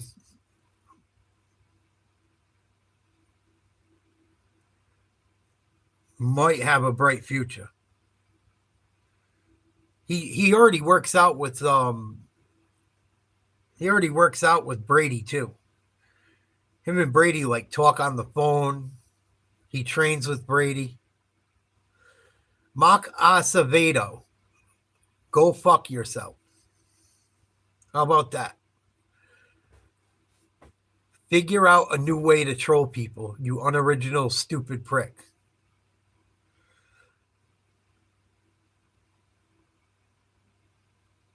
I hope you do nothing but trip on dildos and they fall into your ass all year long. I hope you have a horrible 2025. You fucking racist idiot.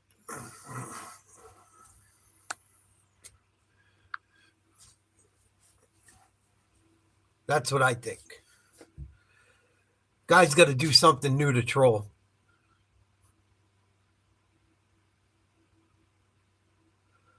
You cannot keep doing them stupid fucking Simpsons names from 1980 to people that grew up doing that shit. We're never going to fall for it.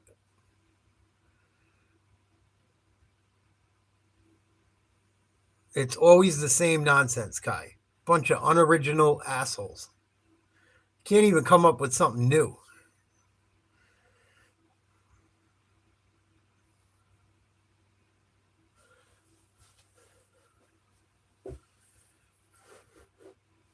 Something else.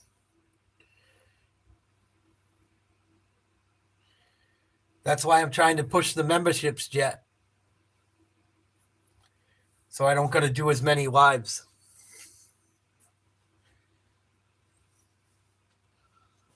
And when I do the membership lives, we don't got to deal with it.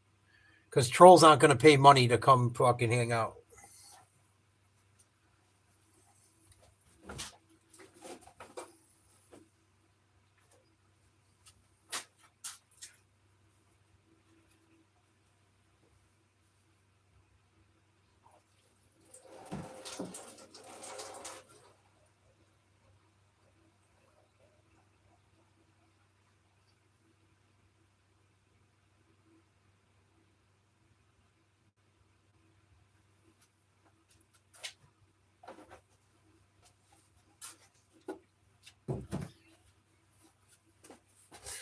If I could still do the troll show and fuck with them back, I would allow all of it. But like every time I get into it with one of them, I end up in trouble. So like if I can't argue with you back, or when I do a show to fuck with you back, it becomes a problem, then why do I can't bother with you? You know?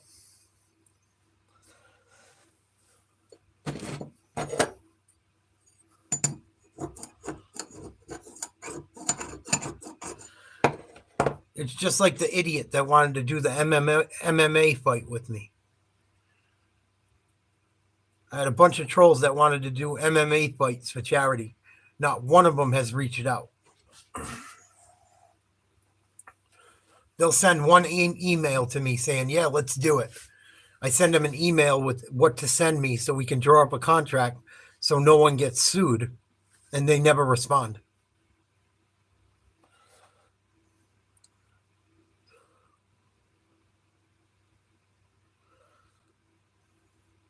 Two minutes left to play. BYU is just going to go into victory formation and take a knee. Down the stretch.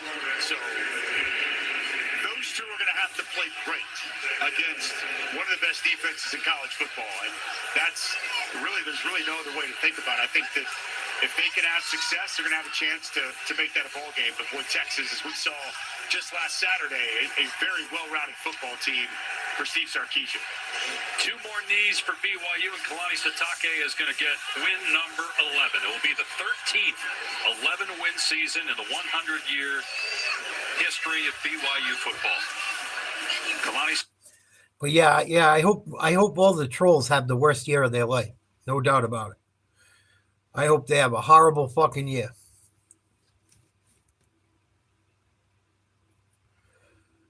I hate to say it, but it's true. Colorado's going to take the loss. What a horrible fucking game. 36-14.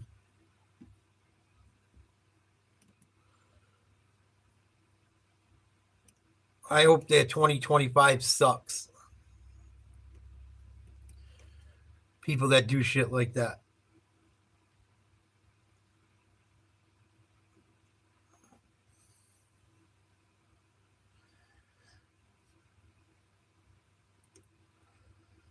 What we got for games on tonight? Anything NBA?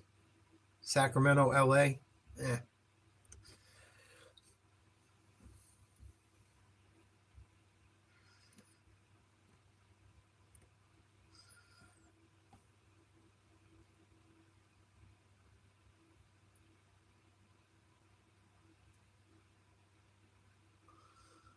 I do too, Jet.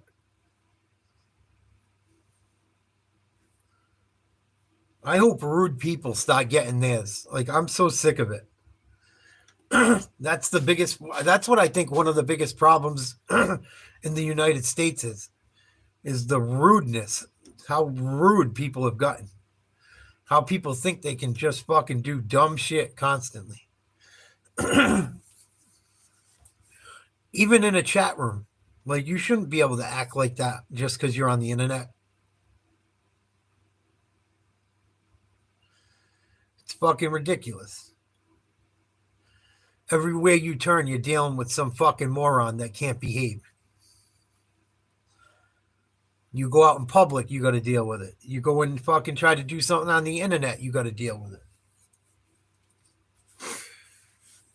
Kids, you got a bunch of parents that don't watch their kids, so you got to deal with it. It's fucking nuts. I say start fucking, you got to make people have consequences for acting like assholes.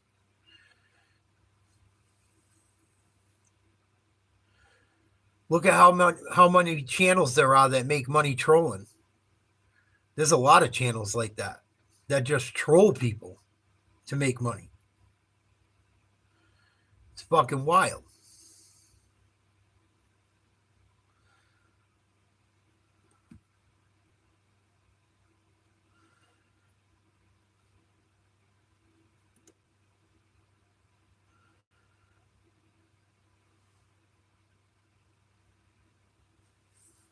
Man, I can't believe they put the smackdown on them like that. Holy shit.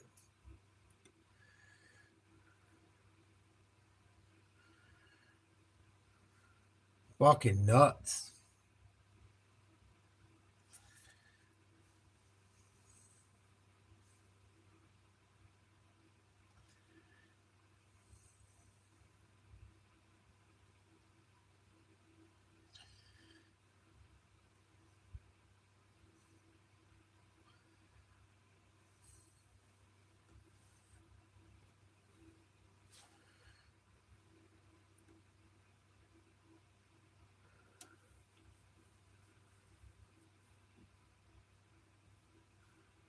$2025 is about to be a crazy year.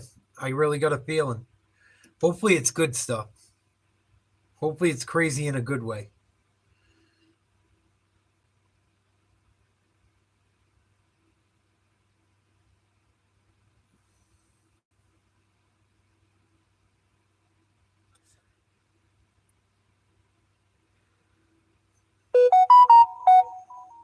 Only time will tell.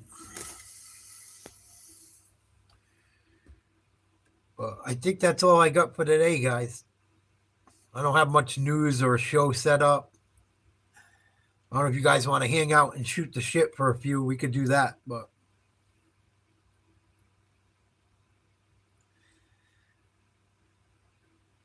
it's going to be a wild year.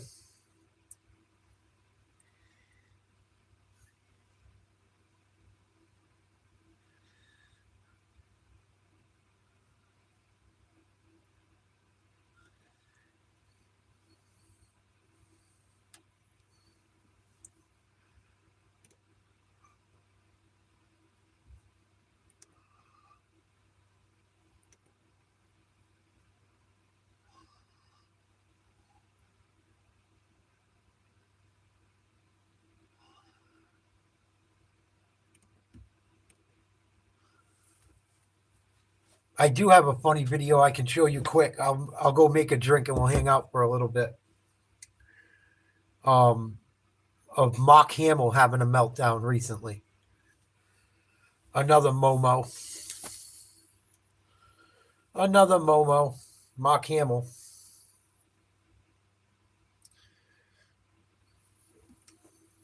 Help this puppet out. Get this channel to the next level so we can make Muppets great again. Yeah. All right.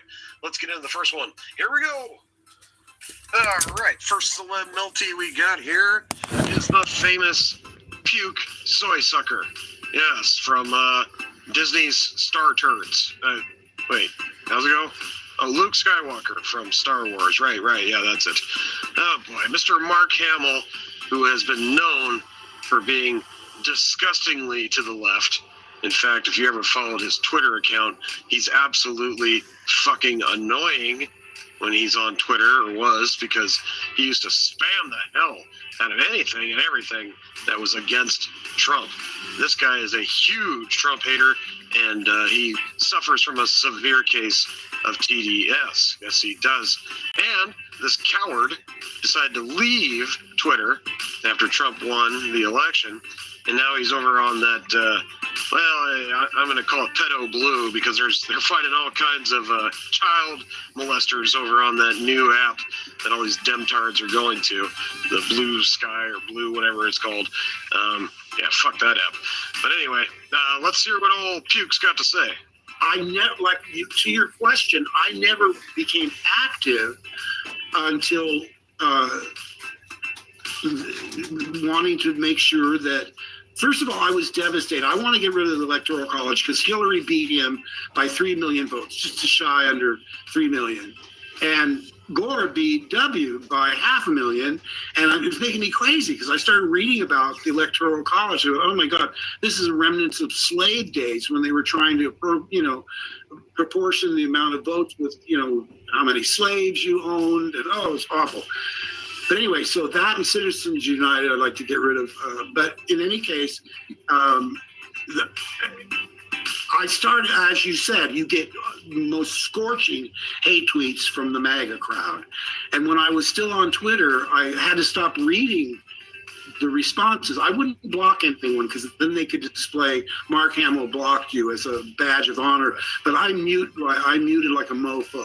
I would mute, Now, I'm a little disturbed right now because the guy on the bottom left corner, now you may recognize the guy on the top right corner as the disgusting Gavin Newsom, who's governor of California, a real piece of shit. But I'm a little sad because the guy in the bottom left corner is Marshawn Lynch, who used to be an amazing running back for the Seahawks, played for the Bills. And Snow Dub, the guy with his hand up my ass over here, was actually close friends with his mom back when the Seahawks won the Super Bowl. And when Snow Dub made his famous Go Hawk song that went viral. But unfortunately, the Beast has been born and raised in California, Oakland. And maybe he's been a little bit indoctrinated. I don't know. We never did talk politics back in those days, but it just makes me sad to see him on this panel. Anyway, let's continue listening to Puke. I looked up one day and I go, oh my God, I've been muting people for 40 minutes. So once I realized how it was eating into my own time, I said, the only thing to do is don't read the response. You just can't. You can't. And someone said to me, my daughter would say, Daddy, you shouldn't tweet politically so much because, people get so angry. And so I wrote a tweet that I said that people complaining about my Trump tweets have to understand.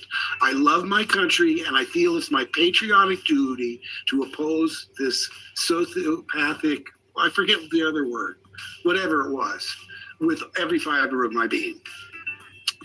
And that's the way I've been. I thought, I do feel it's an obligation. And who cares about your career? People say, oh, well, it's hurting your career because you have to appeal to the whole country, not just half the country.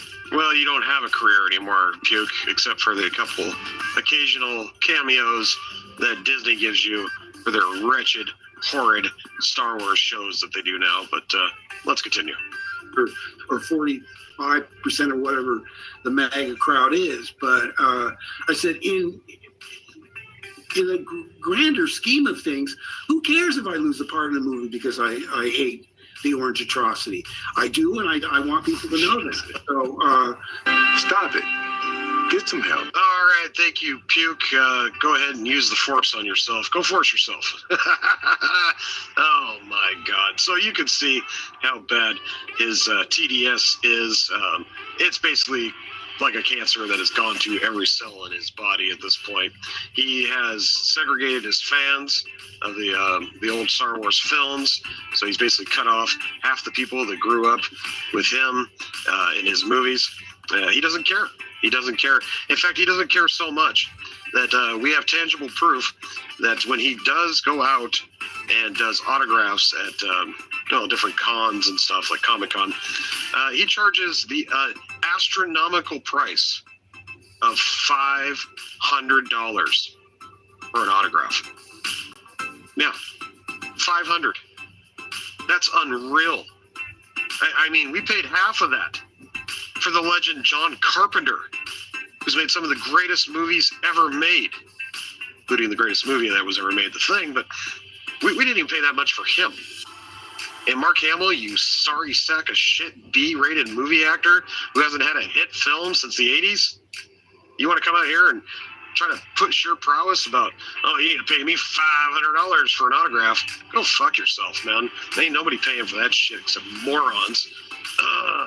Anyway, it just makes me sad that someone who was a hero to so many boys growing up has turned into just a piece of shit and has let so many of us down that really looked up to him and enjoyed the character of Luke Skywalker. And to see how he has fallen from grace, has become a complete idiot and a moron. But the good news is you don't have to see him on Twitter anymore because he left. So if you're on X, Twitter, or whatever, you don't have to deal with his bullshit and his constant spewing of rhetoric and hate towards President Trump. It's ridiculous. It's disgusting. And Mark Hamill needs serious help because he has deep-seated issues, obviously, when he straight out says right there, he'll ruin his career in order to go after Trump.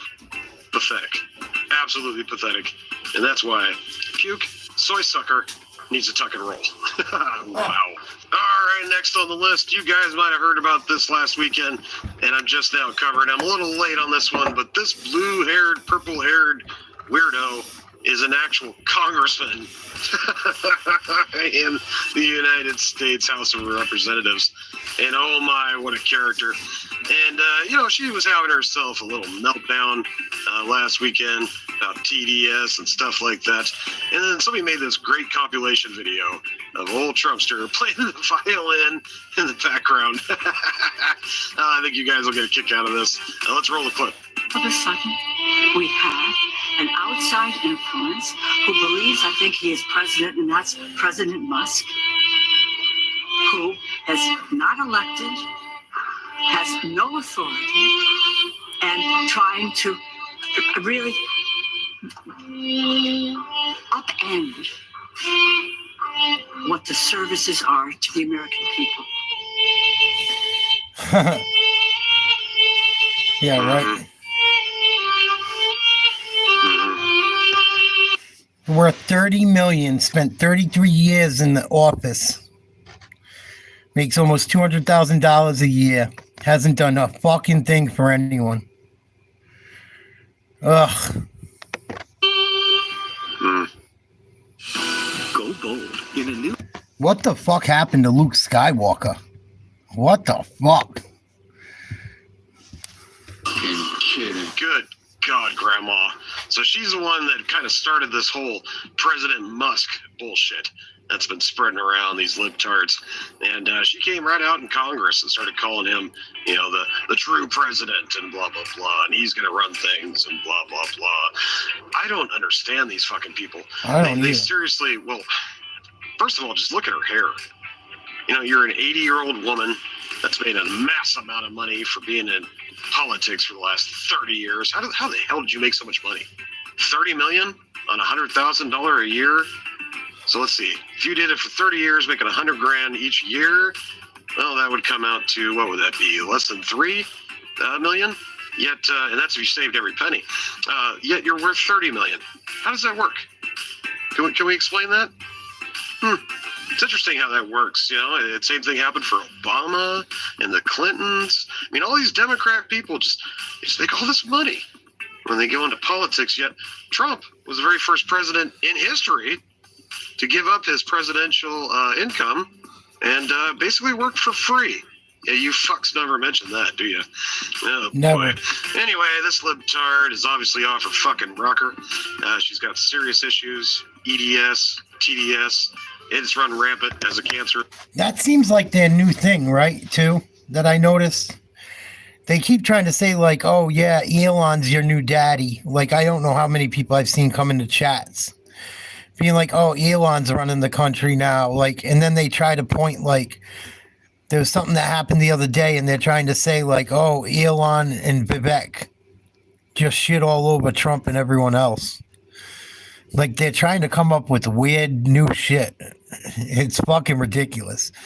None of it gained any traction because people are so sick of listening to bullshit. Thank God.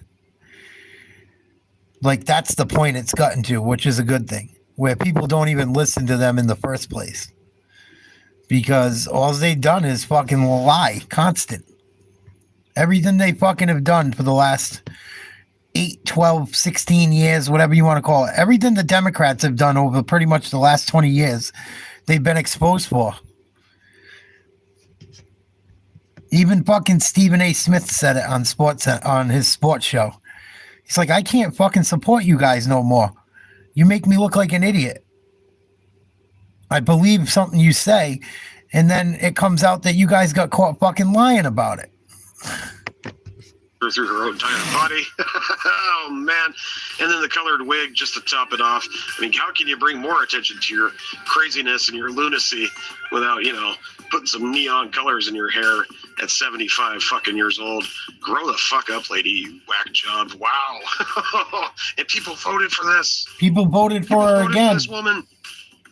That's the craziest part. Oh, my God. I mean, how bad was the other candidate that went up against her? That's what I want to know. Yeah. Jesus. What possessed people to sit there and go, oh, yeah, purple-head lunatic bitch. That's my vote. Mm-hmm. What the fuck? No Crazy. doubt. Yeah. How the fuck do you get into politics? Like, how do you vote for someone like this lady? 33 years in a row. 33 years in a row they voted for her. Politics is an easy way to make a lot of money if you get your foot in the door, it sounds like. Holy shit. But you got to sell your soul to do it, I'm sure.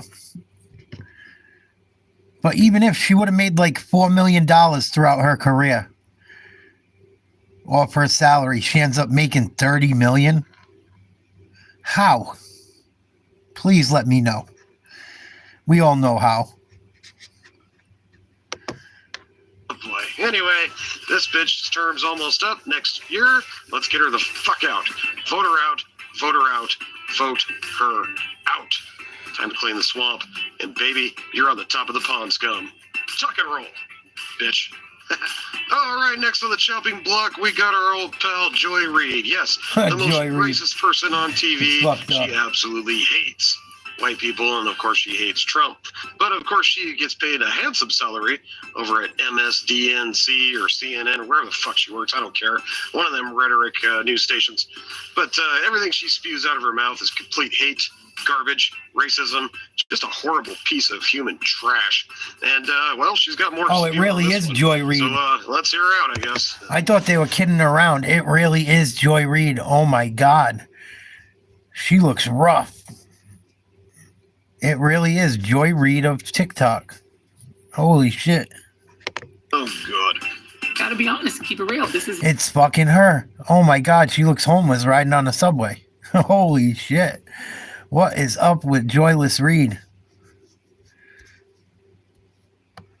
not the pick that I expected that she would make.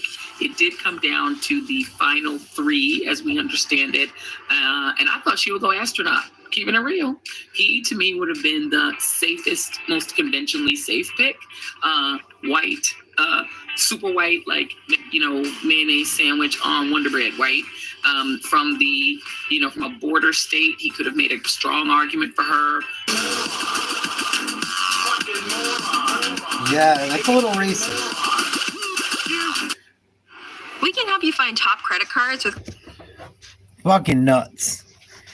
If someone ever said that someone was blacker than black at midnight, she'd be ripped. But she can say whatever she wants. So it's not racist as long as you're a Democrat and you're saying it about white people. It's not racist. This is an older clip, but it still checks out. So I believe this is back when Kamala came out and announced who her vice president would be. And as you notice, she put some racist slang in there with the mayonnaise comment and white as white can be. As you can see, her racism is on full display. Every time she speaks, it's racist, anti-white hate. And like I said, she's like a premier spokesperson for MSDNC or whatever. Or is it CNN? I don't know. It doesn't matter. All I know is this is the most wretched, horrible person on TV these days. And they still keep her alive and pay her and keep her on TV. It's absolutely disgusting. And these are the type of people that cause rhetoric, that cause hate, division amongst the American citizens, and fills a bunch of people's heads full of bullshit about white supremes and the KKK and, you know, all that garbage that they continue to spew, which hasn't existed for years. And there's no crazy white people marching down the streets with their hands up in the air like the HITLER and swastikas and white hoods. And no, you don't see that shit. You don't see it anywhere. Nowhere in the United States have you seen that. If you have, please, you know, email me the video. Prove me wrong. These fucking people act like that's what's going on. It's absolutely ridiculous. And it's catered to dumbasses that sit in their house. They're scared to go outside. Probably still wearing a face diaper because of COVID after 5 years of it being gone. And listen to this bitch and listen to what she has to say. And if you sat in your house and never went outside and listened to this rhetoric, you would believe it too, I guess. Obviously, you'd have to be a complete moron first, but I could see how people are getting indoctrinated, and it's sad. It's pathetic, and people like this need to fucking go. In fact, I think she should be locked up for hate crime. Yeah, I do. But I don't know. We will see what happens here come next year, because I think people like this are slowly going to be exiled from the mainstream media source. Hopefully, because the ratings are tanking on all these shitty ass news centers and stations that continue to push lies and rhetoric for the left. Yikes. Tuck and roll, you ugly ass bitch. Ugly on the inside and out. All right, you know we couldn't do a celebrity meltdown without our favorite celebrity. Yes, you know her, you love her, the Rosie. Rosie I missed the fat pig comments from Trump back in the day about this bitch. And as you can see, it still burns. It seethes inside of her. And so she gets on her TikTok flip-flops every other day and posts some of the strangest, weirdest rhetoric bullshit to ever spew out of a celeb mouth. And here we go. Now, I do apologize. I know she's not really a celebrity anymore. She's pretty much fucking irrelevant at this point. Hasn't done a hit movie in, 30 years? But the point is, these are the people that really have the worst issues. I don't know, it's because their career has tanked or they're just fucking lunatics. Maybe both. All right, Rosie, what kind of dipshittery are we going to hear from you today? What can we say about Elon Musk? How did this happen? How is this allowed to happen? Oh, my God. How is the richest man in the world allowed to buy the presidency? Huh? How? And where are the scholars, and where are the lawyers, and where are the poets and the political commentators who are going to not normalize this insanity? It is absolutely insane. Have you looked in the mirror? Insane. I decided to partner with. It's going to get better, guys. It's going to get better. It can't keep getting worse. What's going to happen on the 20th? Are these people going to fucking lose it for sure? That's what I'm waiting to see. What's going to happen when Trump hits office? Go fuck yourself. Go fuck yourself. Speaking of ugly and insane, have you checked the mirror lately? By chance. Anyway, that's besides the point. As you can see, Rosie is now suffering from EDS. Not just TDS, but EDS. That's right. Well, I guess that's maybe a symptom. After you have TDS, you slowly start morphing into EDS, and then it just, kind of takes over the brain. Oh, wow. And then poor Rosie here, it looks like she still hasn't quite got rid of that herpes that's been on her lip for the last couple of months. Maybe he's bad. Just a little herpes breakout. That's too bad. You probably shouldn't be, sucking dick of commie bastards. I don't know. I guess that's your prerogative, though, right? Oh, what a psychotic bitch. She's one of the first celebs. Her, Puke Skywalker, and a few others, they all need to get shackled up, straight jackets, and taken to padded rooms, because these people are absolutely off their fucking rocker. Oh, my God. Well, thank you, Rosie, for more stupid bullshit that you continue to spew. We'll see you next week.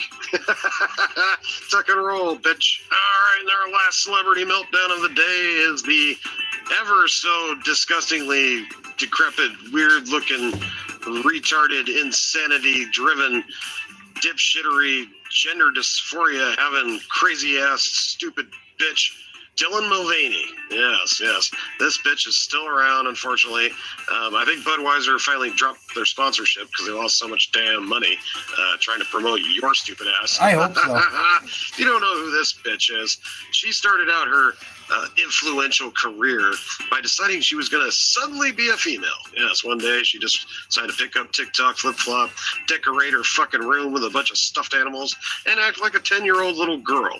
Yes, and then she put a daily video up every day to document her transformation into this female. Yikes. Gross. Anyway, so she's been going around continuing to try and stay relevant, even though slowly but surely this bitch is fading into the distance of crazy cuckoo bitches of the past. But she's still at it. He's still at it. It's still at it. And we're going to take a little laugh at the latest TikTok flip-flop from good old Budweiser boy. Roll it. I live for the gays. I live for the gays. I live for them. I live for the gays. The gays, the gays, the gays. The guys, the gays, the gays make me happy. I don't wanna live for anyone else. Gay, gay, gay. Be gay. Yeah, yeah, yeah. Oh, oh, oh. Hey, moron! Dude, look at me! I'm the waterboard, dude! What the fuck did I just watch? Is this real? Unfortunately, it's real. Okay. So her latest TikTok flip-flop is just some abhorrent nursery rhyme about being gay or whatever? Are you sure you're gay? I mean, how do you know for sure when you can't even figure out which gender you are? I don't know, but this is just more catering to the left, trying to stay relevant. It's absolutely pathetic at this time. And as you can see, the manly body is on full display with the broad shoulders, the narrow hips, the jawline. You know, bitch, when you finally hit your 40s and 50s, this shit's gonna fall apart so fast. You're gonna finally understand why what we've known all along is you can't technically change your gender. You can't. You are stuck with the gender you were born with, and it becomes more relevant as the days go by. These fucking weirdos, they can pull it off in their youth, when they're younger. You know, it's a little easier to disguise. But when you get older, that shit starts coming through. No matter how many fucking pills you took, no matter how many injections you had, no matter how much genitalia you chopped off or added on, you are still the gender you were born with. And we're all laughing at you because you were a fucking retard. And why people like this are even relevant is beyond me. I think it's just because they're so goddamn batshit crazy. It's like a train wreck. You just can't look away. You know you don't want to look at it, but you just can't help it. You just can't help it. And this is definitely one hell of a train wreck. Crazy, crazy, crazy. Oh, you guys wanted to hang out a little bit after the game and talk about some stuff. So here we are. I know a girl that was a very attractive girl that became a guy or wants to become a guy, is trying to become a guy. Dude, the transformation is crazy. She must be on so many fucking steroids, though. Like, I can't show you the person, but if you've seen the two differences between them, you would be fucking shocked. From like a hot cheerleader to a fucking hairy, tiny little fucking nutcase.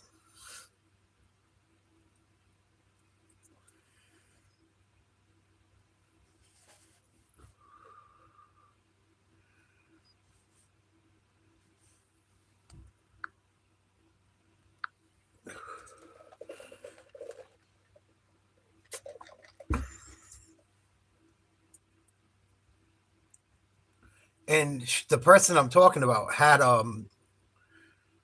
started out, they were straight growing up. Then they ended up marrying a girl, adopting a kid. And then the girl she was with, I would assume this is how it happened. She wanted to become a guy eventually. Like, she pushed it further and further the entire time. And I don't think the girl that the girl was with was into it, and that's why they're not together anymore. I could be wrong, but that's what I think happened. That continues to roll over. But if you've seen her today, you would think it was a little Portuguese guy that works construction. It's fucking nuts. It's nuts. If you've seen the before and after photos, you would fucking shit.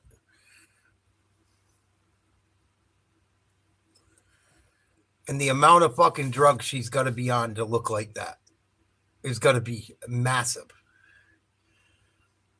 How much like testosterone do you think you got to give someone that was born a woman to grow facial hair?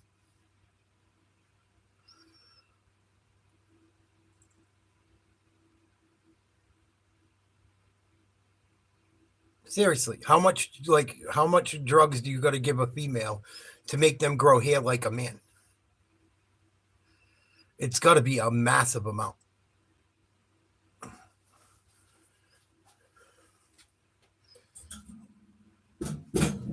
It's got to be a massive amount.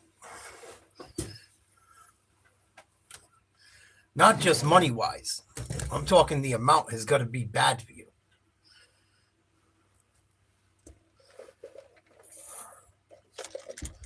I would assume they have to give a female a lot of steroids to fucking get them to grow facial hair.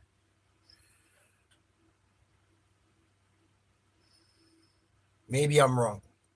I don't know how it works. I'm sure they got to measure levels and every other thing. And some people in races are hairier than others, but still. To grow a fucking beard and grow leg hair like you're fucking from Italy and a beard like you're from the Middle East.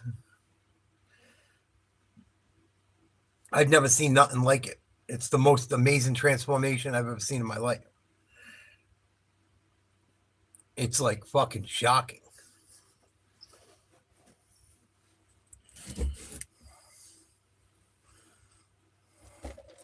Yeah, but it must take a lot of it, though, Kai, no? It's got to take a lot to do it, I'm sure. To make a woman hairy like a dude, it's got to take a lot.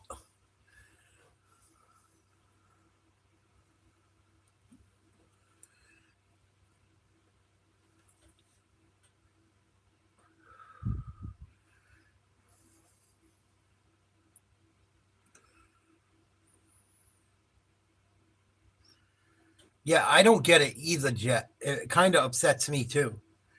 Like I was born with a disease that made me scarred for life. I would have gave anything to have a normal body and not have the pain I had to deal with. So when I see people butcher themselves on purpose, it bothers me. It's like, man, God gave you a fucking perfect hand and you're going to go destroy yourself for it? You didn't have a medical problem that caused it or something? You just want to go destroy yourself to destroy yourself?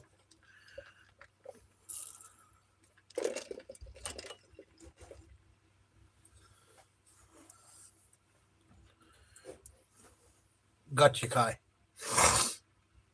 I would imagine it's got to be a good amount.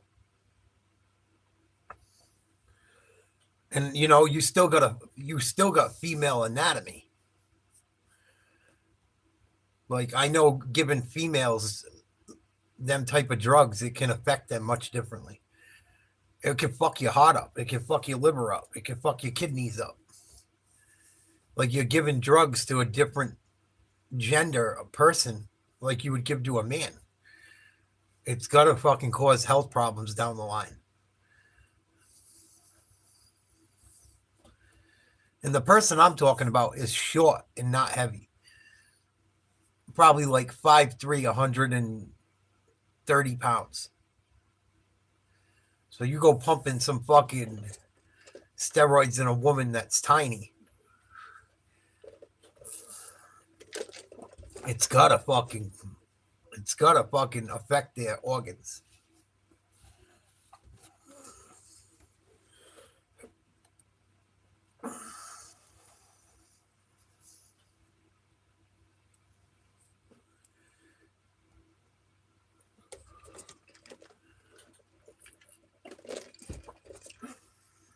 It's gotta fuck with them.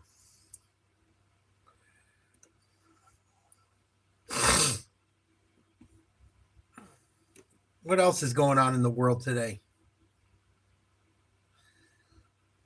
I didn't look for any news at all today.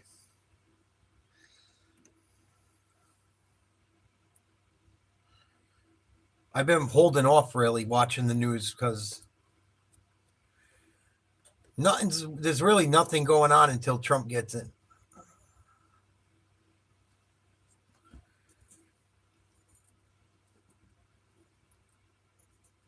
Happy birthday, Mark. I hope you had an awesome one, buddy. And I hope you have many more.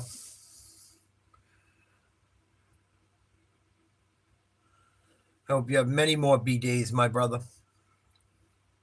Thank you for always listening and supporting and watching the show. But really, we're going to see what's really going to happen and how the American people are going to respond very soon.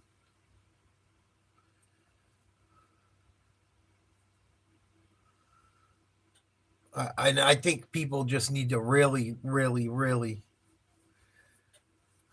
decide what kind of people they want to be, myself included.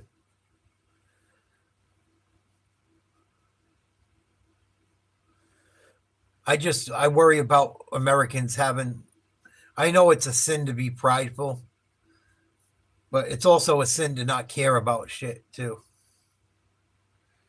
And I hope America starts caring about shit again.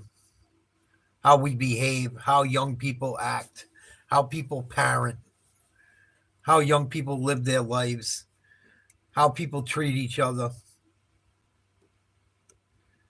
Because if people just continue to be nasty, nothing will ever change.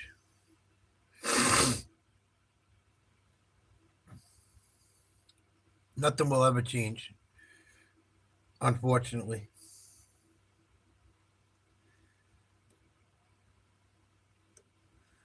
I think there's a level of nastiness lately that is disturbing.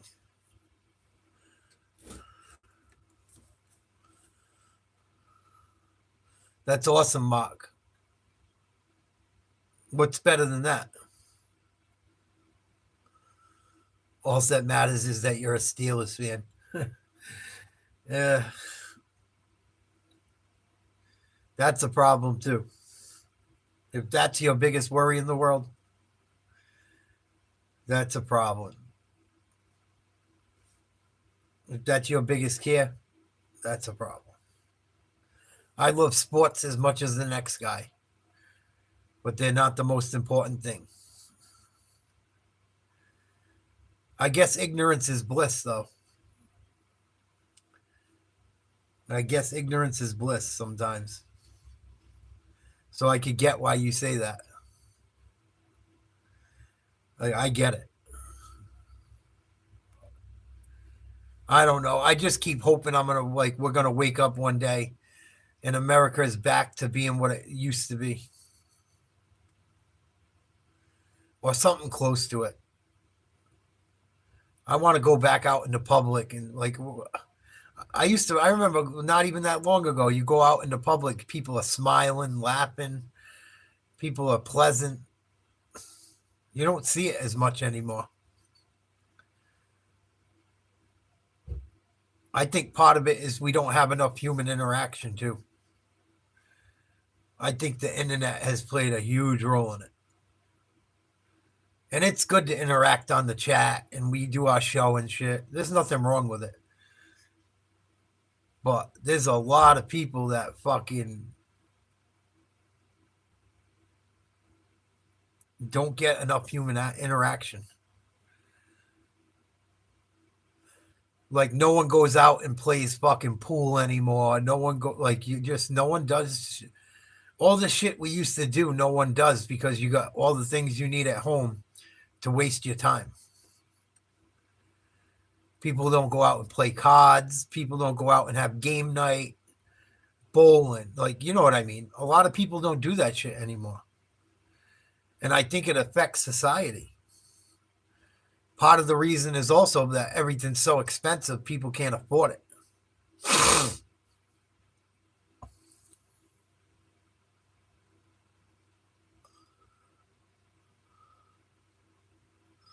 Yeah, all kinds of shit like that, Kai and Mark. It's just fuck. Something got to give. Something got to give. I almost as much as I love doing YouTube and I make some small money off it and I enjoy you guys so much. I really do. But sometimes I wish that a fucking EMP would hit. That's right, Fish. That's all most people have time for. And the more expensive it gets, the less time you have for everything. because you got to make money to live.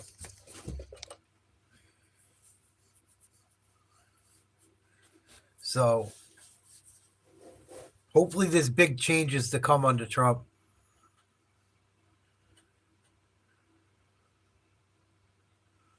Yeah, Mark, we do. Minimum. Everyone, myself included. Look, I love doing the show. But even the way they set up YouTube, right? You can't take a day off or it fucks up your algorithm. If you're a young channel, you're not going to take a day off. Even if you got to struggle to come up with a show or you're not into it, you still got to they set it up where you just got to keep. It's like everything is set up where you got to keep doing it to survive. Whether it's working, however you make your money. Like you can't stop doing it. Like you got to do it all the time just to have a roof over your head. Oh, absolutely, Mark. Absolutely. And I think COVID made it worse because it allowed people to go inside and just do it more. And people are still doing it like we're still in COVID.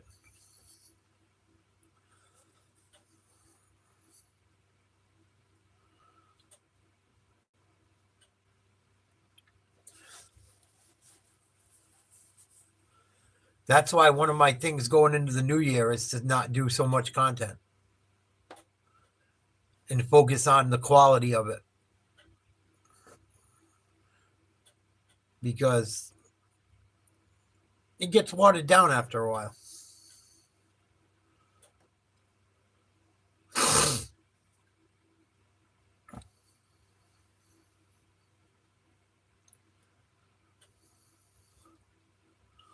Oh, yeah, we've learned that, Jet. We know they do that, for no doubt about it.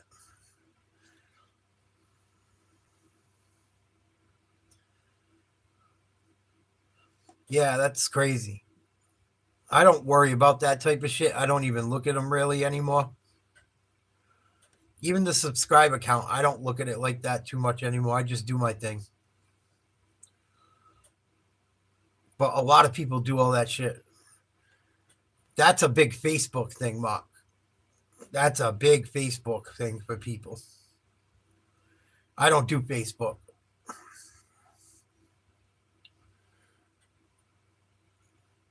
I noticed that my Facebook posts didn't get out either. If I would post certain things, they never get out. And then I'd have like 10 or 15 people tell me all the time, like, we would throw parties or do stuff, different barbecues and birthday parties, come hang out for all our friends. You'd get like 30 friends that didn't know until the day of it. Because they found out from someone else and be like, yeah, we posted it on Facebook for 2 weeks. We were going to have a big barbecue. No one would ever people would be like, I didn't even see it. Like, yeah, we both posted it for weeks. Like big 4th of July party, everyone come. Let's have fun, hang out, horseshoes, barbecue, bring food. We got a keg. Try to have fun and get people together. And they don't even fucking share the post.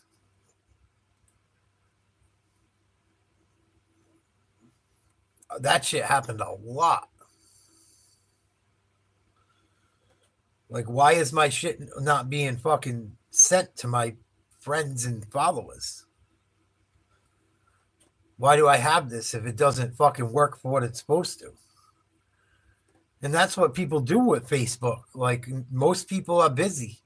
Most people have careers and families and kids and jobs. And, people are busy and, people are working their asses off to survive.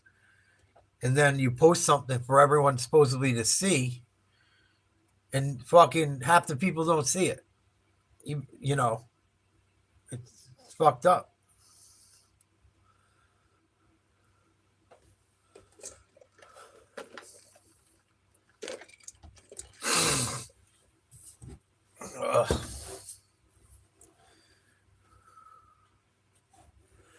Oh, good for you, Battle Hearted. Sounds so exciting. Thank you for sharing that with us. You sound uber intelligent. I hope you have a shitty 2025. Fucking idiot. See you later.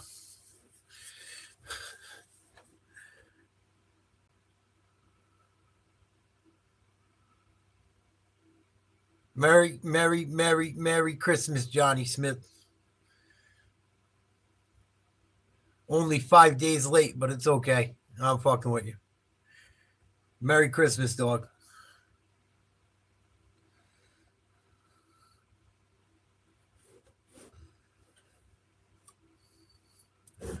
Dude, I took a ride to the park and I parked my car and there was a fucking car in the water, dude.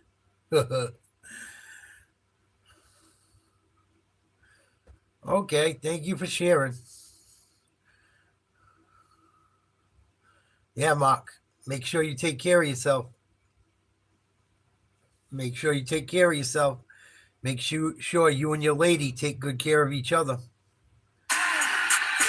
Don't get nasty towards each other. You guys turn on. You already got the rest of the world against you. So you guys got to have each other's back. I used to try and tell my ex that shit. She didn't want to listen. You know, we got enough people that don't want us to win. The whole world. We got to be a team. Never fucking worked out well.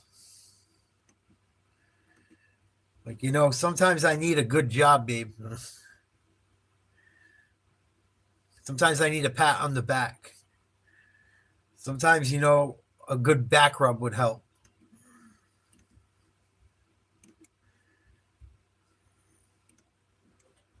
Having a supportive person to have your back is such a help. Such a help in the world. Having a good man or woman is such a help. Such a help. People give up on each other too easy. Don't be one of them, Mark. Be nice to her. She gets a little stupid. Try and take her to the side. Talk to her. I used to try that shit. Then my girl would be like, "You're picking on me." All right. I'm picking on you. Picking on you, trying to tell you I love you. Chill out. Take it easy on each other. Yeah, Mark, exactly. Let's see what Clown World Insanity has for today. I didn't have a show planned, but since people wanted to hang out a little bit after the game, we'll see what Clown World Insanity has for us today. Mike versus everybody. Shout out to Mike. Check him out. My pronouns are a little bit too complicated to fit in my bio, so I was just going to leave them out, but I've decided to make a video about it. The pronouns that I use are they, them, she, her, and clown, clownsel. I prefer a mixture of those, but I do know that some people have a really hard time mixing different pronouns together, and if that is something you really struggle with, I would prefer that you not exclusively use she, her. Wow, if you're nuts. Use one pronoun. Poor little girl. Use they, them, or clown, clownsel. I don't want to be called she, her alone. However, I really prefer a mixture of all three. Okay. Please do not use he, him pronouns for me ever. How could you remember all that shit after you, so I got to know all this shit just to talk to you where I don't upset you. This is fucking nuts. No one in their right mind would ever fucking care nor want to memorize all that shit. Like, what the fuck? It's like a God complex. You'll only talk to me as this, this, and this. If you don't, you are the devil. This is the weirdest weirdo shit to me, this pronoun shit. I don't like them. They make me dysphoric. Thank you. They make me dysphoric. Circus. Wow. There was a lot going on in that first. It's probably her dad right so there. let's go ahead and break it down real quick. The first thing that really stood out to me was that smoke alarm chirping in the background, which seemed kind of strange because she was white. Anyway, the other thing that really stood out to me, besides the fact that she was holding the phone 2 inches from her face, was the blue nose. What the hell was that all about? What, did she have her face buried in Papa Smurf's hind parts? Anyway, welcome back. Thank you guys so much for joining me. So I have a fairly quick and very crazy clown world update for you guys today. And as usual, we have, well, very little time to waste. So let's get into it. Now, if you place your attention on the screen for a moment. So this fella in the little cheerleading outfit is Samantha. Now, Samantha is a biological man that identifies as a trans woman and calls himself a transbian or Another transgender, a man that identifies as a woman that's a lesbian. He finds 1 or 2 people like this every day. It makes me think the whole majority of the trans community is fucking is on some pedo shit. You're into women, but you want to dress like a woman, but you were born a man. And then you want to go into women's bathrooms still. It's an easy way to be a fucking predator. It's an easy way to be like, I can get away with being a predator. And he could go in a bathroom and see some other women and get a fucking, even if he doesn't hurt anyone, he's going to go home and fucking use it as beat off material. It's fucking gross. This is what happens when you open Pandora's box. Trans lesbian. Now, imagine being Samantha's neighbor and walking down the street or looking out your window and seeing this. My first thought would be, time to put the house up for sale. How'd you like to live across the street from there? No, thank you.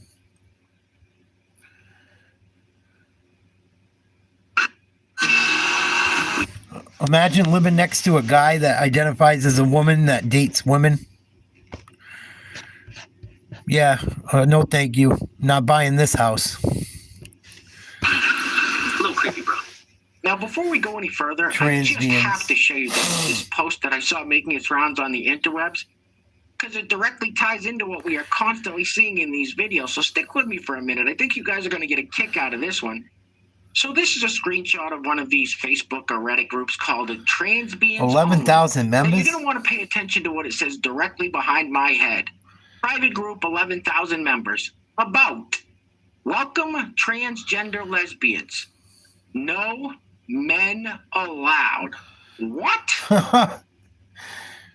No men allowed. That's what a transgender lesbian is a man, a biological This man. society is a bunch of idiots. Yeah. All right, let's keep it moving with some liberal. This dude meltdowns. again? Now, this fellow was an employee at the University of Oregon. You notice how I said was. They fired him after he posted this on social media. Roll it. I'm done crying.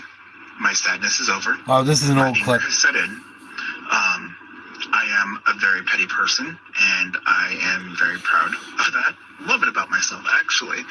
And so I say this in the most disrespectful way possible. I don't care if you are my family. I don't care if you're my friend. I don't care if we've been friends our entire lives. You can literally go f*** yourself if you voted for Donald Trump. If you are so sad about your groceries being expensive, get a better f***ing paying job. Do better in life. Get a f***ing education. Do something. Because you're f***ing stupid. And I hope you go off of a f***ing bridge. You are an Yeah, I remember him. He lost his job. big piece of shit. $100,000 a year job he I lost. just don't understand how these people, like the fellow we just heard from, Oh, here's another can one. terminate relationships with friends and family simply because they didn't vote for Carmelo Harris like he wanted. Looks to. like the fucking exorcist Anyway, grown next up. So this individual, who is a biological man that identifies as a trans woman, is fleeing the United States because, well, Trump. Probably.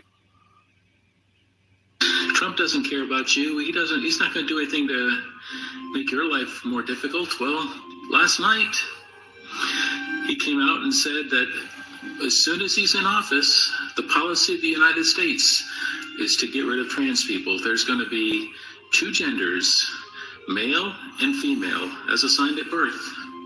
And my spouse, Tam, is non-binary, so they're not going to exist. I am a trans woman. I'm not going to be able to exist. I'm not going to be allowed to be within a federal and a public school system. You shouldn't be.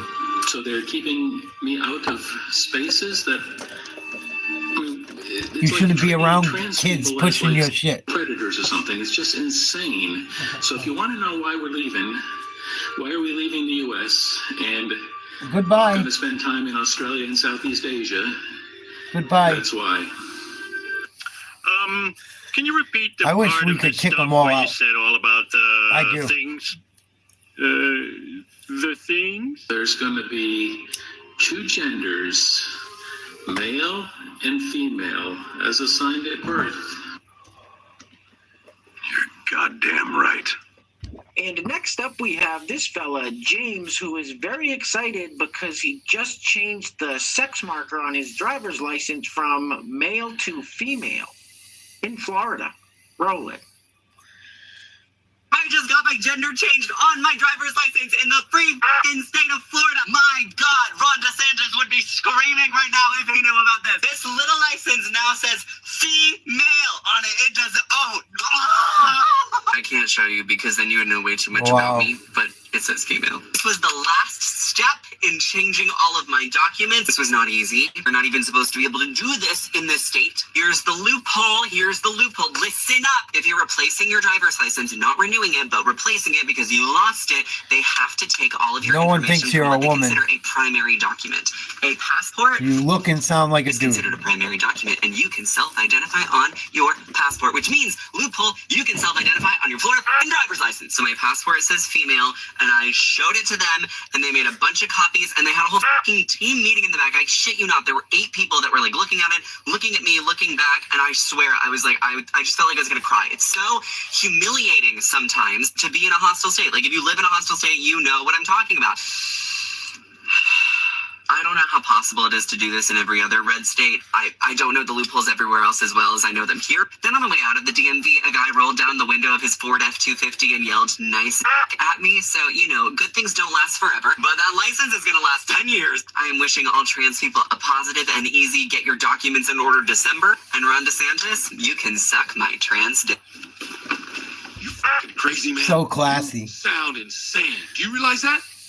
You should be medicated. Wow. That clip was definitely tough to get through. I think Right, we Kai? need a good palate cleanse after listening to that nonsense. Roll it.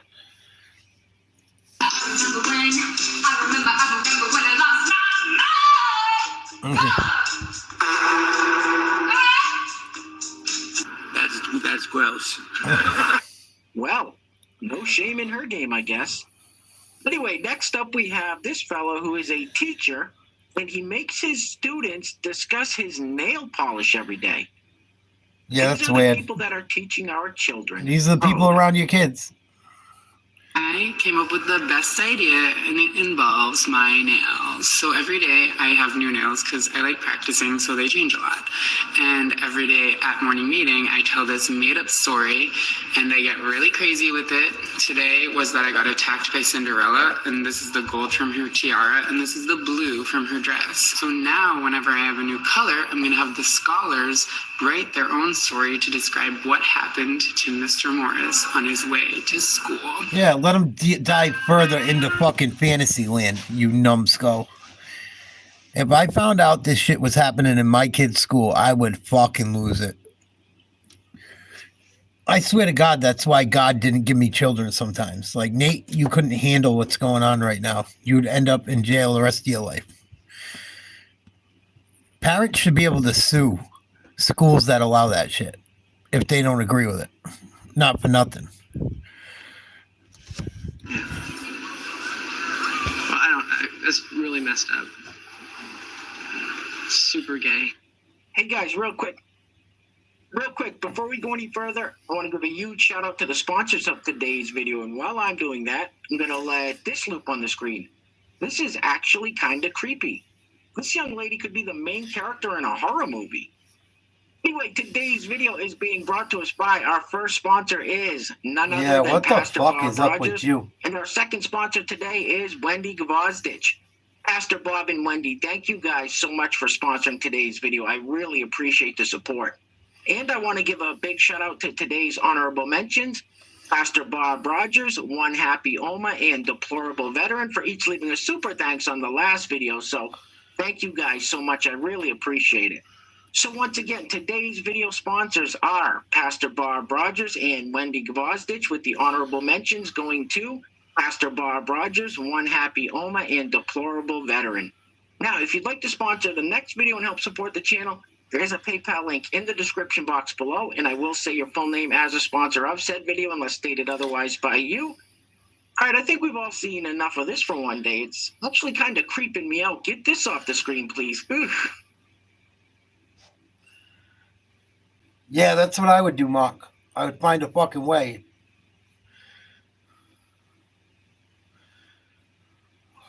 I guess it is a little creepy. And next up, we have this individual, Lily Tino. Oh, this who person's is always a crying they were biological man that misgendered. identifies as a trans Because woman. you're a dude. Who calls himself a lesbian, but that's neither here nor there. Now remember, Lily Tino's game is to film himself going out to restaurants where he tries to get the servers fired for misgendering him. Roll it. Me and my girlfriend were going to a wine castle, and we sat down for our tasting. And at first they were just very rude and didn't really answer our questions, and we didn't really feel welcome. Our server said, "Yes, sir," when I was asking some questions. And I said, "Oh, no, I'm actually not a sir." And instead of apologizing, or I don't know what else you would do other than apologize, they just walked away. Did not acknowledge what I said, just walked away. We saw the server like whispering to a manager, and a few minutes later, the manager came over and, really big smile, not acknowledging at all that the misgender had happened. And I say, "Hey, look, the last person, they misgendered me and that really hurt." And they just walked away. And the manager said, "Oh, well, some people just aren't as progressive as you." And then they gave us a nice little chocolate that suggested they wanted our money but didn't want to say sorry. So we left and got a full refund. It's one thing to get misgendered and then get an apology. Oh, so you ate for free and then got mad because they wouldn't do what you wanted. And not to worry about it. And here's a How lefty of you. What are you talking about? I would have never gave you a refund. I would have laughed in your Next up, we face. have this white liberal woman policing our speech, trying to tell us what we can and can't say. Roll it. Hey, white people, just a reminder, it's not okay to use the term colored to refer to Black people. In America, I totally get that there's, in South Africa, apparently that is a term that is acceptable. I don't know about the details of that. What a nut. But here in the United States, when we use the word colored to refer to Black people, That's all you guys do is say the word colored in the we're left. being ignorant. It's a very antiquated term. It's like Archie Bunker stuff from, that was looked down upon even in the 70s. Not okay. I had a whole discussion with some folks recently about how that term isn't so bad. Yeah, let's not say it. Let's not say it. Let's no. Oh. Not okay. Or here's another idea that's going to be very controversial. You could shut the f*** up. Yeah. Now let me see if I have this right. People of color is okay to say, but colored people It's is not not. okay to say. Yeah. Anyway, we're going to be wrapping it up with this Cuckoo. clip from MSNBC. Now, I'm not quite for sure exactly who this lady is, but the gaslighting here is off the charts. Now, we just saw Carmelo Harris, who is quite possibly the worst vice president in U.S. history, run what is quite possibly the worst presidential campaign in U.S. history, and listen to what this lady says. Anyway, things are clearly getting very Not crazy many, out there, Kai. guys, so please Here and take care there. of yourselves. Take care of each other. Till next time, love you guys. Peace. Roll it. And I think history is going to look kindly on her term. She was an extraordinary advocate on issues that matter to women in ways that we have never seen before. And I think like many women, and really anyone who is the first, who is a trailblazer, they carry an extra heavy load and the burden is, really upon them. It is an incredibly difficult road to, path to walk, but she's done it with grace. I think she's made some really important strides on behalf of women in the country. I think the ways in which especially she's defined the abortion rights issue as a freedom issue in this time will be looked back on as defining.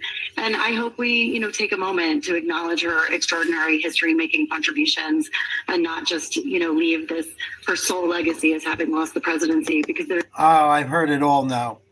I've heard it all. Oh my goodness.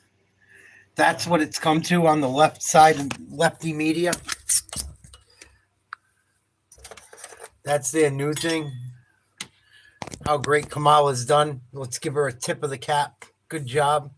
Way to destroy our country.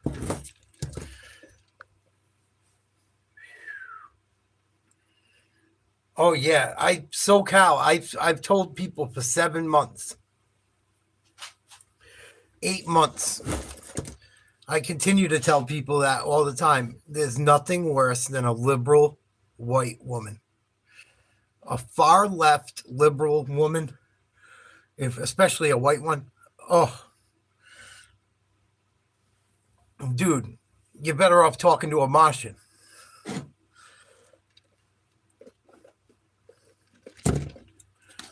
You're better off talking to a fucking alien.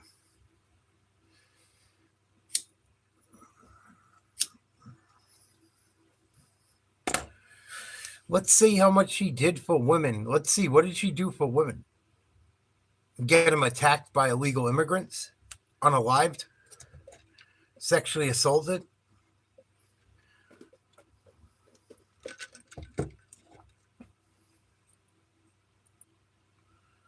Wild.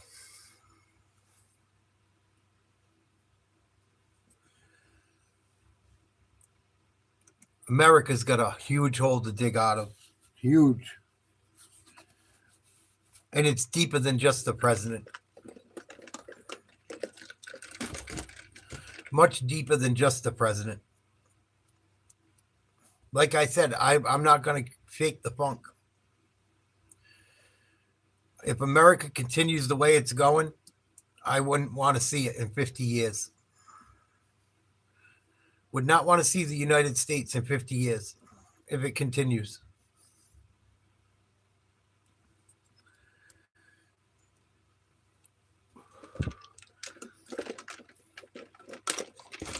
I agree, SoCal. This shit runs way deeper. It's just the way people treat each other, all the way around, even in regular everyday life.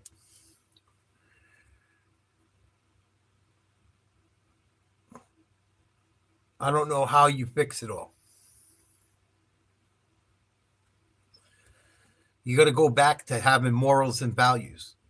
If you don't have morals and values, you have nothing.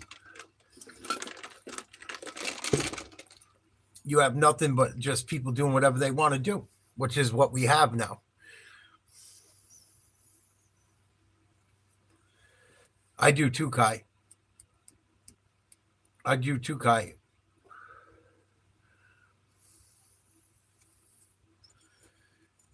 You need a huge fucking reset. It's funny. It seems like the more people progress, the more humans progress, the worse we get.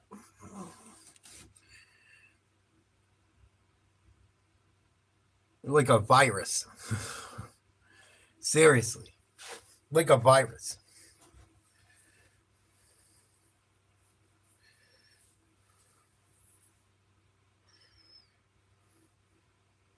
Yeah, I know, SoCal.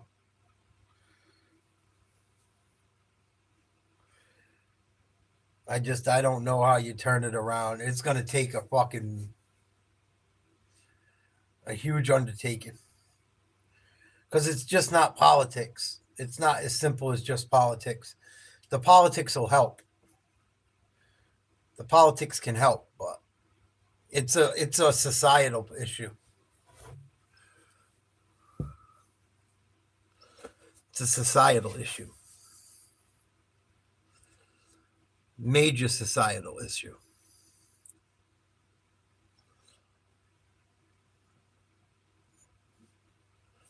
The problem is a lot of young people don't think it's fucking bad.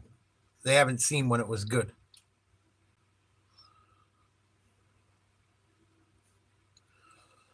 Things would start to get back to normal, Kai. Things would start to go back to normal. You know, you can't have fucking people just living like nuts all the time.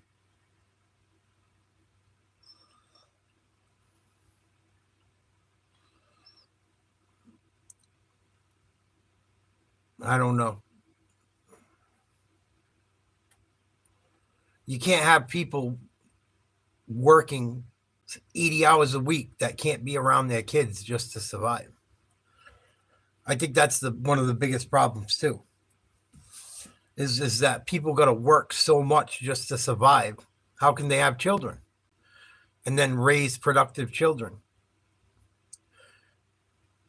How do you raise fucking children the right way when you always got to be working?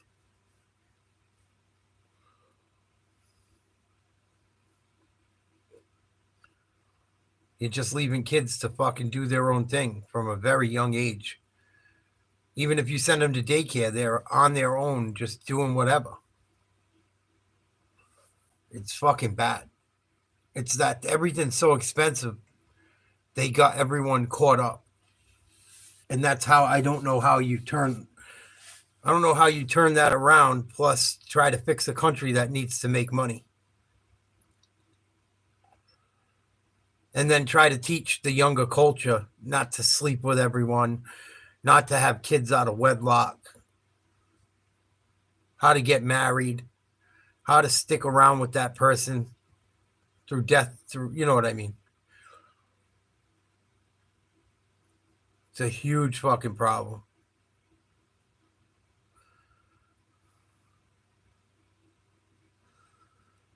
Huge problem. But with that being said, guys, it's late where I live. I'm calling it a night. We'll talk about it another day. Try to be nice to people. Try to treat people right. Don't take no shit. Be careful. Love you guys. See you later today.